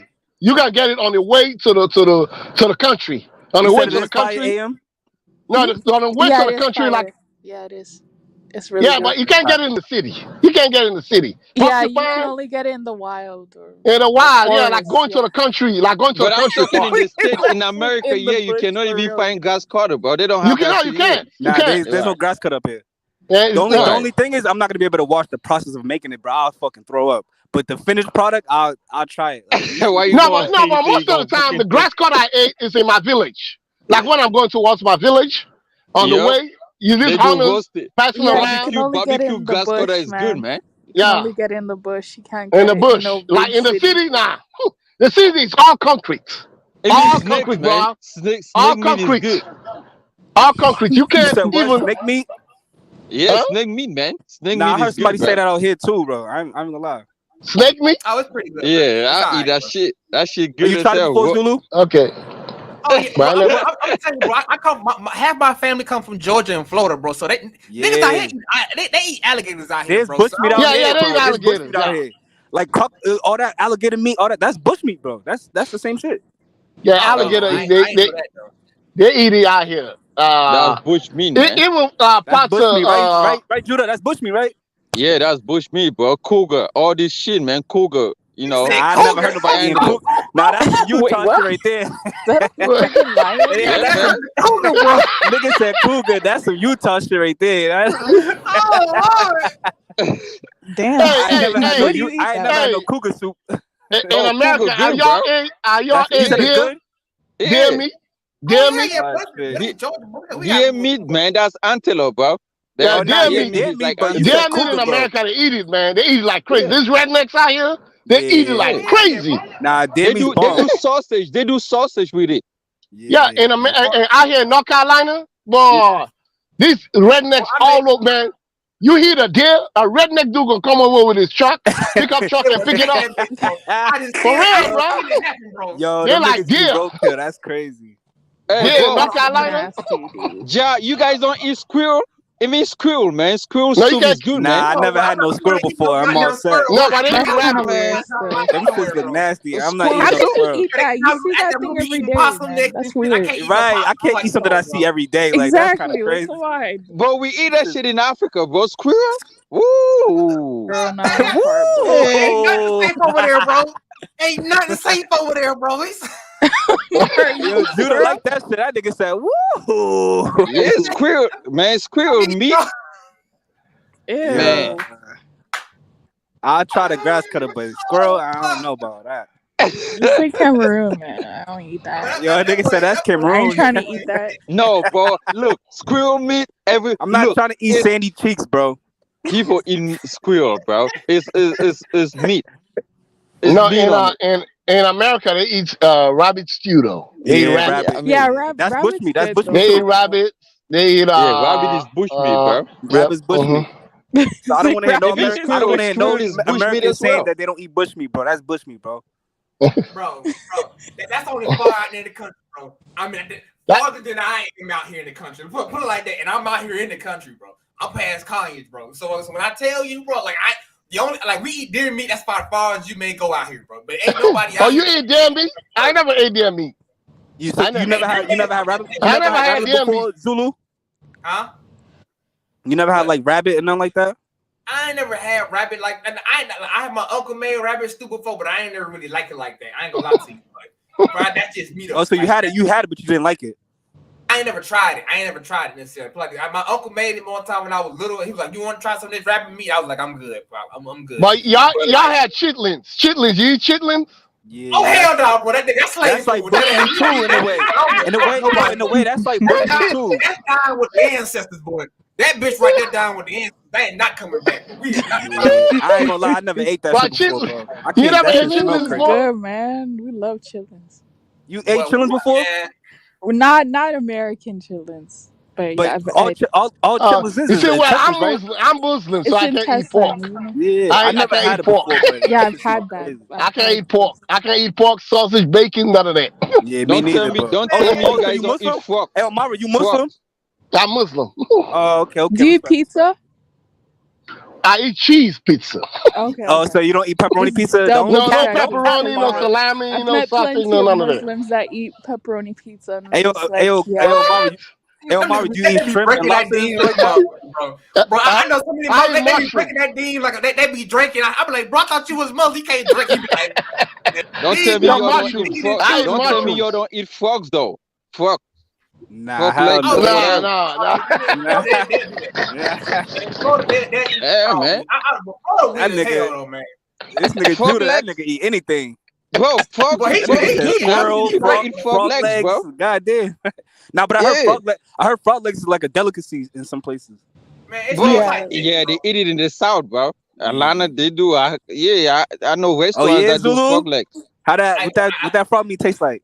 Hey, but it's man, it tastes like fish, bro. Like gator meat, you said it tastes like fish? Yeah. Well, yeah, I mean, frog is amphibian. Frogs is amphibian. They live in the water, man. Yeah, amphibian, yeah. Hey, but so, I mean, that's one thing I don't think I'll make. I don't know if you can bring alligators. They got alligators like that in They got alligators in Florida. I think that's mostly like in Louisiana. That's mostly like in Louisiana and Florida. Louisiana, Florida, they eat that thing like crazy, and it's high as hell. Alligator meat, high. Yeah, I heard it's bomb. I never had it before, but I heard it's bomb. Yeah, it's amazing. I went. It's expensive. I went to one Chinese buffet. They have duck in the buffet, man. Duck. I mean duck. D-U-C-K. How you pronounce it? Like duck. That's normal. I thought you said duck. Nobody was eating that shit, man. I was the only one that was eating that shit, bro. Man, it was nice as hell. Nah, duck's good. Duck's good, bro. Chinese like that. Yeah, Chinese love duck. They're Chinese like that. Yeah. And you know who else like duck? Trinidadians. They have like curry duck and shit like that out there. Yeah. Well, you know, you guys. Let me say this. You know, I ate Jamaican food. Well, it's a Haitian girl that told me basically all y'all food the same. Like y'all got y'all collard greens is bigger than black collard greens. Like black Americans collard greens, they cut it real small, like African greens, small. No, I think you're talking about callaloo, bro. That's what Jamaicans eat, a lot of callaloo, bro. Which is it's similar to collard greens. Collard greens, okay, well it's big. They got big leaves, bro. Yeah. I like y'all cabbage. Yo, cabbage. I like I like the stew chicken. Then I like I don't eat the oxtail a little bit. Yeah. Then my mother, she cook all that shit. Yeah. So basically, you gonna make me come over to Boston, man? No, but you see, the only thing I don't like about y'all. I'll put you up, bro. I'll put you up. All that shit should have pepper. In West Africa, we call something called pepper to give it more flavor. You guys didn't have it, so I put it in there. And this Jamaican girl was like, "You guys always like spicy stuff." I said, "Yeah, we like spicy. Pepper gives us high flavor." Hey, Judah, out here in Boston, everybody. I'm talking about Cape Verde. Everybody eats Cape Verdean food, Haitian food, Caribbean food, and soul food. That's the predominant food that we all eat out here, bro. Like everybody, literally. Shit. And Spanish food. We eat Spanish food too. Yeah, bro, that's pretty much what you down here. I mean, basically, you only got like, I ain't gonna lie to you, bro. Like Georgia, I don't know what's going on with these bitches. Like niggas just like wings now. Like niggas just turned into wings, chicken. No wings. I love wings though. Yeah, I love wings. Who doesn't like fried chicken, bro? Bro. You don't like fried chicken, there's something wrong with you. Yeah, I like African hot Americans and wings, man. I like hot Everything is wings. Bro, I had this girl, this black girl, bro. She put wings on for me, bro. She had all types. All types of wings. Salt y'all like fried chicken. Y'all like lemon pepper fried chicken. Lemon pepper Hey, nigga, put on a platter, bro. Amaro, that should be bomb, though. I'm not gonna lie, bro. That should be good. No, Yeah, me too. It was only here I was like, they actually eat wings by itself, like a meal. Yeah, I was like, what? Nah, I don't know nobody that eat it just by African itself. millennium. It's You a bag at gotta have Walmart. something with it, They'll but get like something. a 20-30 pack wing and eat it by itself. African millennium. It's a bag at Walmart in the freezer section. I know that big old bag. They got like Oh no. they got like 60 wings on there, bro. I know it's bro. If I got the right type of girl to cook it for, bro, I could go through half of them things, bro. I get my range to go.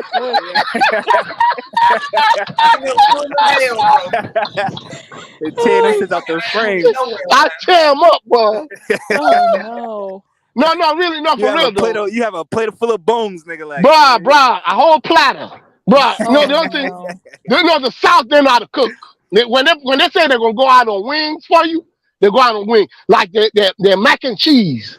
They're gonna bake mac and cheese from scratch. Oh, that's from scratch, bruh. When they do their cornbread, you know what I'm saying? Yep. Come on, man. Red velvet. Red velvet. I like red velvet cake. Okay.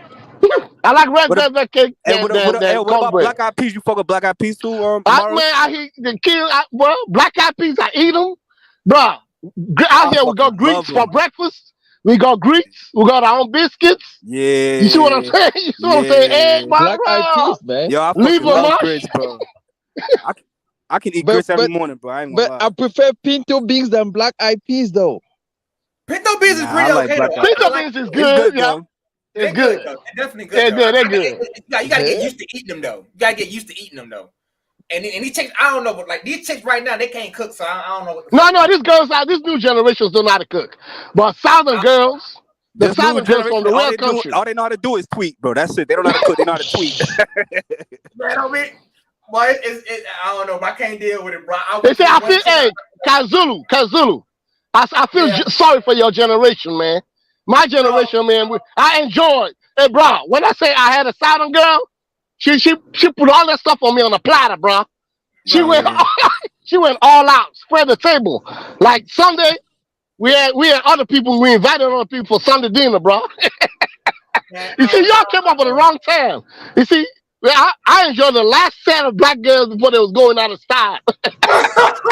Yeah, you stupid. Amaro stupid. Bro. Oh no. No. Hey, that was 12 years ago. 12, 13 years ago, man. 12, 13 years ago, that was the last set of black girls that cared. They cook, wash your clothes, do all that. You see what I'm saying? They'll wash you in a tub and everything, bro. They'll wash you in a tub. Everything. 13 years ago, that was the last time. The last set of black girls that cared like that, we was the last ones to deal with them. Before I got married, that was it. Anything after that, the stories I'm hearing, bro, bad stories, bro. Bad stories. You still got them out. You still got certain females out there that can cook. But you got somebody not this new generation. You know what I noticed, right? Amara, it's usually connected, right? It depends on like a woman, her background. Like if she grew up in a family, like a structured family, then she know how to cook, clean, and stuff like that. Yeah, you're right. You're right about it. A broken home, then she has a little, you know. Yep. You're right about that. And then it's too much of these this LGBTQ just messed everything up. Yeah, you know, I hate it, bro. Yeah, LGBTQ that came in and messed everything up. Yeah, I hate that shit, man. Yeah, the thing was spreading. When I came out of college, bro, when I was in college, we had a goddamn class called feminist goddamn class. I'm looking in the class, they was like, you ain't gotta cook for yo. Looking at these bitches like, bitch, you ain't gonna cook for me, bitch. Bitch, you ain't gonna cook for me, man. Bro, I damn near slapped the fuck out that teacher, bro. I was sitting here, man. No, for real. Yeah, for real. When I say South, but I'm telling you, summertime, Enterprise, it took all my money. Enterprise and timeshare, they took all my money, bro. Because we hit the road, bro. We go cookouts after cookouts, South Carolina, North Carolina, up street by street. You go to this cookout this week, the next week they invite you to the next cookout on the other street. That's how it was, bro. Yeah, they don't do none of that no more. They don't do no fish fry. I'm saying they do no fish fry. They don't do it up here like that, bro. They used to when I was growing up. They used to be in the South. They don't do fish fry like that no more. Hey, no fish fry. Hey, Omar, what we used to have growing up is like we used to have block parties and shit like that with a whole block parties. Everybody come outside the church, everything, and that's true. The girls are playing jump rope. You know what I'm saying? Like we don't. All that's gone, bro. All that's gone. Everybody into Instagram and all that. Everybody's into themselves, bro. Into themselves. Instagram and people don't get together like the holidays. I said that's when black people really. I mean, when I first got introduced to black people, but say I got right into them and I see, but I tell them they play spades.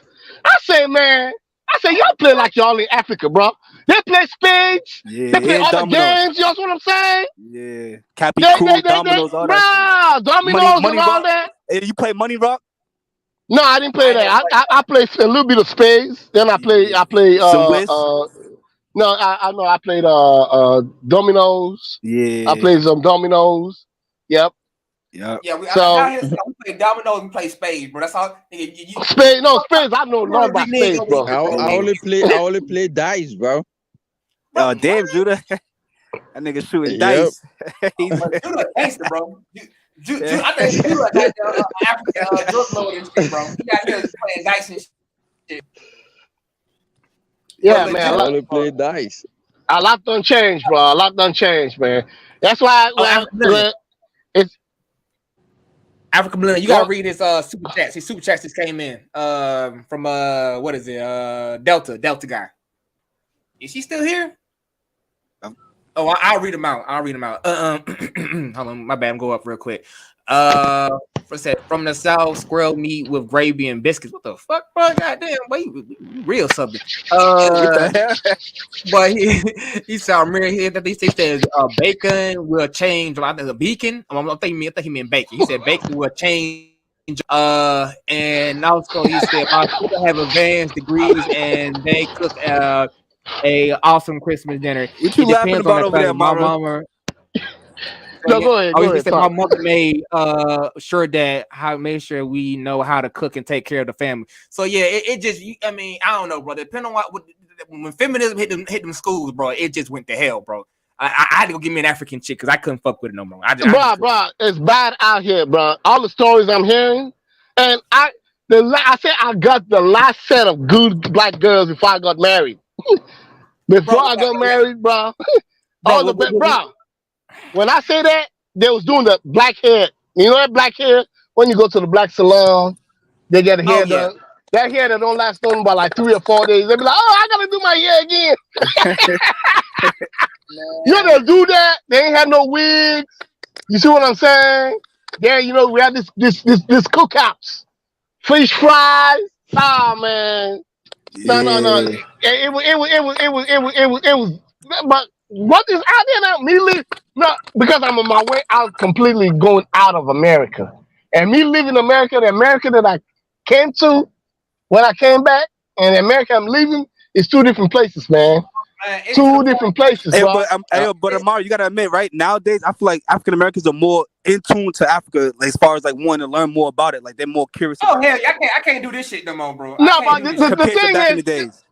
No, you still got people ain't to themselves. It depends on how you doing, how your situation got to be bad, or you can't find what you want in America for you to be in tune somewhere else.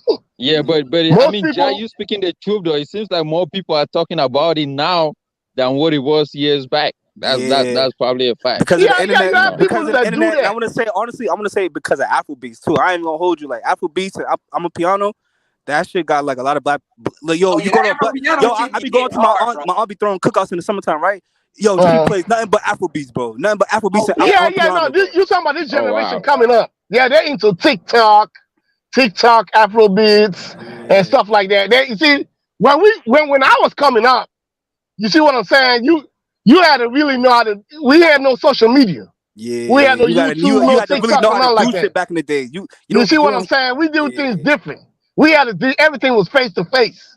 Now I see people doing TikTok and whatever. So the world it's a small place now.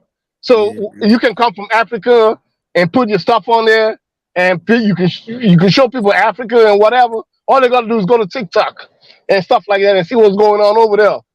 And that's it. It's a whole new generation, man. A whole new generation. But they look at their pants they wear. Their jeans all skinny. They skinny jeans. But when I was coming up, man, we had baggy jeans, bro. Baggy jeans. We had baggy jeans and shit like that. Even now, bro, I refuse to wear skinny joints. You gotta have some room in there, bro. Skinny jeans, bro. I can't wear no baggy shit. I can't wear no skinny jeans. I don't wear skinny jeans, but I don't wear no baggy shit. That looks mad. No. What I'm saying is, I'm not going all the way baggies like the 90s, but it's somewhere right in the middle. Yeah, but I ain't wearing no skinny jeans. Yeah, I can do that. Because you know why? Why I don't want to wear any skinny jeans? They think you gay. Straight up. Oh, you be seeing them out here in Atlanta, but they be having a super tight jeans. Most of them gay dudes wear tight stuff. You know what I'm saying? Tight as hell.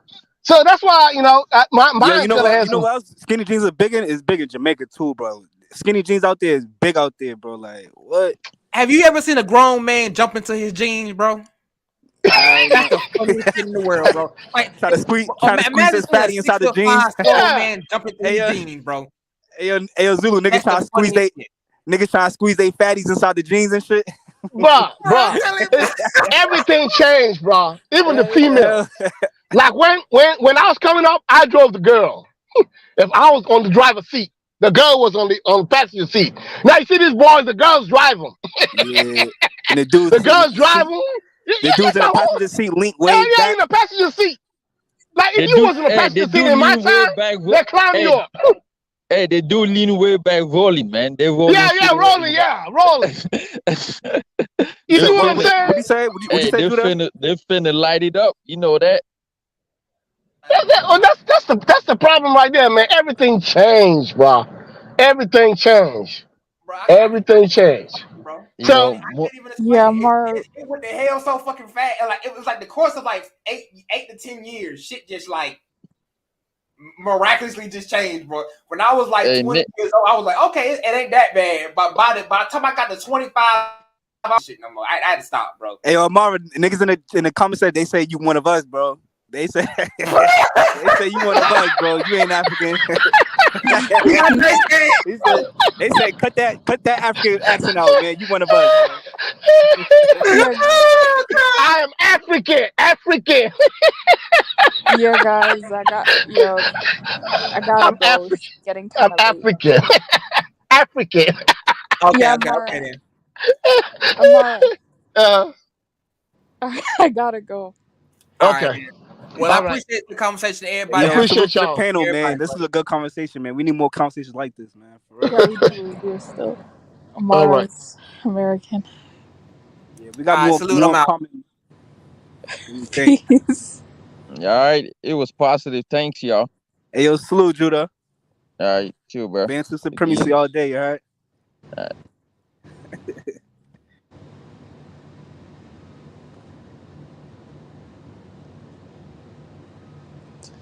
Okay, thanks MS Cigar for the last minute super chats. Said I like what Amara. Well, he said that a while ago. I like what Amara is saying. You can control the value chain for certain products. Oh man, another one. He said, fresh roadkill, deer meat. So I guess that's the roadkill that they have in America. From the South, squirrel meat. Oh shoot. That's interesting. Really? I'm gonna have to look that up. And then lastly, again, thanks for the super chat. Mara, Beacon will change your life. And lastly, MSL guy, another $10 super chat. My sisters have advanced degrees and they cooked a wonderful Christmas dinner. It depends on the family. My mom made sure they knew how to cook and take care of the family. I don't know. I'll just say from this generation, a lot of people that I know, I don't really think they know how to cook. I mean, what they would classify as cooking is not what their grandmothers would classify as cooking. Like, I kid you not, people think that cooking pasta is being able to cooking craft dinner from the box, or sorry, mac and cheese from the box is being able to know how to cook. Yeah, like the standards have gone all the way down, and it's kind of sad. So I don't even think people in this generation really know how to cook like that. And the next generation, I don't really see an emphasis on needing to know how to cook. Like, as John mentioned, it depends how she grew up in her family, but even that, I don't really see people knowing how to cook. I remember when I was in a secondary school, they still had home economics. So home economics is like they teach you how to cook, like they have that, but I think they removed that for something else, for another course. So I don't think people are being taught how to cook in school anymore. And if we're looking at how Gen X are parents, like the baby boomer generation as parents, they still instilled values in their kids, but millennials and Gen X as parents are really letting society down for real. Like, all these kids are doing nowadays, going on TikTok, learning how to dance, and it's like you could be using YouTube to learn how to cook. You could be using YouTube to learn how to do power washing, learn how to change the car, but all these kids are on TikTok just learning how to dance. So, yeah, those times that Amara was talking about, I don't see them ever coming back, to be quite honest. I think they're just gone. They're done. Everyone's in technology and whatever they're into right now. So I'm kind of happy though that I remember a time growing up without like having cell phones and stuff like that. So I remember actually going outside to play as a child. Like, you come back home when it's dinner time, when the sun is out, like 7, 8, 9. Sometimes you would even miss dinner. I remember those times, but I don't even think. Well, I'm not sure if kids still do that anymore. But good convo. Thanks, Janola. Salute to Zulu, Amara, and Judah. Yeah, that was a really great convo. There's a lot in common, actually, to be honest.